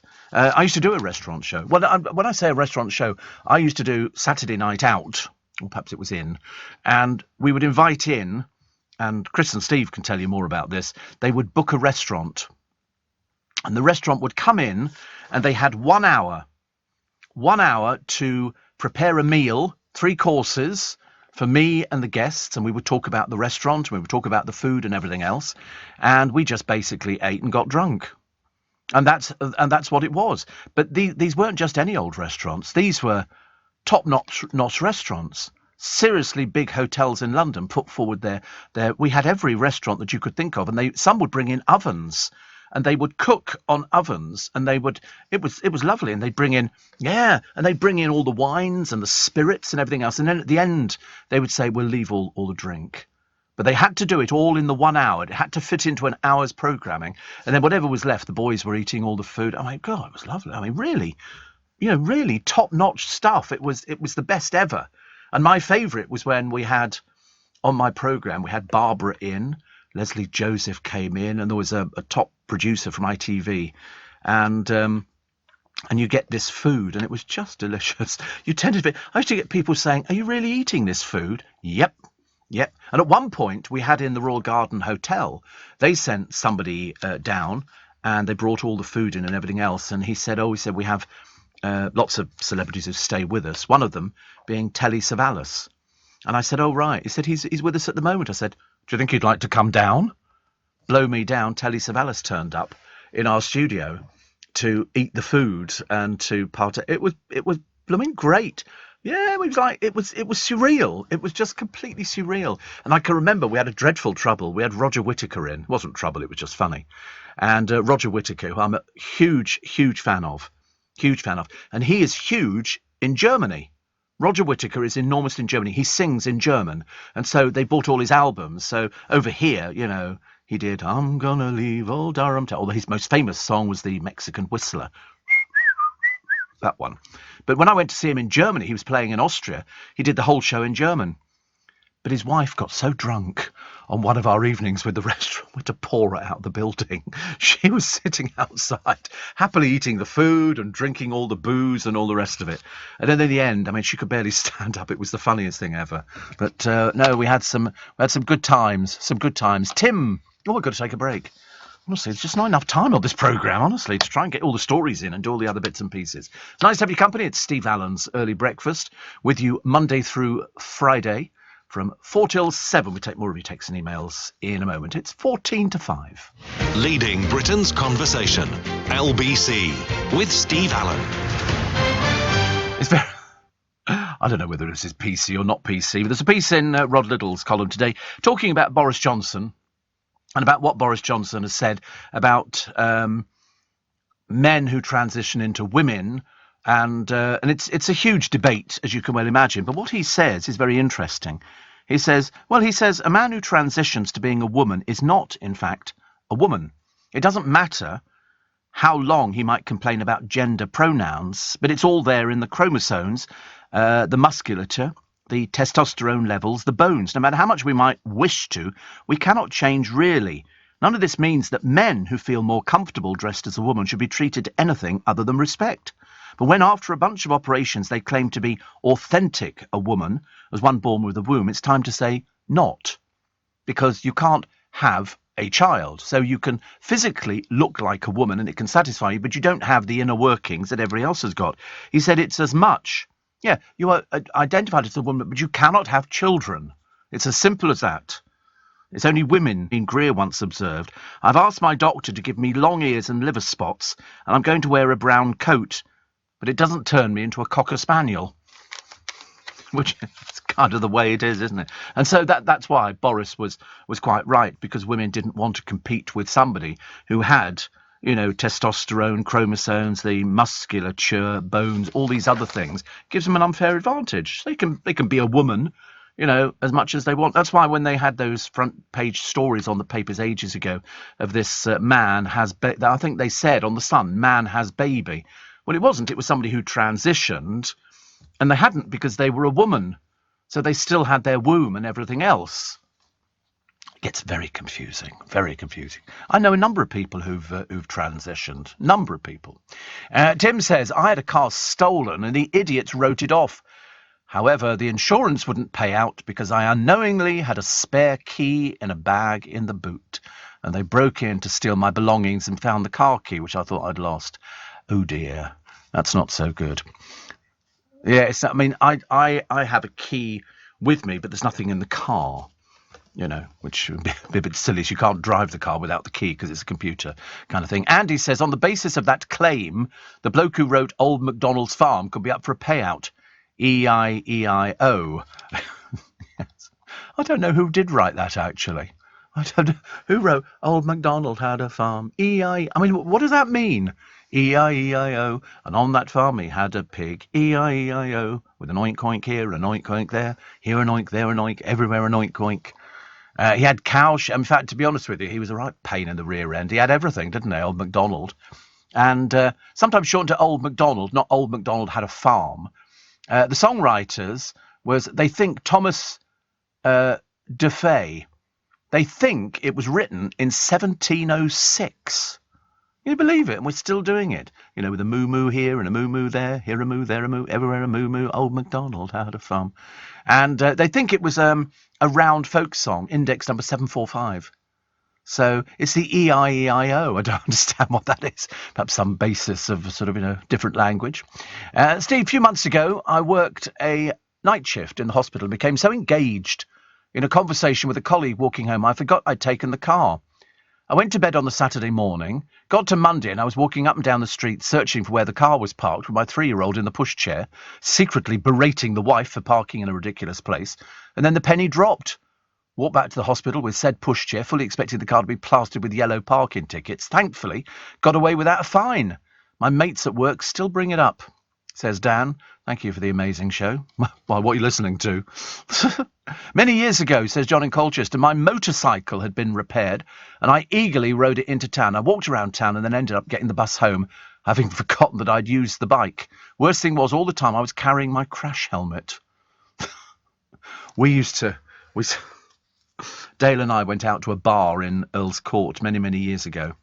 And in those days, it was quite fashionable in gay bars for people who didn't have a motorcycle, but they sort of aspired to the leathers and all the rest, to walk in carrying a crash helmet. And Dale was going, quick, Steve, they're going to bash us up. I said, no, they've just got off the bus, dear. They're just holding the crash helmets in their hand. Actually, talking of cars that have accidents, he said to me one time, he said, can you run me up to the airport? He was going on holiday. And this was long before he was famous, long, many, many years. And I said, okay, and I had a little battered blue Mini. And I was driving, and I got to the Greenford roundabout, and I took my eyes off the road for some reason. And I was behind a lorry. And the next thing, I was underneath the lorry. It was a bit like a scene out of a Hollywood movie where the front of my car disappeared onto the car in front. And as it moved away, it took my radiator with it. Luckily, the car still drove. So when I limped into Dale's place, because he used to live out at Hatch End, I had to say to him, I felt like the poor relation, because he used to drive flashy cars, and I couldn't afford flashy cars at all. And so we limped up to the airport, and he just got out and went, thank you. Left it. When we were students, says Helen, and didn't have much money, my friend's battered old Mini got stolen. But she didn't mind that, because when it was found a couple of days later, the joyriders had left it with a full tank of petrol. That was a good one. When I was in a youth club down in Berkshire, we used to run the Tuesday night club. That's where I learnt to DJ in the Tuesday night club, because my uncle Alan, who lived in Ilford, had, Alan, as everybody says, he used to have speakers, because he used to run local discos when he was a young man, and he had an amplifier and speakers, and we just put together some turntables, and that was the basis of our Tuesday night club, and I would go out and buy records, and we'd play them, and so that was how it sort of started. And it was very good. We didn't make any money at it, but it was the forerunner to working in radio. I don't know how, actually. I came up to London, and I worked in Richmond. I came up to audition in Richmond, and a guy called Keith Hardy gave me a job, paid £8 a night. £8 a night, honestly. And out of that, you were supposed to, get your own way there, buy all your own records, outfits, and all the rest of it. And I wasn't very good. I mean, I really wasn't very good at all. I've freely admitted. I'm better now, I think. I think I've improved a little bit. But it was, you'd entertain on a Saturday night, about 1,000 people. And it was quite good. But the trouble is, because there were two places, there was Brolly's on one side and Cheeky Pete's on the other. Brolly's. I mean, because they had tables with Brolly's up in there. And it was like a ballroom. They had a stage and everything. We used to have live bands in there. If I played a record that didn't go down well with the crowd, they'd all move to the other side. So you were left with nobody. It was ghastly. Ghastly. In a world where everything's looking grey and despite working like a robot in a rubbish job, says Jason, I sneak my headphones under my hat and listen to the best show on radio. What are you talking about? Who is this best show? Why is nobody telling me who it is? He says, thank you. Thank you. Don't go to Spain, by the way.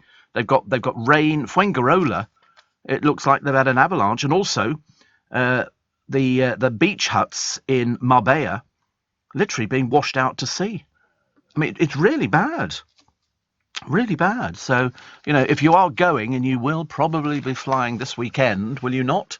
Going to get some sunshine, hoping to. My chemist, he was I think he went to Florida or something like that, enjoying a bit of sunshine. More Easter eggs called in. This is by the second nasty surprise. This is Kinder. Again.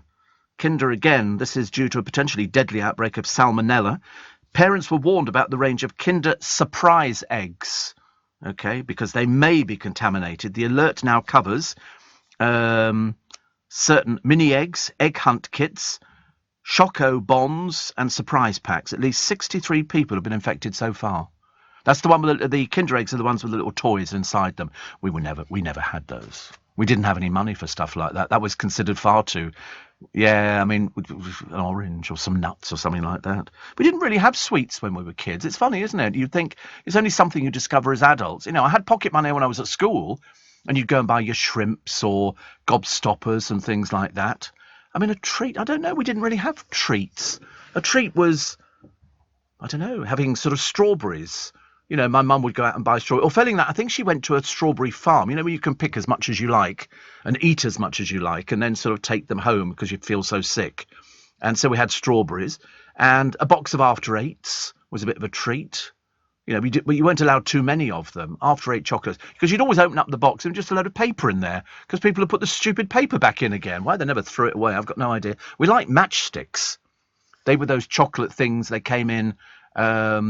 They're still around, aren't they, Matt? I bet they don't look the same as they used to. We used to do them in peppermint or mint or something, orange, I think, and then just maybe chocolate. Matchmakers. How much are they now? £1.75. There you go. Boiled sugar pieces, skimmed milk chocolate and plain chocolate. And Nestle Quality Street Matchmakers. Oh, I didn't know that. Quality Street Matchmakers. But that was a bit of a treat for us because we never had that sort of stuff. We also didn't seem to drink tea. We drank water. Out the tap. I don't do that anymore. I can't drink out the tap. I've got this thing about there's things floating around in there, so I don't bother. So I drink bottled water, and I go out and buy a case of bottled water at Costco and drink that. Ridiculous, isn't it? Honestly, it's funny actually. As you get a bit older, you start doing stupid things that you never did before. And yet, when you were kids, we used to drink out the garden hose. Never even thought about it. I mean, apparently the producer thinks it's becoming eccentric. I don't think so. I don't think I'm eccentric.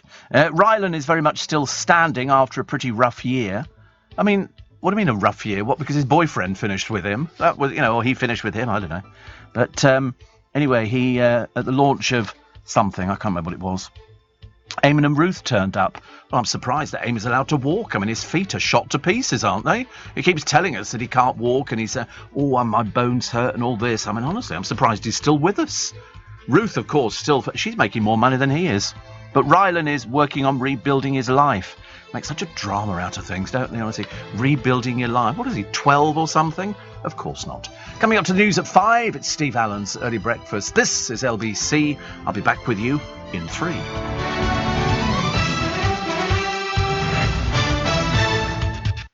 Are you receiving tax credits? If so, this message is for you.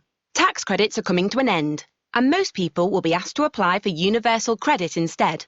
The Department for Work and Pensions is writing to tax credit claimants.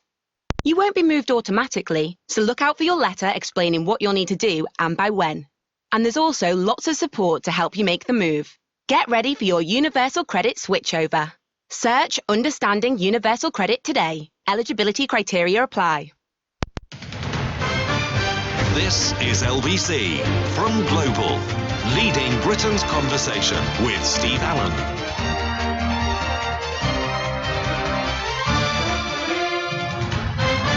Morning, nice to have your company. It's wet. Might not be wet where you are, but it's wet in London, I'm afraid. Miserable, isn't it? I don't remember it being like this around the Eastertide. I thought we might actually get some decent weather, but it appears not to be at the moment.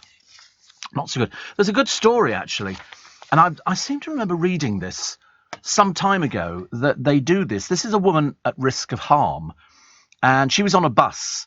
And so she dialed 999 and she pretended to order pizza. And this is a coded call for help to the police. And it's worth remembering that if ever you do that, you pretend you're talking to a pizza place and the person on the other end will know because you're going to give your address. And that's how they can help people out. And the call handlers quickly realised something was wrong. She would only give yes and no answers, and they then alerted the police, asked if she was in trouble. The woman said yes. And after texting her for more information, the handler used a tracker to find the vehicle and the police moved in. And that's worth remembering. Worth remembering because, we do get odd people about. This man from Leeds was arrested after police stopped the bus. And so you just pretend you're ordering a pizza. And I think the force have offered advice to people in similar situations, clarifying that all 999 calls are directed to call centres and answered by BT operators. So they'll ask which service you need, and if no service is requested, but anything suspicious is heard throughout the process, the operator will connect you to a police call handler. It's always best to speak to the operator if you can, even by whispering. You may be asked to cough or tap the keys on the phone in response to questions. And they can then assess the call and arrange help if needed. I was watching something. I can't work out if it was a joke. It's a woman in America, and she's one of these peculiars. And there's 3 lads, and they're in a house in her neighbourhood, and she goes round there because they've left their car engine running, and it is polluting. She became quite irate. It was polluting, and it was affecting her. And it was affecting her badly. And so the boys are standing there laughing at her because and inside, and you've got a blue neon sign in your house, and it upsets me every time I drive past. I mean, this goes on for about 20 minutes. And in the end, she says, so what are you going to do about the car? And he goes, I'm going to start the engine up and just leave it running. He said, I want to pollute the atmosphere. He said, we're in Los Angeles. It's polluted anyway. So she says, I'm going to call the police. So she calls the police. And the police come out, and it sounded as though it could be real. It looked as though it could be real. In the end, she gets carted away by the police because she's quite clearly sick. Because she starts kicking their rubbish about all over the place, and the boys are going, can you really believe that? That she, she's so simple and so stupid. So stupid. But I found it very entertaining, but frustrating at the same time. Very frustrating. Steve, I used to go to the candy store and buy sweet tobacco and sweet cigarettes. You can still get it. They still make it. I don't know. There are lots of these shops. I mean, unfortunately, sweet tobacco was just sugar. And they don't call them cigarettes now. They call them candy sticks. So, and I used to like them as well, because we used to go into a shop when I was, and please don't write in with your favourite sweets. This is not BBC Local Radio. We don't need to fill up programmes, and get audiences by doing that old tat. It was a case of we used to buy broken cigarettes. So in other words, these were cigarettes that would have gone into the packs, but they broke in the machines, and they would sell them. They had a big jar of broken cigarettes, and that was a big treat. Because if you were lucky, you got a bit of red on the end of it, so it looked as though it was a proper... I mean, I don't know if anybody ever thought it was a cigarette. I've got no idea. But they used to sell cigarettes. Oh, yes, you could get cigarettes individually. Sometimes you would see a machine outside a shop. Not that I remember these things back in the 1800s, but it was a machine, and you put a penny in, and you turned the handle at the side, and a cigarette would appear. A penny. I think it was a penny or something like that. And on the stations, they used to have different sweets and things like that you could buy. And you put your money in, and blooming drawer wouldn't open, and you couldn't open it, and then the train would come in, and so you'd have to, oh god, what am I doing? And they still get stuck sometimes, but these were on all the platforms. They were sweetie things, little boxes of Payne's poppets and stuff like that. And then you get on the train, having lost your shilling or threepence or whatever it was, and somebody would come along and just go, and you'd see them taking your sweets. My God, you could have killed. I used to hate things like that. But they used to have, I don't know why we had sweet things on the platform. They weren't very big machines, but the cigarette machines, I think it was Black Cat cigarettes or something like that. And I think they were I'm sure it was a penny, whatever it was. A penny was a lot of money. Well, it was in my day. It really was. What else we got? electronic vehicles owners, because I think Ian Dale has bought an electronic vehicle, and I don't think it went according to plan, but they were shocked to find a council's charge points showing pornography. I know, I couldn't believe the story either. But screens on devices at car parks are meant to bring up the council's website, but some had explicit images after they were hacked. This was on the Isle of Wight. A council spokesman apologised and said they were saddened. I know. And Ian Dale did a piece. I think it was headlined something like, "How my 11-hour journey from hell proves Britain is hopelessly unprepared for electric cars." He did that in the Daily Mail. And so he bought... Oh, is that his car? Good Lord above, it's very flash. Funny-looking number plate has been blocked out. Very flash, isn't it? Oh, it's only two-door. Is it two-door? Go down a bit. Is it two-door or three? I can't know. Is that two-door car? I can't tell. He's got some plants in pots, so I don't know where he is. But it's an Audi. Is it an Audi? Honestly, things you learn from people's cars, don't you? You look at the car, and so he bought this one, and I've heard as well there's queues, because nevertheless he said, I was due in Yorkshire to speak to Beverley and Holderness Conservatives at the racecourse, and so I planned my journey of some 200 miles using Zap Map. I've never even heard of that. He said, set off from London, having driven from my home in Tunbridge Wells the afternoon before, using 42 miles of charge. I would have recharged at the Leicester Square car park, but all 3 units were occupied. What car park in Leicester Square? Have I missed the car park or something? Does he mean, is it the multi-storey over the way? Could be that one, actually. He said, so anyway, obviously I would have to charge the car up en route, so I made a pit stop at Donington Park, which had 3 120 kilowatt per hour charging units. Most on motorways charge at 50 kilowatts. And he said all 3 were in use, but it was a short wait. I added 125 miles of charge, which took 40 minutes. So far, so good, although the cost was slightly horrifying, £25. In effect, that means it's as expensive to drive 600 miles in an EV as it used to be in my diesel car. Of course, if I'm not on the road, I can do most charges at home via my reduced overnight tariff, on which I have to pay only 5% VAT. In contrast, for every £1 you spend on petrol or diesel, 60 pence goes to the exchequer in tax. But as more people start driving EVs, I'm sure it won't stay quite so cheap. No, it doesn't. I remember at one time when the government was saying, buy a diesel car. So everybody bought diesel cars thinking, the government going to look kindly on you, the rip-off merchants. No, up went the price of diesel. And it's up now. It's far more expensive than normal petrol. So that was a bit of bad information, wasn't it? Up 22 pence a litre in March for diesel. And we used to have diesel cars for LBC. I remember borrowing one. They were sort of like Land Rover type things. I think they were Frontierers. Because I used one when I worked for Noel Edmonds. And, really, honestly, my life is so checkered. Yes, Crinkly Bottom on tour. And I took it up there, and it was lovely. But they're half noisy. Diesel cars are noisier. And the electric cars, I had an electric car this morning. Again, I'm getting more and more electric cars now, which actually it doesn't bother me unduly. It's just that I prefer to hear my car, although, strangely enough, you can't hear my car. It is actually, it's really quiet. Really, really quiet. I don't know why, just very quiet. Horses who have names starting with an R and jockeys in green are your best bet for the National. Don't take a blind bit of notice of that. I'm just merely passing on to you because it was in one of the papers this morning. And Gemma Collins is doing her one-woman show. I have no idea what she was wearing, but whatever it is, it didn't fit. It was a most peculiar outfit. She's going into Chicago, isn't she? I can't wait to see that one.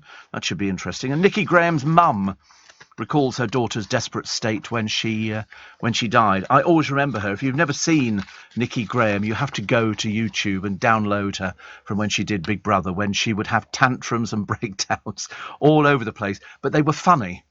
It was done as funny. I remember one time she had this little radio thing and it didn't work properly. It's not working. It's not working. Why is it not working? Oh, it's working.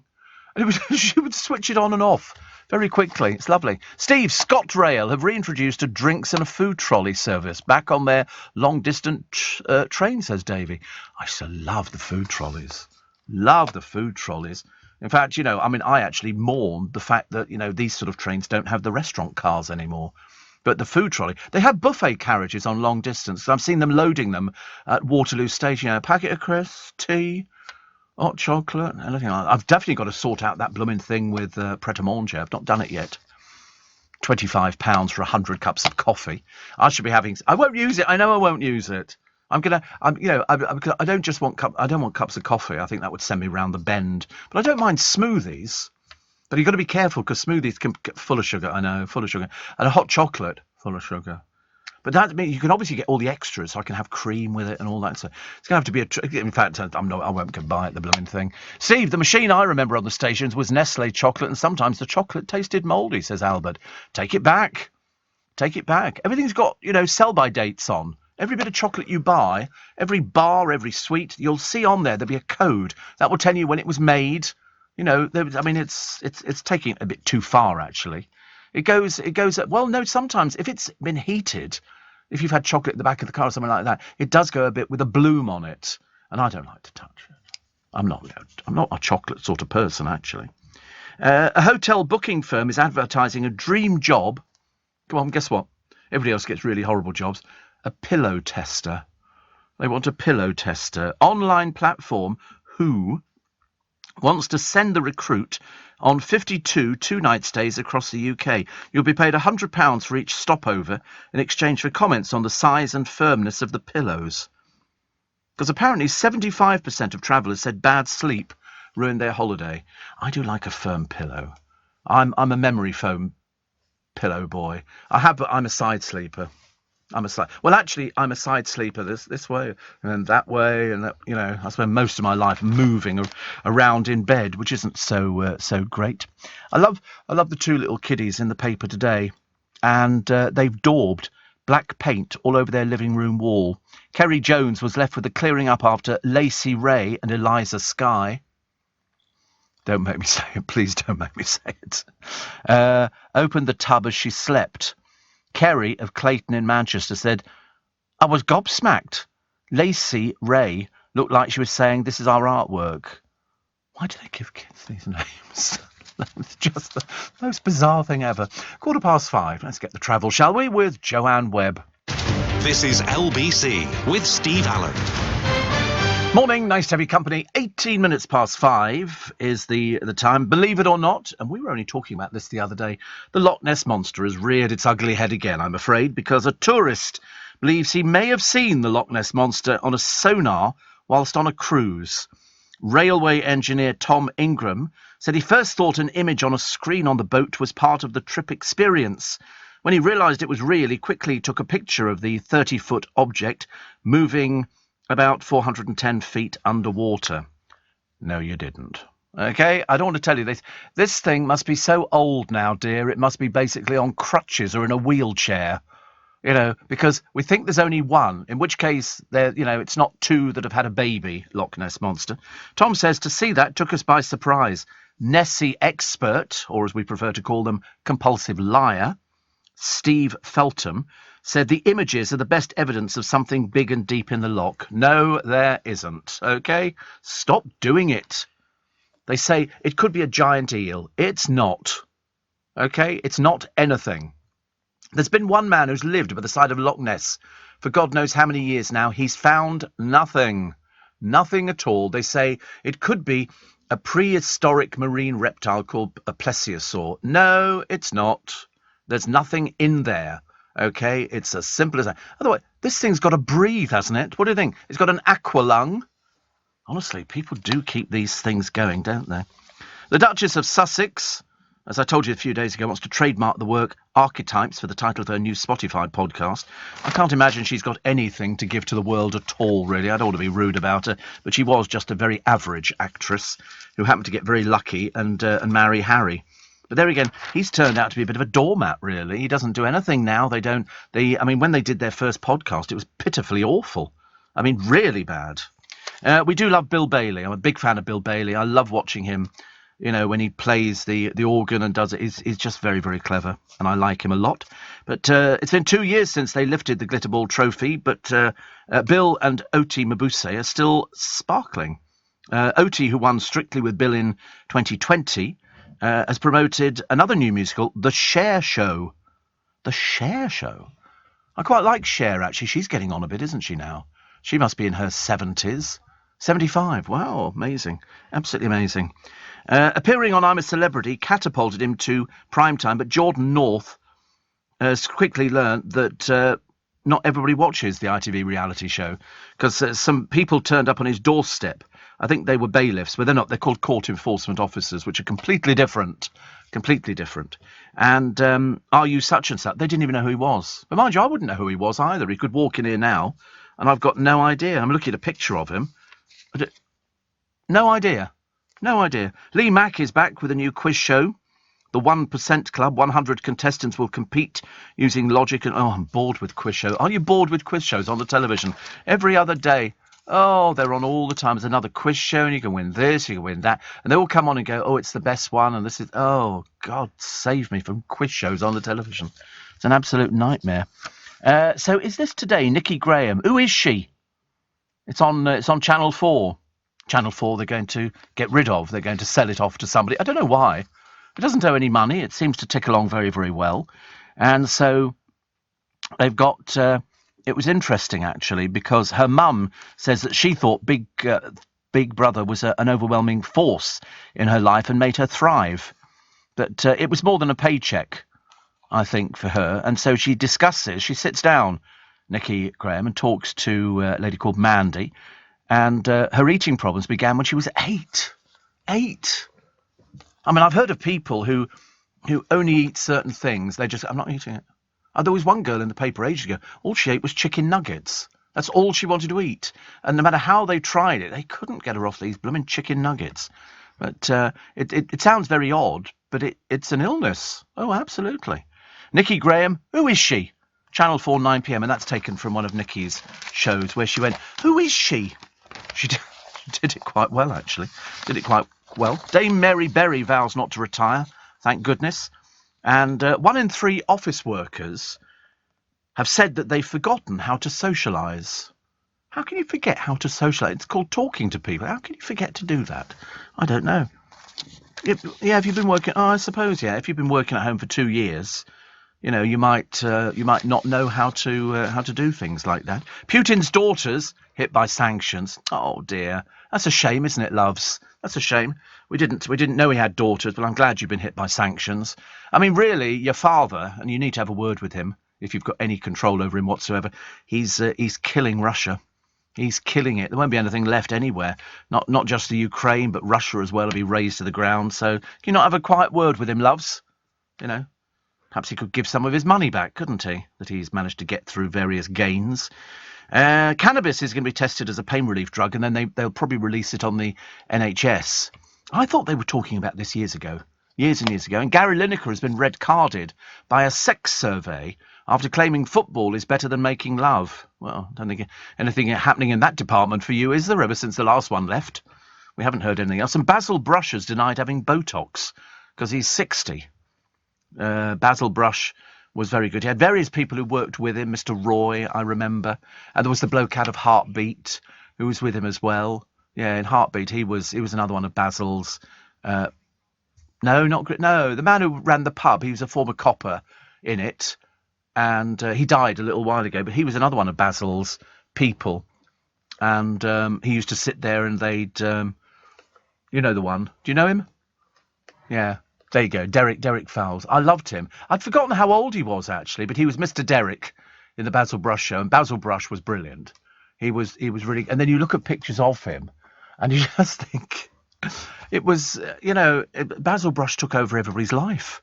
He did everything. Derek Fowles was very good in Yes Minister, of course. Yeah. I forget how old he was when he died. He was 82, because I thought he was good. I liked Heartbeat, and he was very good in, I mean, he was excellent in Yes Minister and Yes Prime Minister. Steve, I've just nipped in for a coffee at Winchester Services, and the cost of diesel... $1.93 a litre. Now, what have I told you? How many people are not taking my advice anymore? Do not ever buy petrol at filling stations on motorways. OK? They rip you off. The excuse is, oh, we're open 24 hours a day. We've got 24-hour-a-day things, and they're not ripping you off to the tune of one. Do avoid them. If you pull in and it says 1.93, drive straight out again. They can do it because people... don't have a choice. They go, oh, we need to put some petrol in because we're doing a long journey. And I think, why don't you do it before the journey? Because a lot of you are going to fall foul of this over Easter. You're going to be going out going, oh, what did we forget to do? Forgot to put petrol in the car. Don't worry, we'll put it in on the motorway. They'll rip you off. 193? God in heaven, that is just so bad, isn't it? So millions facing the Easter travel nightmare. Always there, every year. I could run that headline every year for the past 40 years. It would be exactly the same. Exactly the same. It's almost, we used to laugh about the Notting Hill Carnival. You can always tell when the Notting Hill Carnival was on because there'd be a policeman without his helmet dancing with a rather large black lady wearing his helmet. I'm sure it's the same woman who goes every year. Rail and tube closures set to disrupt travelling plans. You know, so no trains will run in and out of Euston, Heathrow, Gatwick, Stansted, all affected. The timing's been called ludicrous by Simon Calder, as you know. And it's the first bank holiday where all legal COVID restrictions have been axed. Network Rail are undertaking a £22 million upgrade project, and they've advised people to travel either side of the bank holiday. They're about to start digging up the Strand on the other side. It won't affect me because I don't come in the other way. And so it's just ridiculous. Where's all this money coming from? Councils, they love it. So millions of you will face this Easter travel nightmare. They're either building things or they're knocking things down or they're just doing terrible things. Terrible things. I used to buy single cigarettes, says Kim, with my school dinner money for the ice cream van that used to sit outside the school. Good Lord above. There's a little sideline for an ice cream van, isn't there? She says, it wasn't long in getting addicted. Not so cool, Steve. What a silly wee lassie. Certainly don't smoke now. No, I've not. Although, actually, I somebody asked me the other day, do you regret ever starting smoking? And I said, no, not really. I blame my parents. My parents, because we used to keep cigarettes at home in a cigarette box. And I remember my mother saying, they'll make you sick. So when she went out to do shopping and I was at home, I would take a cigarette and go and light it. But because I couldn't inhale, I used to just swallow the smoke. So it came out your nose, and you thought that you were smoking. I thought I was big and all the rest of it. And you'd buy, 10 number 6 or 10 number 10, which basically lit the thing, and it finished. It was so small. And then I sort of moved up. I went to Rothmans. I tried Benson and Hedges because there was an advert on the television for them, and ended up with the cigarette which I stuck with for most of my smoking career, as it were, Dunhill International. Didn't like the king size, Dunhill International. And I love them. I did occasionally, if I had a cold, I would smoke St. Moritz. You thought I'd be silk cut? Oh, no. I didn't do anything because I suddenly worked out on silk cut and things like that, they had holes all round the filter. So that's why you couldn't taste it. You couldn't taste anything. What was the point? But Dunhill International, yeah. But I was smoking way too many and paid the price. Steve, I always thought somebody should create a share tribute act and call it Share and Share alike, says John. Well, actually, I don't want to burst your bubble, but I think there is a Share Tribute Act. I should imagine it's drag. There'll be a drag act who performs as Cher, I bet you. Probably in America, probably in Las Vegas, where they have a tribute to all sorts of people, Tina Turner and Joan Rivers and stuff like that. And I reckon there's a Cher character in there somewhere. There would have to be. Because Cher is, she's sort of like a gay icon. There you go, Cher Tribute Act, called Believe in Cher. And you can book her between £500 and £2,000. Believe in Cher is a high-energy tribute show. Do you believe in love for a night? I like that. But I still go back to the early Cher stuff. I was born in the wagon of a travelling show. Yeah, I Got You, Babe, as well. They ended up finishing. He died in a ski accident, didn't he? I believe. He became the mayor of somewhere. Can't remember where it was. To keep my business ahead of the game, I knew I needed some fresh ideas. And fast. That's why I decided to host a young person on a T-level industry placement. My student has already brought loads of new skills into the workplace. Plus, we're getting first pick of new talent coming into the construction industry right here in the east of England. It's been a total win-win. Go next level with T-Levels. Search Skills Revolution. Leading Britain's Conversation, LBC, with Steve Allen. Steve, Says John, I recently bought a bottle of mineral water that proudly boasted the water had filtered through mountain rocks and streams for thousands of years. It had a sell-by date of 2 months. I know. I never understood, actually, that there really is a sell-by date on water.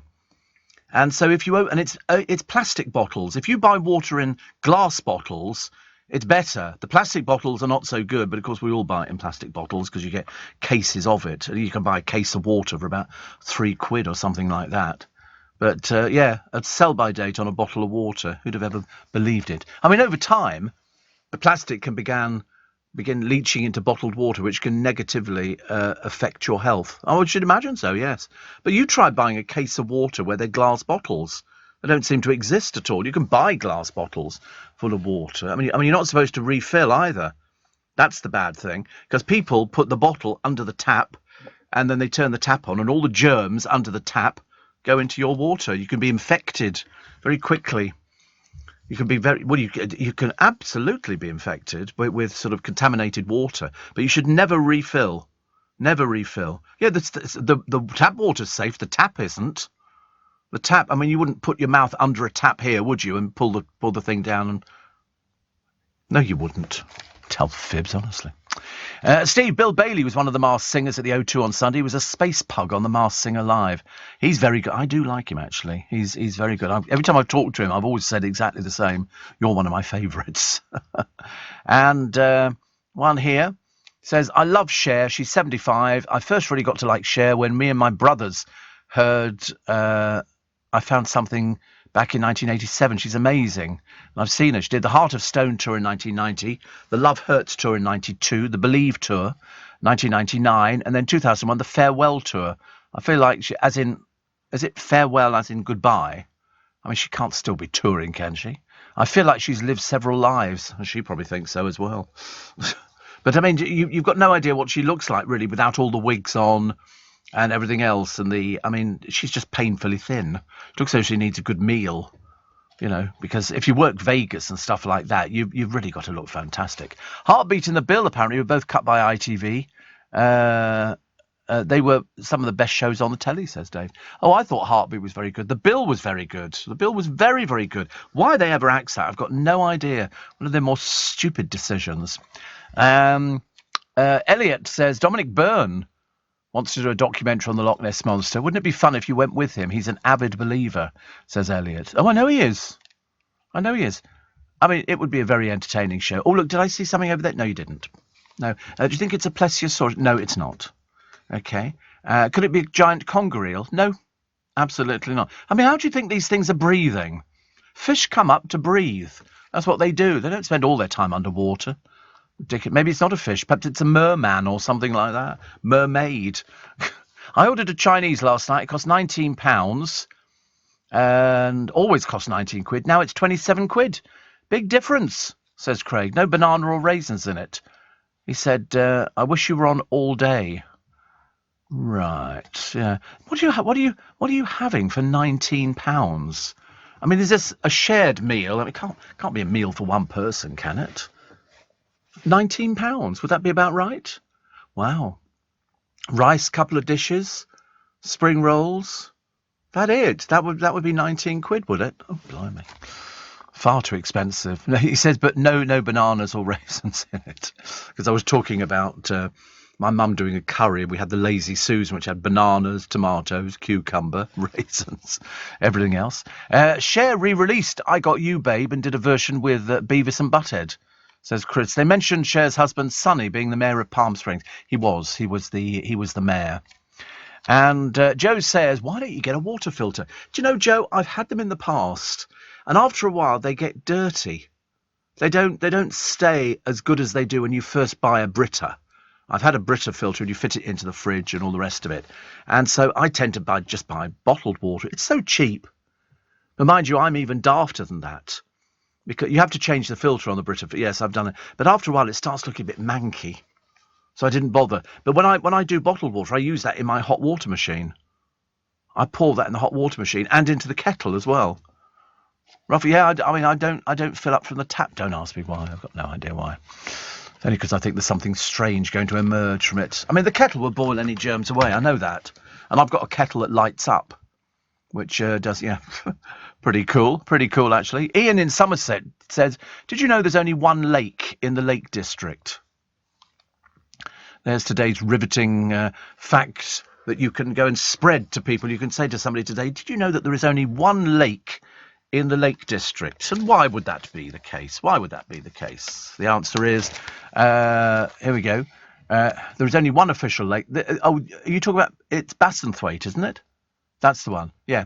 It's like, we used to, and the only reason I know it's Bassenthwaite is because we used to have a table mat in the days when people used table mats. And I had Bassenthwaite. My mother had Coniston Water. Denise Van Outen has opened up about having her heart broken. She's still flogging this book. Obviously hasn't sold very well at all if she's still dragging it out. She wrote in her biography, I got dressed up for a party and I thought tonight's the night I'm going to get a snog from Nick Pickard. It's beginning to sound a bit desperate, dear. Beginning to sound a bit desperate. Mad Vlad's daughters are being sanctioned by America. The moves against Katerina and Maria come after evidence of atrocities committed in Russian forces in Bucha. So the UK's imposed asset freezes on the Sberbank, Russia's largest bank, and the Credit Bank of Moscow. Britain has committed to end all imports of Russian coal and oil by the end of the year, with gas to follow. So let's see how it affects his daughters. To be honest with you, I mean, why they can't have a word with him, I've got no idea. It would make an awful lot more sense, wouldn't it? Here's a picture of Gemma Collins on stage. That hair's looking very bad. It really doesn't look good. It's not a good picture, actually. Quite bad. She was putting on a colourful display at the Manchester Opera House. And that's all I know about it. Probably before she goes into Chicago. Basil Brush, the reason I mentioned him, and the reason he's denied having Botox, despite entertaining kids for sick... What? Why is he's entitled to Botox? Equal rights for glove puppets? Come on. Equal rights? Stop putting him down. I hate that about it. You know, Basil's been a good friend to us for a long, long time. But anyway, he's heading into the Edinburgh Festival with an adult show that promises to be risque, boisterous and downright daft. But the ageing Basil, who refuses to reveal the date of his birth, last night denied having cosmetic surgery. I think, but he has had a little bit of Botox, just a little bit. Because he's 60 and he's still, boom, boom, and all that kind of stuff. I always worry when they say they're going to do a risque show, because it means that the person operating him, what is he? He's a fox, yes. Basil Brush. The clue being in the word brush for his tail. That's called a brush on a fox. God, honestly, it's like trying to teach primary school children, isn't it? Really? But anyway, he's so... Because the... who did it? The Crankies did an X-rated show. You know, and all of a sudden they went out there and they were doing blue material.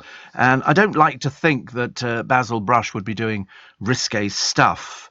For those who need defibrillators, who grew up with me and Mr. Roy, he says, in the 70s, and the lost generation of the 80s and 90s who claim they grew up with Basil, even though I wasn't on the television then, and it's called An Unleashed Show. They said, we're going to take you back with a bit of innuendo.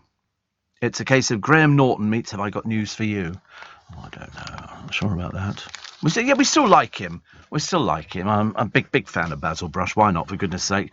Mylene Klass, here she is. She's getting ready to sail on a luxury yacht to celebrate her birthday. She's all aboard for 44. She held up a card from her fiancé, Simon Motson, which read, Happy birthday, babe. Oh, God, I just hate people who call girls babe. So naff. All right, babe. Oh, it's ghastly. It really does, honestly. So embarrassing. I wonder what he does for a living. Calls people babe. That'll be it. P&O Ferries said they're preparing to resume sailings on routes suspended since they got rid of 800 seafarers. A spokesman said they were preparing to resume services across a number of vital routes from this weekend. So 2 vessels expected to be ready to sail Dover-Calais route by next week, plus services between Larne and Kenryan and Hull to Rotterdam. Hull to Rotterdam, that's a nice one. I've been to Rotterdam, actually. Not very exciting. It's not really no, not from Hull, I haven't, no. Twitter has rejected calls to allow Donald Trump back after Elon Musk joined its board. That's interesting, isn't it? Musk, who also owns SpaceX, only bought a 9.2% stake in Twitter. But they managed to get rid of Donald... I didn't even know Donald Trump was still going, to be honest with you. Musk is on the board for Twitter, yeah, but didn't have to invest a huge amount of money. So he actually didn't do too bad. I don't know enough about him.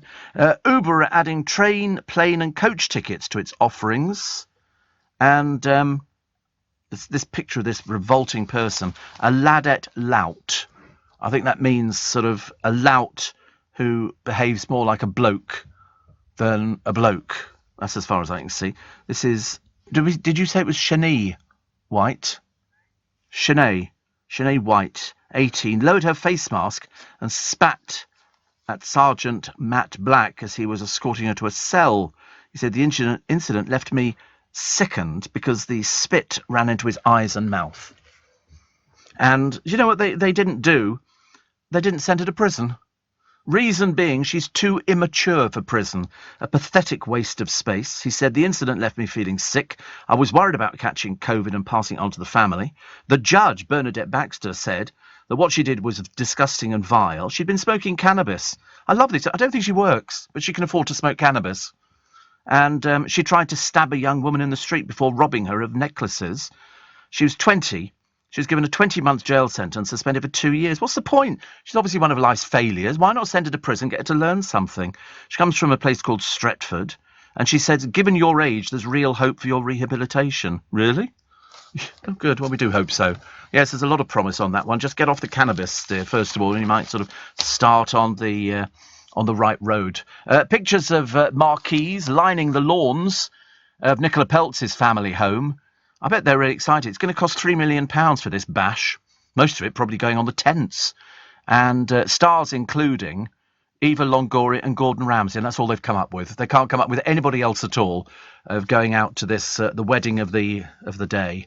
And so they'll be getting married. As I say, I wonder if sort of they'll actually sort of dip Brooklyn Beckham in sort of some sort of bath or something before he gets there and give him a shave. Because she'll be caked in makeup, and of course he'll be wearing loads of makeup as well, because if it's being filmed for a magazine, no point in old pasty boy looking a bit naff, is there? They've got to sort of tart him up a bit like they had to do with Peter Andre, who sweated throughout his marriage to Jordan because they caked him with so much makeup. Honestly, he looked like he was melting. But so it's... the funny thing is, even the second house of the Peltzes is worth $76 million. I wonder what Dave and Vic will be wearing for it. Will they be turning up in a Phantom or something like that, or just sort of get an Uber to it? We don't even know where they're staying. Hollywood star Mira Sorvino, I'll tell you about her in a minute. She reckons she's had a 2-minute experience with an alien spacecraft. These people are mad as fruit trees, aren't they? They really are. 6:45. Let's get the LBC travel. Joanne Webb. Steve Allen on LBC. Text 84850. Now we've discovered what Craig got for his 27 quid, which used to be 19. He got mushroom curry, rice, chips and curry sauce, prawn crackers and sweet and sour sauce. Sounds disgusting. Mushroom curry. That's an odd one, isn't it? Very odd one. I mean, well, seems an awful lot of money for it. Josie says tap water in the kitchen kettle leaves a film on top of my tea. I agree, with the filter jug looking manky. Also, the filters are really expensive. Well, I've had a few over the years. I've had a few. Ricky says, love your show, listening every night on my night shift at the funeral home. Bit quiet, I should imagine, for you, a little bit quiet. And Dave says, calling somebody babe could be classed as an insult. Haven't they seen the film? Dave's in his lorry. I know, it just seems a bit naff, doesn't it? Calling somebody babe. Mind you, I used to have a driver years ago, and he used to call all his girlfriends treacle. I said, why'd you call them treacle? He said, because I can't remember their names. So I say poppet. I call people poppet, which I think is okay. But treacle, I can't be calling anybody treacle in this day and age, really. Being on a narrow boat, says Mike, our water is in a tank at the front which needs topping up twice a week. And we certainly don't drink it, only for washing up and showering. We drink bottled water too. The boyfriend was taking a shower yesterday and I hadn't topped up, so the tank ran dry, which meant the pump runs continuously. Sounded like the TARDIS when it takes off. Yes, I've got to fill our fountain up on the patio, actually. And... Oliver says, I enjoyed listening to Eddie last night teasing Ben Kentish about locking himself out of his house. Looking forward to tuning into your show in the car in a minute. That's very nice, isn't it? A lot of people listen to this show in the car, mainly because it sort of takes away the pressure of sitting in endless traffic jams. It is the most boring thing under the sun, isn't it? Traffic jams. So Mira Sorvino, The Oscar-winning actress watched in disbelief as an object the size of a house hovered over the ocean near her rented home in Malibu. Obviously been drinking, I should imagine. And she says, after her strange encounter, the brightly lit globe whizzed out of sight at lightning speed. There's nothing to explain. I woke up in the middle of the night, went to the window, and this huge ball, the colour of a halogen pinkish light, zoomed over the ocean, hung there for 2 minutes, and then just as fast as it arrived, it went zoom and went again.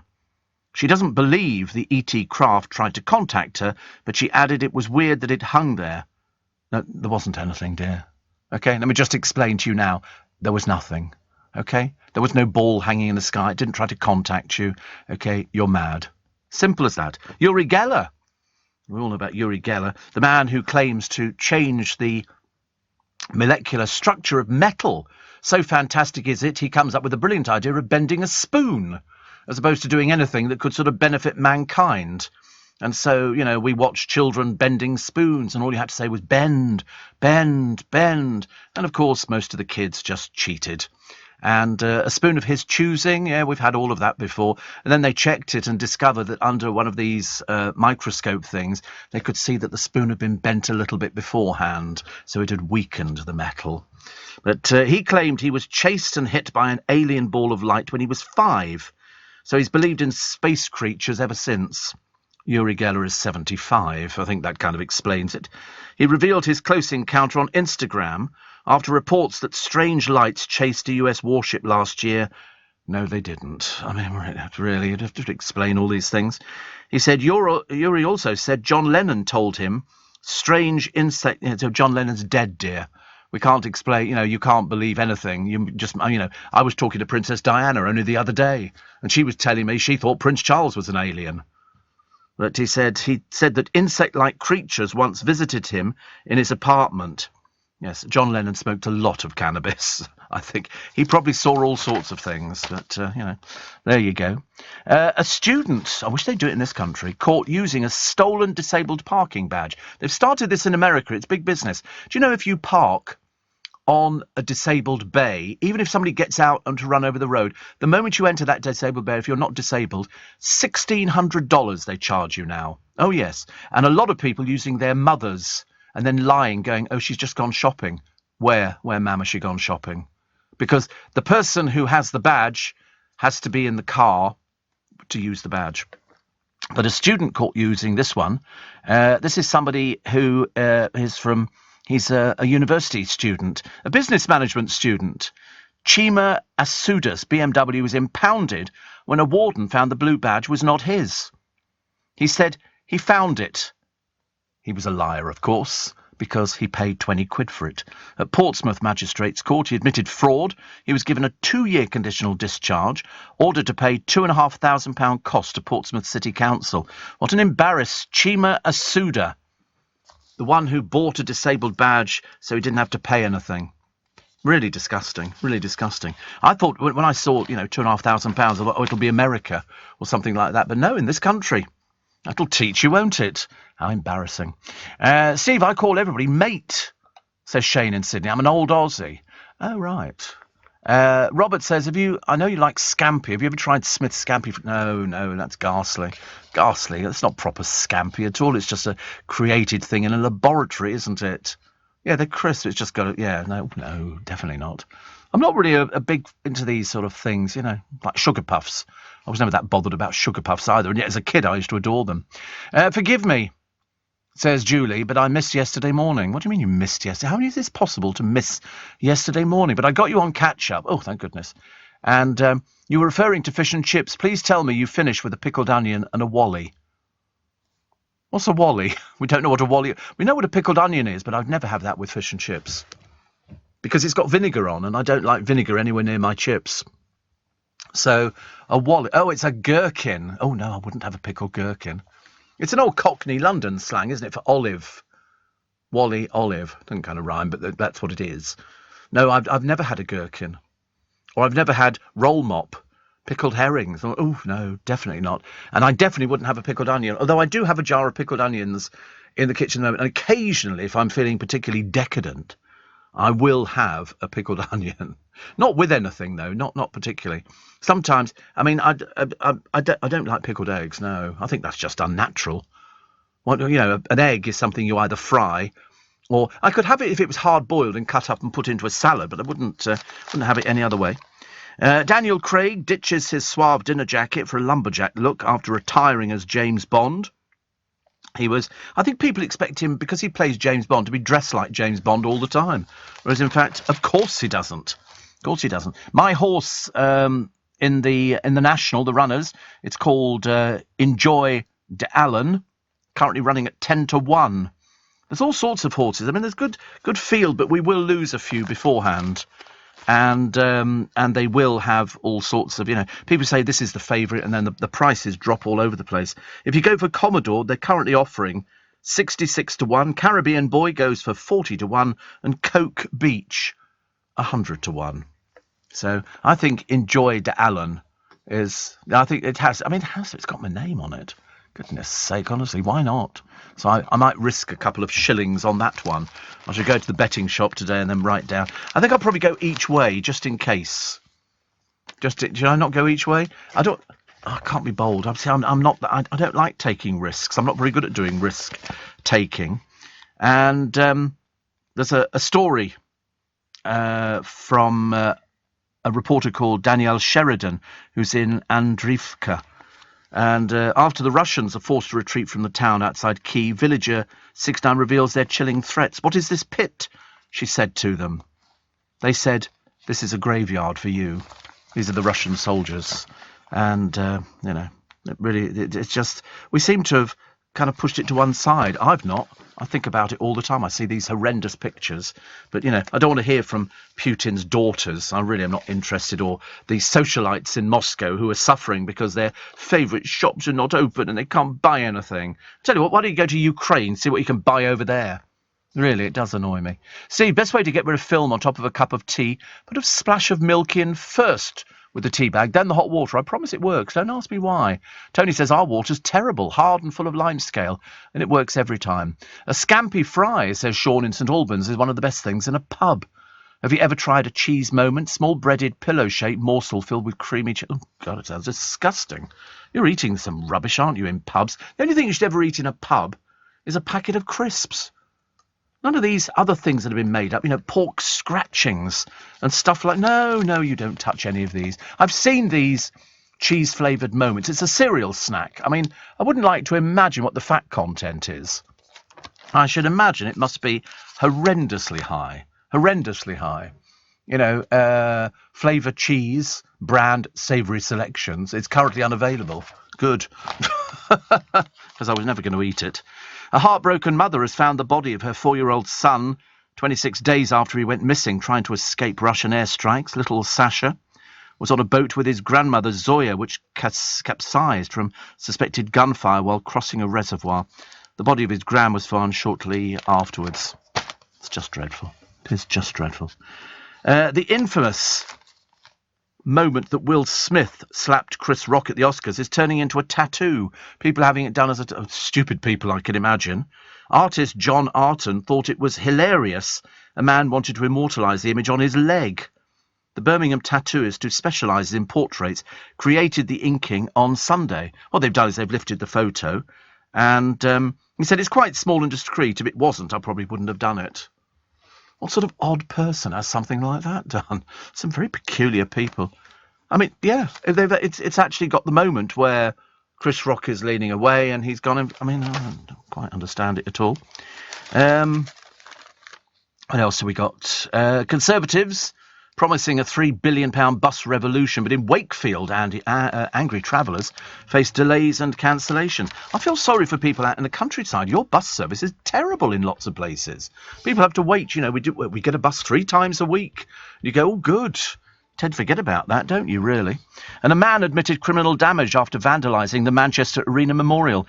Anwar Hosseini caused £10,000 worth of damage to the Glade of Light, a white marble halo bearing the names of the 22 people killed in the attack in 2017.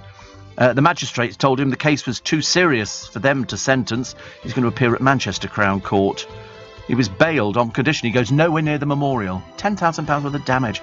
You get some stupid people, you really do. It winds me up. Let's take the news at 6, shall we?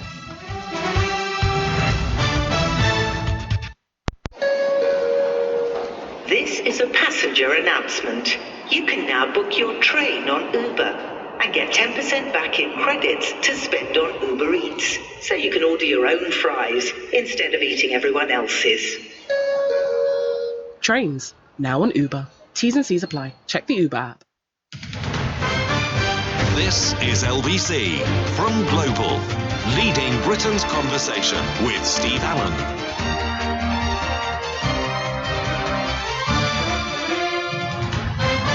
Morning, nice to have your company. Welcome to... It's getting a bit cold, actually. A bit wet in London town. Hopefully we're going to get some sunshine at some particular point. It's Steve Allen's early breakfast. Till 7. Agree about roll mops, says John. There's not much I wouldn't eat, but that's one. And the other is jellied eels. No. Definitely not. Some people get a bit excited about jellied eels, don't they? Oh, Steve, says Jeanette in Kingsbury. You don't know a Wally? When I was 10... living on Regent's Park Estate, every Friday was fish and chips night. I had to go and get it for the family. I was a vegan. Even then, never ate a fish in my life. Loved a Wally. And watching the man wrap the fish and chips in the newspaper. And Josie says, ugh, did I hear somebody say put milk in your tea first? Wrong. Well, it's to stop the skin on the top. You know, you sometimes get this thing that looks like it's sort of petrol floating on the top. And David in Sunderland says, haven't been good, crying more than ever this week. Because my mother took into hospital last Wednesday, chest pains, and it was a heart attack. She's home now, but I can't help crying. Pull yourself together, David, for goodness sake. Honestly, what use are you going to be to your mother? You just got to make sure you do things for her. You know, people survive heart attacks. You know, people get through far worse, strokes and things like that. I mean, at least she's home. For that, you should be very grateful, definitely. Pictures on the $1 billion bride. Did you know that the Peltz family... Nelson Peltz, the father, 10 children, and he's looked after all of them. And they say in the paper today, Christopher Buckton says that the Peltz family fortune makes the Beckham's bank balance look like small change, because the Peltz family have got 1.3 billion. The Beckham's only worth 343 million. And if a company gets any worse, it'll disappear. But you know the one thing that's very telling, very, very telling. There is not one picture that I have seen of the Beckhams and the Peltz family together, mum and dad on each side. Not seen that at all. I've seen a picture of Victoria and Dave milking the publicity. The Peltzes are quite private. I think they will know exactly what the Beckhams are up to. And, you know, whilst their daughter, they obviously adore her, and so she's getting a $3 million wedding, I think they probably think the Beckhams are a bit naff.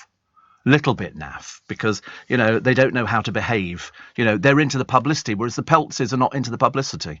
They don't do things like that. So I think there is the one picture, and there's not a lot going on in it. Put it that way, not a lot going on. You know, Dave. I mean, what can Dave talk about? Another tattoo. I mean, the body language says it all, doesn't it? Which I think is bizarre. But anyway, I'm sure there's going to be loads of celebrities, although so far actually haven't come up with any celebrities, apart from Eva Longoria for about the umpteenth time. They were mentioning at one point that the Spice Girls were going to be there, and then another report we read was that said some of the Spice Girls will be there.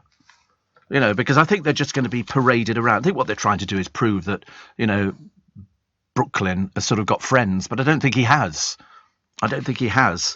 I mean, Nicola had several high-profile romances. She was linked to Justin Bieber, who wanted to settle down and have a relationship. She dated a model for 16 months, split amicably. She met Brooklyn, and they bought a £7.5 million home in Beverly Hills. I suspect she's built a house in Beverly Hills. I don't think he's got that sort of money at all. And the family were obviously... Because I think for his twin sons, Zachary and Gregory... Nelson threw a £1.6 million bar mitzvah. So money is obviously no object when you've got that much money, but the huge marquees that they've got up in the garden are quite nice. But I'd love to see the table arrangements, and I'd love to see who this celebrity... In fact, actually, Nicola has spoken in the past. I seem to remember an interview, and her parents have tried to keep her away from celebrities. because they know that people will milk it, like the Beckhams have milked it, for as much publicity as they can get to keep it all going. And she said they didn't want us to be actors. They're totally against Hollywood. My squad is my fam. No celebrities in my squad. So, what are you going to do? The Beckhams, who thrive on every single picture that's coming out. But I don't think they'll be popping around for a cup of tea and an afternoon biscuit or something like that. I think they keep well away from each other, which is good. But Nicola's mother, Claudia, Nelson's third wife, is a former fashion model, known for her love of diamonds and philanthropy. So that's good. They divide their time between their Palm Beach estate and a 27-bedroom mansion in Bedford, a wealthy town on the outskirts of New York. The property's got its vast lake, its own ice hockey rink, and a flock of albino peacocks. They count Bruce Willis and Glenn Close among their neighbours. They have 2 private jets and helicopters looked after by a large domestic staff, including housekeepers, bodyguards, maids and gardeners. The Beckhams have got themselves. Just train Harper to push that Hoover up and down the hall and it'll be all fine. Steve, morning Steve, says Joanne. Ian Beale's dad from EastEnders used to call his customers treacle, but pronounced it tweakle. It's quite common, isn't it, to call people treacle? I don't know why, actually. And Dawn Neeson is now not in the... She'll be sick as a parrot today. She's come back to miserable weather, rain. Still managed to get the column out, though. And she was in the Caribbean and she printed lots of pictures. She sent loads and loads of pictures that we can see. And lovely, actually. Lovely. The weather looked beautiful. The booze looked very nice. We were all very happy with everything there. And then she's come back to miserable weather in this country. But what can you do? We've got the Grand National to look forward to on Saturday, and the wedding. And then, of course, you'll have to pay through the nose to see any pictures of a bloke who can't make a cup of coffee or take a photograph marrying a person who's freely admitted that her parents kept her well away from celebrities. She's not to be used like that. The reason milk in first, apparently, was because the delicate bone china cups that were used for tea had the likelihood of cracking when very hot tea was added. If you put the milk in first, that would stop it happening. Somebody went to pick up the car. He said, "Do you want like a cup of coffee, Steve?" I said, "Yeah, I'd love a cup." I said, "Just half a cup." I have to tell everybody half a cup. I'm liable to, if somebody gives me a full cup of tea or coffee, I'm liable to spill it. I'm very good at spilling things. And so I got half a cup. And he brought it out in a cup and saucer. Well, I've not had a cup of tea in a cup and saucer for ages. I said, "Have you got a mug?" I'm very common. Put it in a mug. But so I ended up getting it in a mug. Apparently the secret to a perfect cuppa, a British scientist has claimed adding milk before boiling water gives your tea superior flavour. This has come from a professor at Leeds University. Also says for people with hard water, using milk can help flavour develop in the brew. Well, his revelation has caused an absolute uproar for people who go, no, milk in afterwards. Milk. It's the old argument, isn't it? Wait a minute, we've got a scone or a scone. Is it jam or cream on? And if you look at the areas, milk first apparently takes up a lot of the country. So the water increases in hardness as the level of minerals increases. I don't know, actually. Water tastes different. I mean, does it really matter? We don't really make proper tea here. We just stick a tea bag in a cup, which has become the way forward. And then I leave it in there because I think it actually tastes better like that. You get some of the flavour. Well, it's a load of old rubbish, isn't it? It doesn't make any difference. The worst place to ever get cups of tea, I always thought, was Spain. But I wasn't sure if it was the taste of the milk that put it off. So, it could have been the milk because, just the simple act of putting a tea bag in a cup of water. The Americans use cream, don't they? Not sure about that one either, even though I do like cream. What else we got? The Team GB chief who says trans cyclists should be banned from women's races. I think that's happening anyway.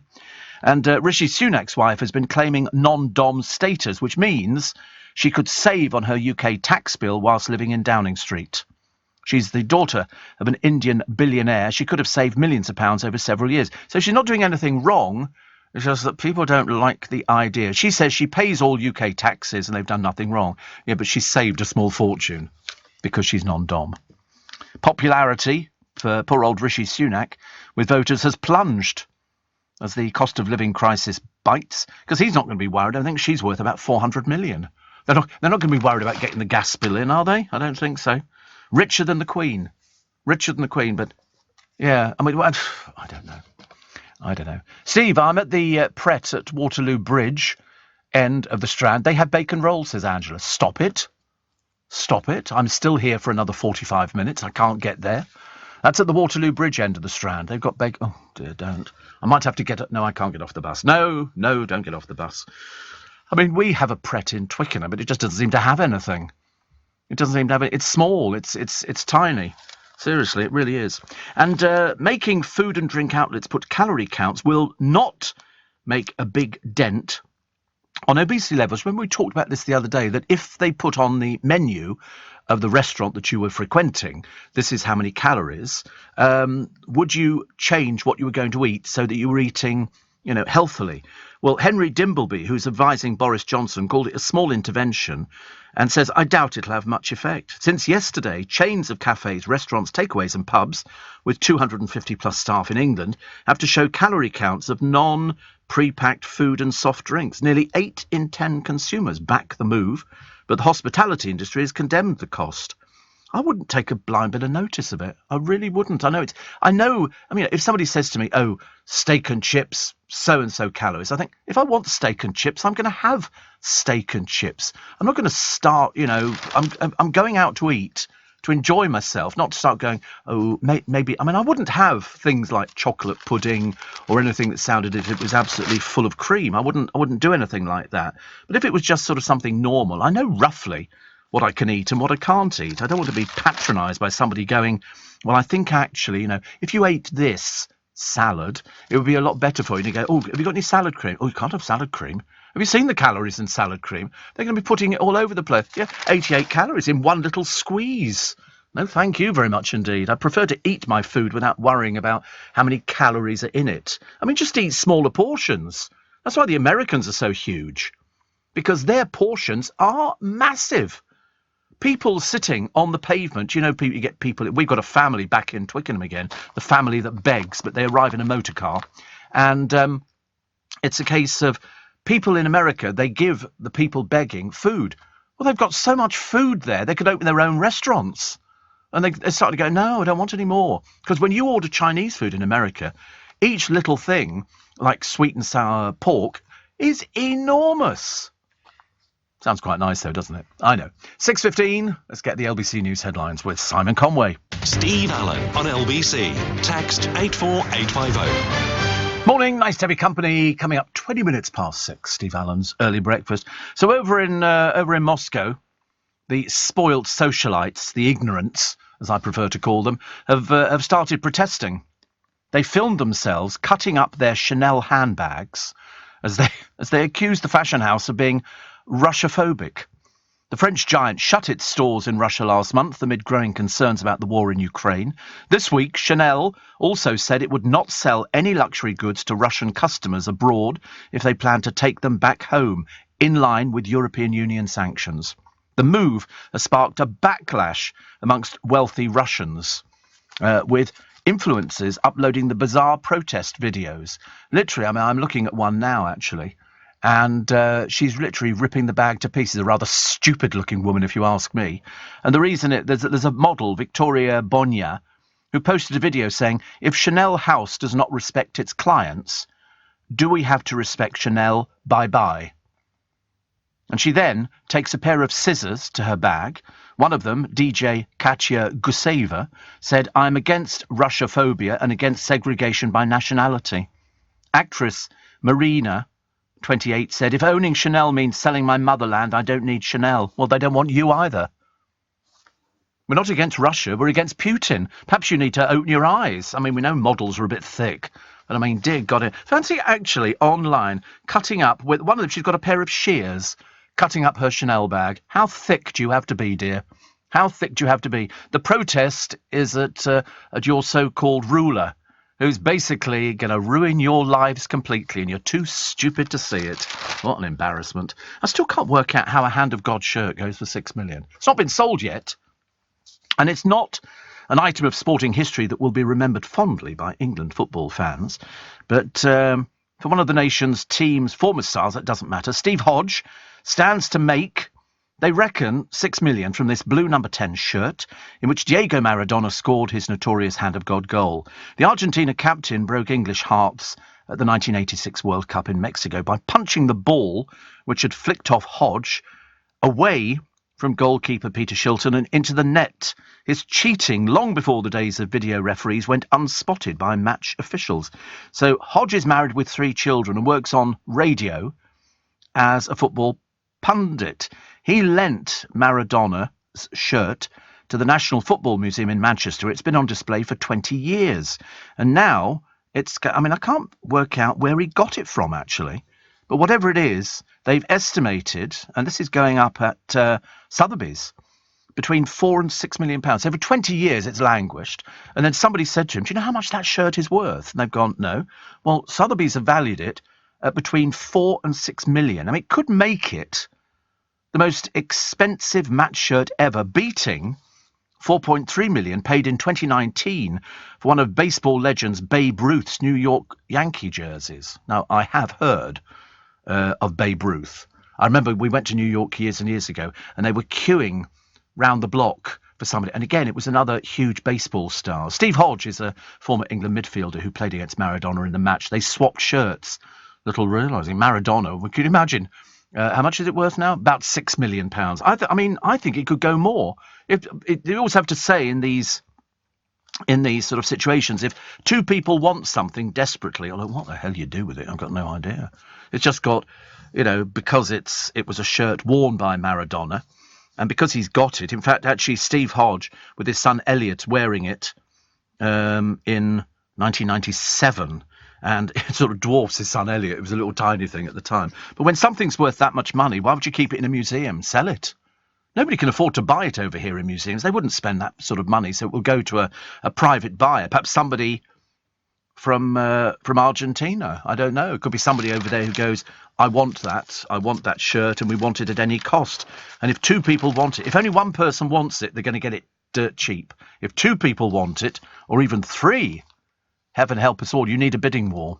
You need a bidding war. Sarah in Twickenham says, I visited a restaurant over the weekend and they had calories on the menu.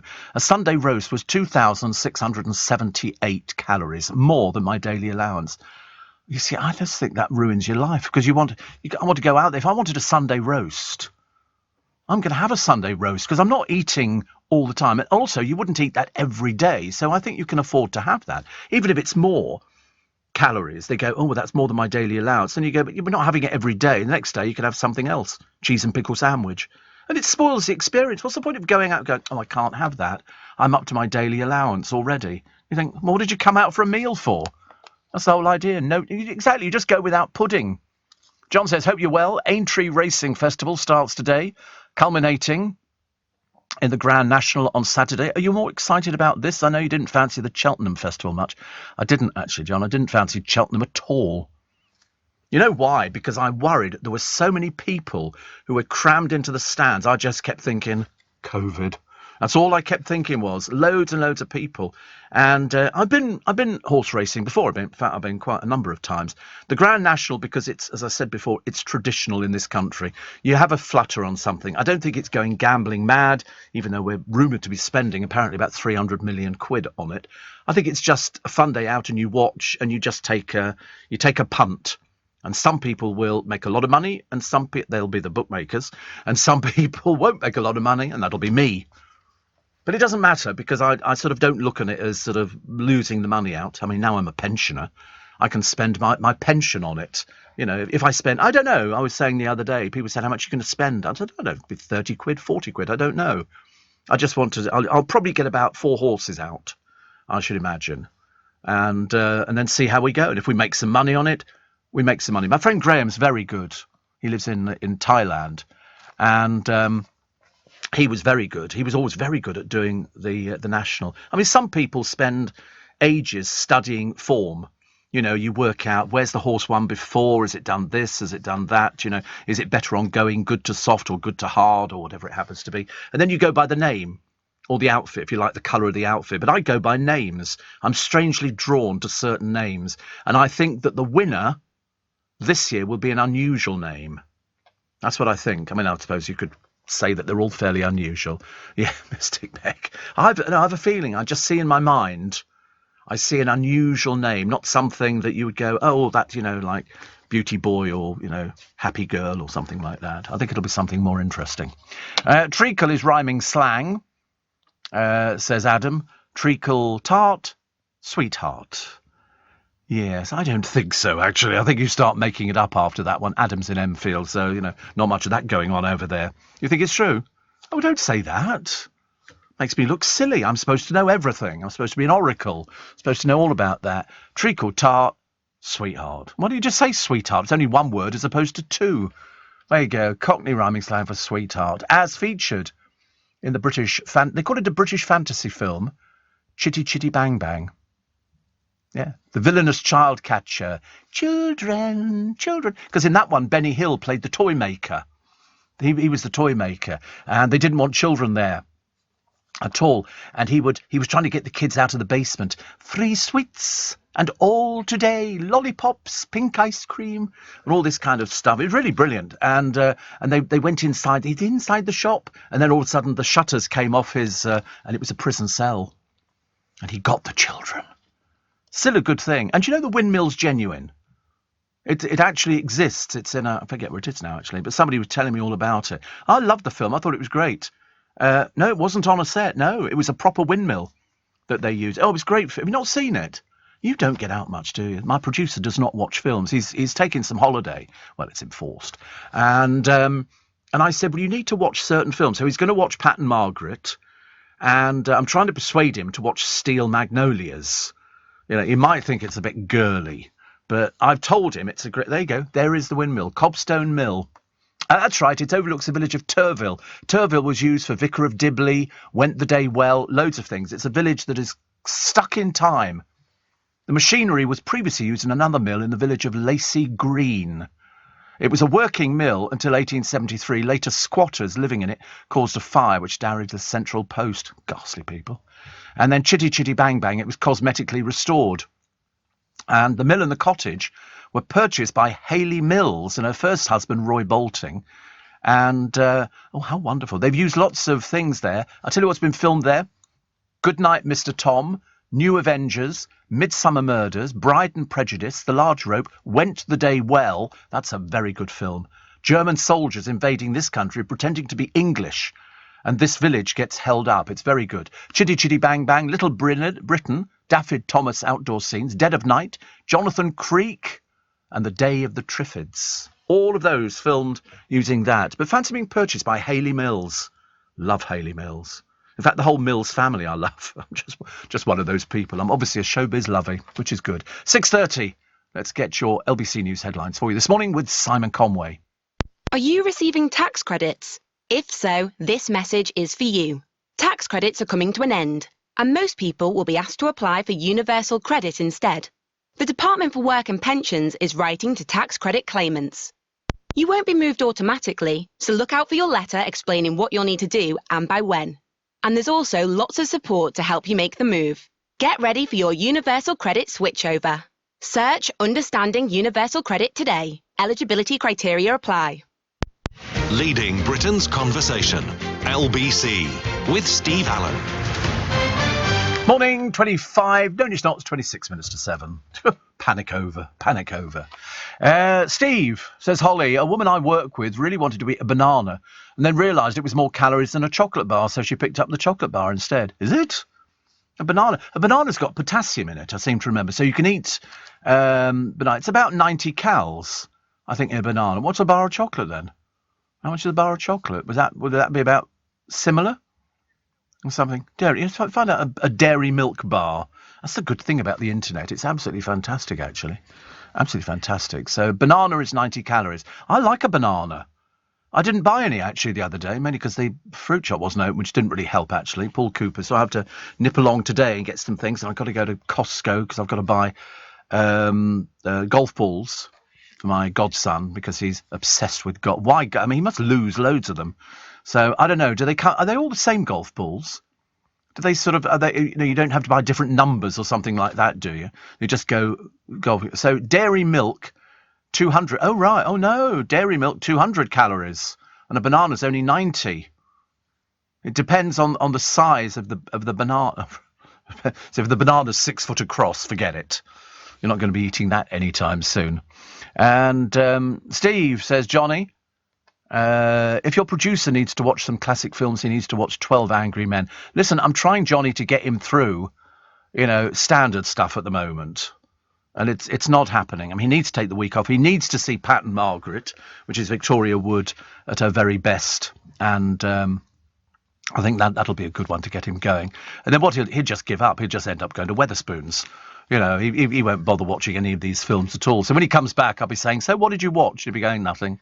Nigel says, day 20 since we applied under the Homes for Ukraine for our friend to join us in the UK. We've not heard anything from the Home Office, and the helpline is a waste of time. It's an utter disgrace. Well, it is. It is. I'm sick to death of hearing, people, not sick to death of hearing people complaining about it, but Priti Patel, again, what has she ever achieved? Nothing. Loads of claptrap. No action. Really, really annoying. Steve, great film to watch from 1976. Utterly charming. Alison Steadman in Nuts in May, says Dulcie. That's a nice name. Nuts in May. I think I've seen Nuts in May. I'm pretty certain. But I'm trying to... Here's an odd story. This is a really odd story.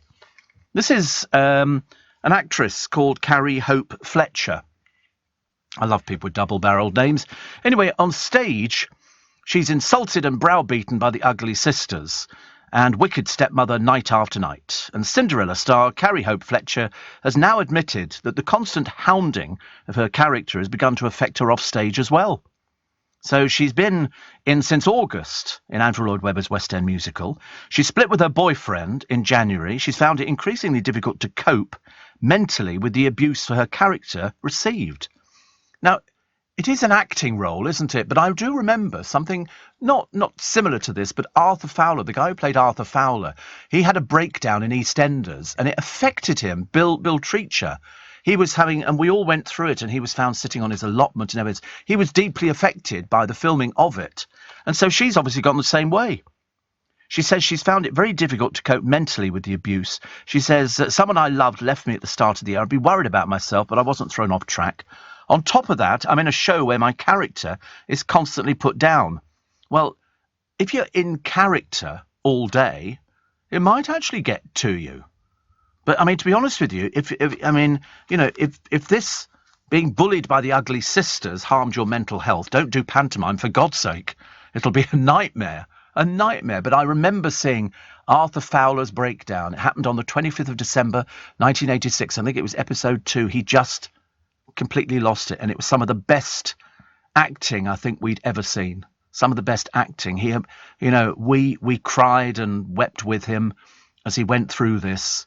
And he just couldn't cope with anything. It was fantastic acting. The early days of EastEnders, the actors were top-notch, absolutely top-notch. You watch some of the people now, and they don't have what these people had. Like we were saying the other day, watch Dot and Ethel. And Ethel, seriously, it just blows your mind that people could be that good. Seriously. So I think if you're actually in something called Cinderella, being bullied by the Ugly Sisters, it's words you've learnt. It's words you've learnt. Don't take it seriously, but if it's really affecting you, you should get out immediately because you're in the wrong business. You're in the business where you have to play different roles. What happens if you have to play sort of a mass murderer or something? I mean, then I can predict all sorts of things. But not such a fairy tale for us. So being bullied, she says, harms her mental health. You need to get out. Do something lighter. Do something happier where you don't get bullied or something on stage. But it is just a part that you're playing. You're not really Cinderella. Okay. The documentary, which reveals that Prince Charles even asked Jimmy Savile to give Fergie media advice. That would have been a waste of time. She takes no advice from anybody at all. Steve, bananas are high, says Anne, in carbs and calories. I count carbs, which means I can eat filling foods like a full English breakfast, so I never feel hungry. Well, we've discovered it's 90 calories for an average-sized banana. Bar of chocolate, 200. So, not that high. It's potassium that they've got. That's why you can't eat too many bananas. Very nice, very nice. All these handwritten letters from Prince Charles to Jimmy Savile, they've got. I don't know where they got them from, but they've got them. And it's interesting. One of them, he says, this is December the 22nd, 1989. I wonder, writes Charles, if you would ever be prepared to meet my sister-in-law, the Duchess of York. Can't help feeling that it would be extremely useful to her if you could. I feel she could do with some of your straightforward common sense. On the other one, handwritten memo from Charles to Saville in January of 89, I attach a copy of my memo on disasters which incorporates your points, in which I showed to my father. He showed it to Her Majesty. Obviously, Charles had never heard the rumours about Jimmy Savile. Another one here from 1991, a typed letter. Dear Jimmy, I can't tell you how grateful I am for the most useful assistance you provided for my speech in the Guildhall the other day. It was really good of you to take the trouble to put together those splendid notes, and you provided me with considerable food for thought. Whether you think the final result is in any way worthwhile is of course another matter. But in case it might interest you, I enclose a copy of the speech with renewed and heartfelt thanks. Obviously nobody in Buckingham Palace either thought fit to tell Prince Charles that he was talking to a paedophile, or that there were rumours surrounding him and he should distance himself. But there again, we had exactly the same trouble, didn't we, with Prince Andrew, who hung around with a convicted paedophile and tried to justify it to us. Even after he'd been convicted, he hung around with him. So obviously you can't advise people in the royal family. They just refuse to accept anything that goes on. I mean, with Andrew, it was just embarrassing. Just embarrassing. 18 to... I nearly said 18 to 5. I'm going to change the clock very quickly. What do you think are the most dangerous way to travel? This is reinforcing everything I've always said, but nobody takes any notice of what I say. No, e-scooters. Do you know, the injuries are more common than if you go by foot, car, motorcycle or bicycle. E-scooters are a killer. And they've been to hospitals and found out the admissions, and they're more dangerous than doing anything else. There are 115 injuries per 1 million trips on the electric vehicles. That contrasts to 104 injuries per million motorcycle trips.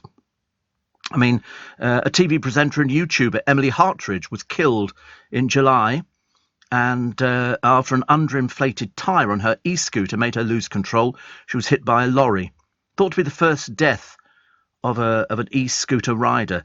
I've never seen anything so dangerous in my entire life. They whiz up and down the roads here, you know, in London, with not a care for any... I mean, seriously, how they survive, I've got no idea, because most of them whiz past you and you look at them and you think, are you quite mad?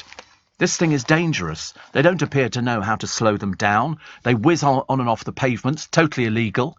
And bearing in mind, the ones that they've bought are illegal anyway. Why are the police not taking them off the roads? They shouldn't even be on the roads or anywhere at all. They don't have any insurance. The only ones that have insurance are the ones you rent. And if you rent them, then at least you're covered and you can use them. But the other rubbish that they buy, and you can buy it all over the place, they're for use on private land. The moment you use it on the road, I'd love to see the police going around with a lorry, basically saying, you, here, now, give it to us, you've lost it, OK? Now walk. Far too dangerous. People are dying. And now they've proven, beyond a shadow of a doubt, that it is the most dangerous way of travelling. You know, it's better to do anything but get on an e-scooter. I know they're all over the place, but you watch people. I've seen 2 people on an e-scooter. Even more dangerous. You know, you might as well just throw yourself into the road under a lorry and have done with it. 2 people. I've seen father and daughter and father and little son, children, hanging onto the back of them on these scooters. What sort of stupid people are they? Answer is very stupid. 6:45. Let's get the news headlines with Simon Conway. This is LBC with Steve Allen. Morning, nice to have your company. Miserable day, isn't it? But it doesn't matter because it's Thursday. And a lot of people getting ready to go on holiday. Well, you think you are, judging by the queues at the airports and everything else and the price of petrol. I bet you anything, all these garages put up the price of petrol. I don't know how much higher it can go. We're still waiting for... you know, for people to actually sort of start saying, excuse me, can we get some cheaper petrol? But of course, being sort of an Easter kind of break, they'll be capitalising on it. So the advice is, don't go anywhere near service stations on motorways. I know you go there and you can sort of buy little bits and pieces, but their petrol is murderously expensive. Check the price. If it sounds too high, drive on somewhere else. You can always drive off a motorway and go and find a filling station. They'll be a lot cheaper, I promise you. They were always expensive on the motorways. I remember from an early age. And the reason being, we're open 24 hours. Well, unfortunately, loads of things are open 24 hours now. Miranda from Henley says, horror of horrors. Did you know that Easter eggs are much higher in calories than a normal bar of chocolate? I've been told it's moulded chocolate needs more fat. Best to stick to the bananas. Well, I mean, I wouldn't buy Easter eggs anyway. You know why? It's the most expensive way of buying chocolate. You're paying for all the packaging. If you take, it's like somebody said to me years ago, price pound for pound, it's cheaper to eat smoked salmon than it is to eat fish fingers. Because it's cheaper, because with smoked salmon you get it. With a fish finger you just get a little piddly bit of, fish in the middle. And chocolate Easter eggs, you're paying for all the packaging. So, you should, if you want chocolate, buy a bar of chocolate. And of course, as somebody said to me, I mean, it's hard to get one less than £5 now, but don't worry, because just after Christmas they'll have to sell them all cheap. Sorry, after Easter. Well, you could have them at Christmas. I see no reason why not. But no. So wait for a little time, and then you'll get them much, much cheaper. But I never. As kids, we loved them. Because you'd open up the chocolate, and it would be a Smartie egg, and you'd open up the actual Easter egg, and there would be a little cellophane packet of Smarties in the middle of it, or some had chocolates in, or all sorts of things. Now the array of chocolate Easter eggs is bewildering. And some of the other ones, they're huge. They're absolutely enormous, and we were looking at some the other day. Do you remember on the programme? And they came in at about 50 quid for an Easter egg. And I remember thinking, you could probably go to House of Chocolat or somewhere like that and find sort of something at the right price, because it's so expensive. The first chocolate egg was produced in the UK. First chocolate egg was produced in the UK. What year do you think? What year do you think that was? 1934. 1873. Do you know that you can go online and you can buy Easter egg moulds? Oh, that was Fry and Sons, J.S. Fry and Son. They used to do the 5 bars, things like that. You can buy Easter egg moulds, and you pour the chocolate in, or paint it all over, and then put them together, and you can make your own Easter eggs. To be honest with you, you can buy them. I suppose it works out a bit cheaper, but the kids like doing stuff like that. That would sort of, same as they like making chocolate cornflakes. You just put them into the bowl and they can stir them in, or Rice Krispies, and you can lick the spoon afterwards if you're very good. Steve, you mentioned the Jimmy Savile Netflix documentary. Have you seen it? No. Did you ever meet him? No, thank you. No. I think he phoned me once, though, when we were in Gough Square. I seem to remember. He phoned, he sounded drunk. I forget what it was, because I remember the producer saying, Jimmy Savile's just phoned. And he was being sort of... Yeah, he phoned the radio station, and I can't remember what it was about. Whatever it was, we didn't put him on air anyway. Or did we? Can't remember now. Whatever it was, he sounded drunk. The lady who played the Duchess in Chitty Chitty Bang Bang, Anna Quayle, used to come into the shop I worked in Brighton. Lovely lady, says John, no longer with us. In many other things too. Anna Quayle was hugely famous. And I love Chitty Chitty Bang Bang. I quite like singing the song. I don't know why. I'm very peculiar like that, I'm afraid. Steve, I'm going to make fish pie for the family today. Really healthy and tastes great. Jamie Oliver does a really good recipe online. I love fish pie. I love it. I have bought them before. I couldn't make anything like that. Jamie's way out of my my sort of scale, but I love it. Bits of salmon in there and bits of cod and stuff like that. Really nice. Steve, the airport was so chaotic when I travelled from London to Stuttgart on Friday the 1st of April. It took 3 hours to check in, and I'm still waiting for the luggage to catch up. It's terrible, isn't it, really? It really is bad.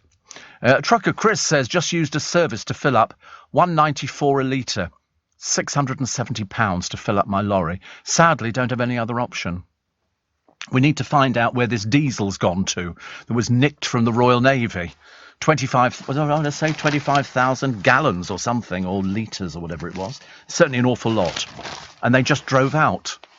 And the bloke never sort of realised. £250,000 worth of diesel. I wonder where that is now. If they'd had half a brain cell, they'd have had a tracker in this lorry to find out where this thing is. It'll be hidden on a site somewhere. And they'll have, I'm presuming, you sort of just connect up. This stuff's going to come out with force, isn't it? How do they do that? Will they put it into a watering can or something? I don't know. But they were able to get away with it, despite a high security presence. Obviously not. It's believed most of the fuel was sold on the black market before the scheme was uncovered, because the diesel was intended for the generators on HMS Bulwark, which is a ship with 325 sailors and up to 405 troops on board. Just no diesel. Just no diesel because somebody drove off, so they're sort of stuck there. Ridiculous. But 194 a litre. See, I mean, I think that's absolutely outrageous. That's just ripping people off.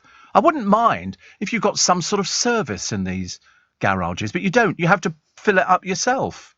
Years ago, somebody had come out and salute you. Remember those happy days? You know, and so they did. They came out and saluted you. I'm just reading a little bit more about Brooklyn Beckham's wedding. Apparently his brothers have been asked to be best men, whilst 10-year-old Harper will be a bridesmaid. Sounds dreary already, doesn't it, really? But they do say it's expected to be attended by a host of celebrities, including Gordon Ramsay. Perhaps he'll F and blind all over the place. That'll be interesting for the Peltzes. They'll be delighted. Stay away from so-called celebrities. And they've shown you just how big the Peltzes estate is in Florida. I mean, it's big because it costs £76 million. So you get quite a lot. I mean, the Beckhams, they'll lose them completely. But just odd, there's only one picture of both families together. That's odd, isn't it? I thought the Beckhams have obviously tried to sort of get them to start, you know, falling into the publicity thing. But the Peltzes don't want to do that. They don't like celebrity. They don't need to, you know, to sort of have that insecurity going on. More than 1 in 3 cancer patients only diagnosed after ending up in A&E. But in fact, 6 hospitals have just said, and this is quite a lot actually, emergency units in West Yorkshire, Harrogate and Huddersfield, Calderdale, places like that. They've basically said, can you avoid casualty, please? We don't have the staff to cope, and it's really important, they've said, that people only come to an A&E department if they really need it. So that means that there must be people who go to A&E who basically don't need it. I'm always worried about people who used to go to doctors because they've got a cold. And you think, go to the chemist. Stop wasting everybody's time. So now there's a 12-hour wait in West Yorkshire. A 12-hour wait. I mean, it's almost like a third world country, isn't it? When you think 12 hours just to wait to see somebody. Although I did actually read of somebody the other day who got taken into hospital and they needed to be diagnosed quickly and they were looked after really fast. Mr. Neil, one of our nice regular young men, which is good. And he was very pleased with the service. But for some of the hospitals, they're really stuffed. They're prioritising an A&E. I'd have been seen straight away because I was in a terrible state. Yes. I love Easter eggs, says Julia. I currently have 7 in my fridge. No children and all for me. Julia is in Lincolnshire. You know what Lincolnshire is famous for? Cheap property. I was always amazed, looking through Country Life years and years ago, that you'd look at sort of house price. London house prices, ridiculous. Really stupid. Because, you know, there's a lot of foreign buyers and investors, and so they invest in property. By the time you got to Lincolnshire, I was amazed. You could buy mansions, you know, for sort of really cheap. I mean, cheap compared to what we pay down in London. Really good. I remember thinking, that's the place to go. And I thought, sadly, they don't have an LBC in Lincolnshire. They can hear the programme. But I'm based in London. I like London. Don't get me wrong. I'm a big fan of London. Just not a fan of not being able to get a bacon roll. I don't make a big deal about it. I want you to think I moan about all these things. And Stephen Glover writes in the Mail today, he says, if Pretty pulls off the plan to process the boat migrants in Rwanda, I'll take my hat off to her. But she won't achieve it. Absolutely not. I think we all knew the answer to that one ages and ages ago. That's just about it for this morning. Thank you very much indeed for your company.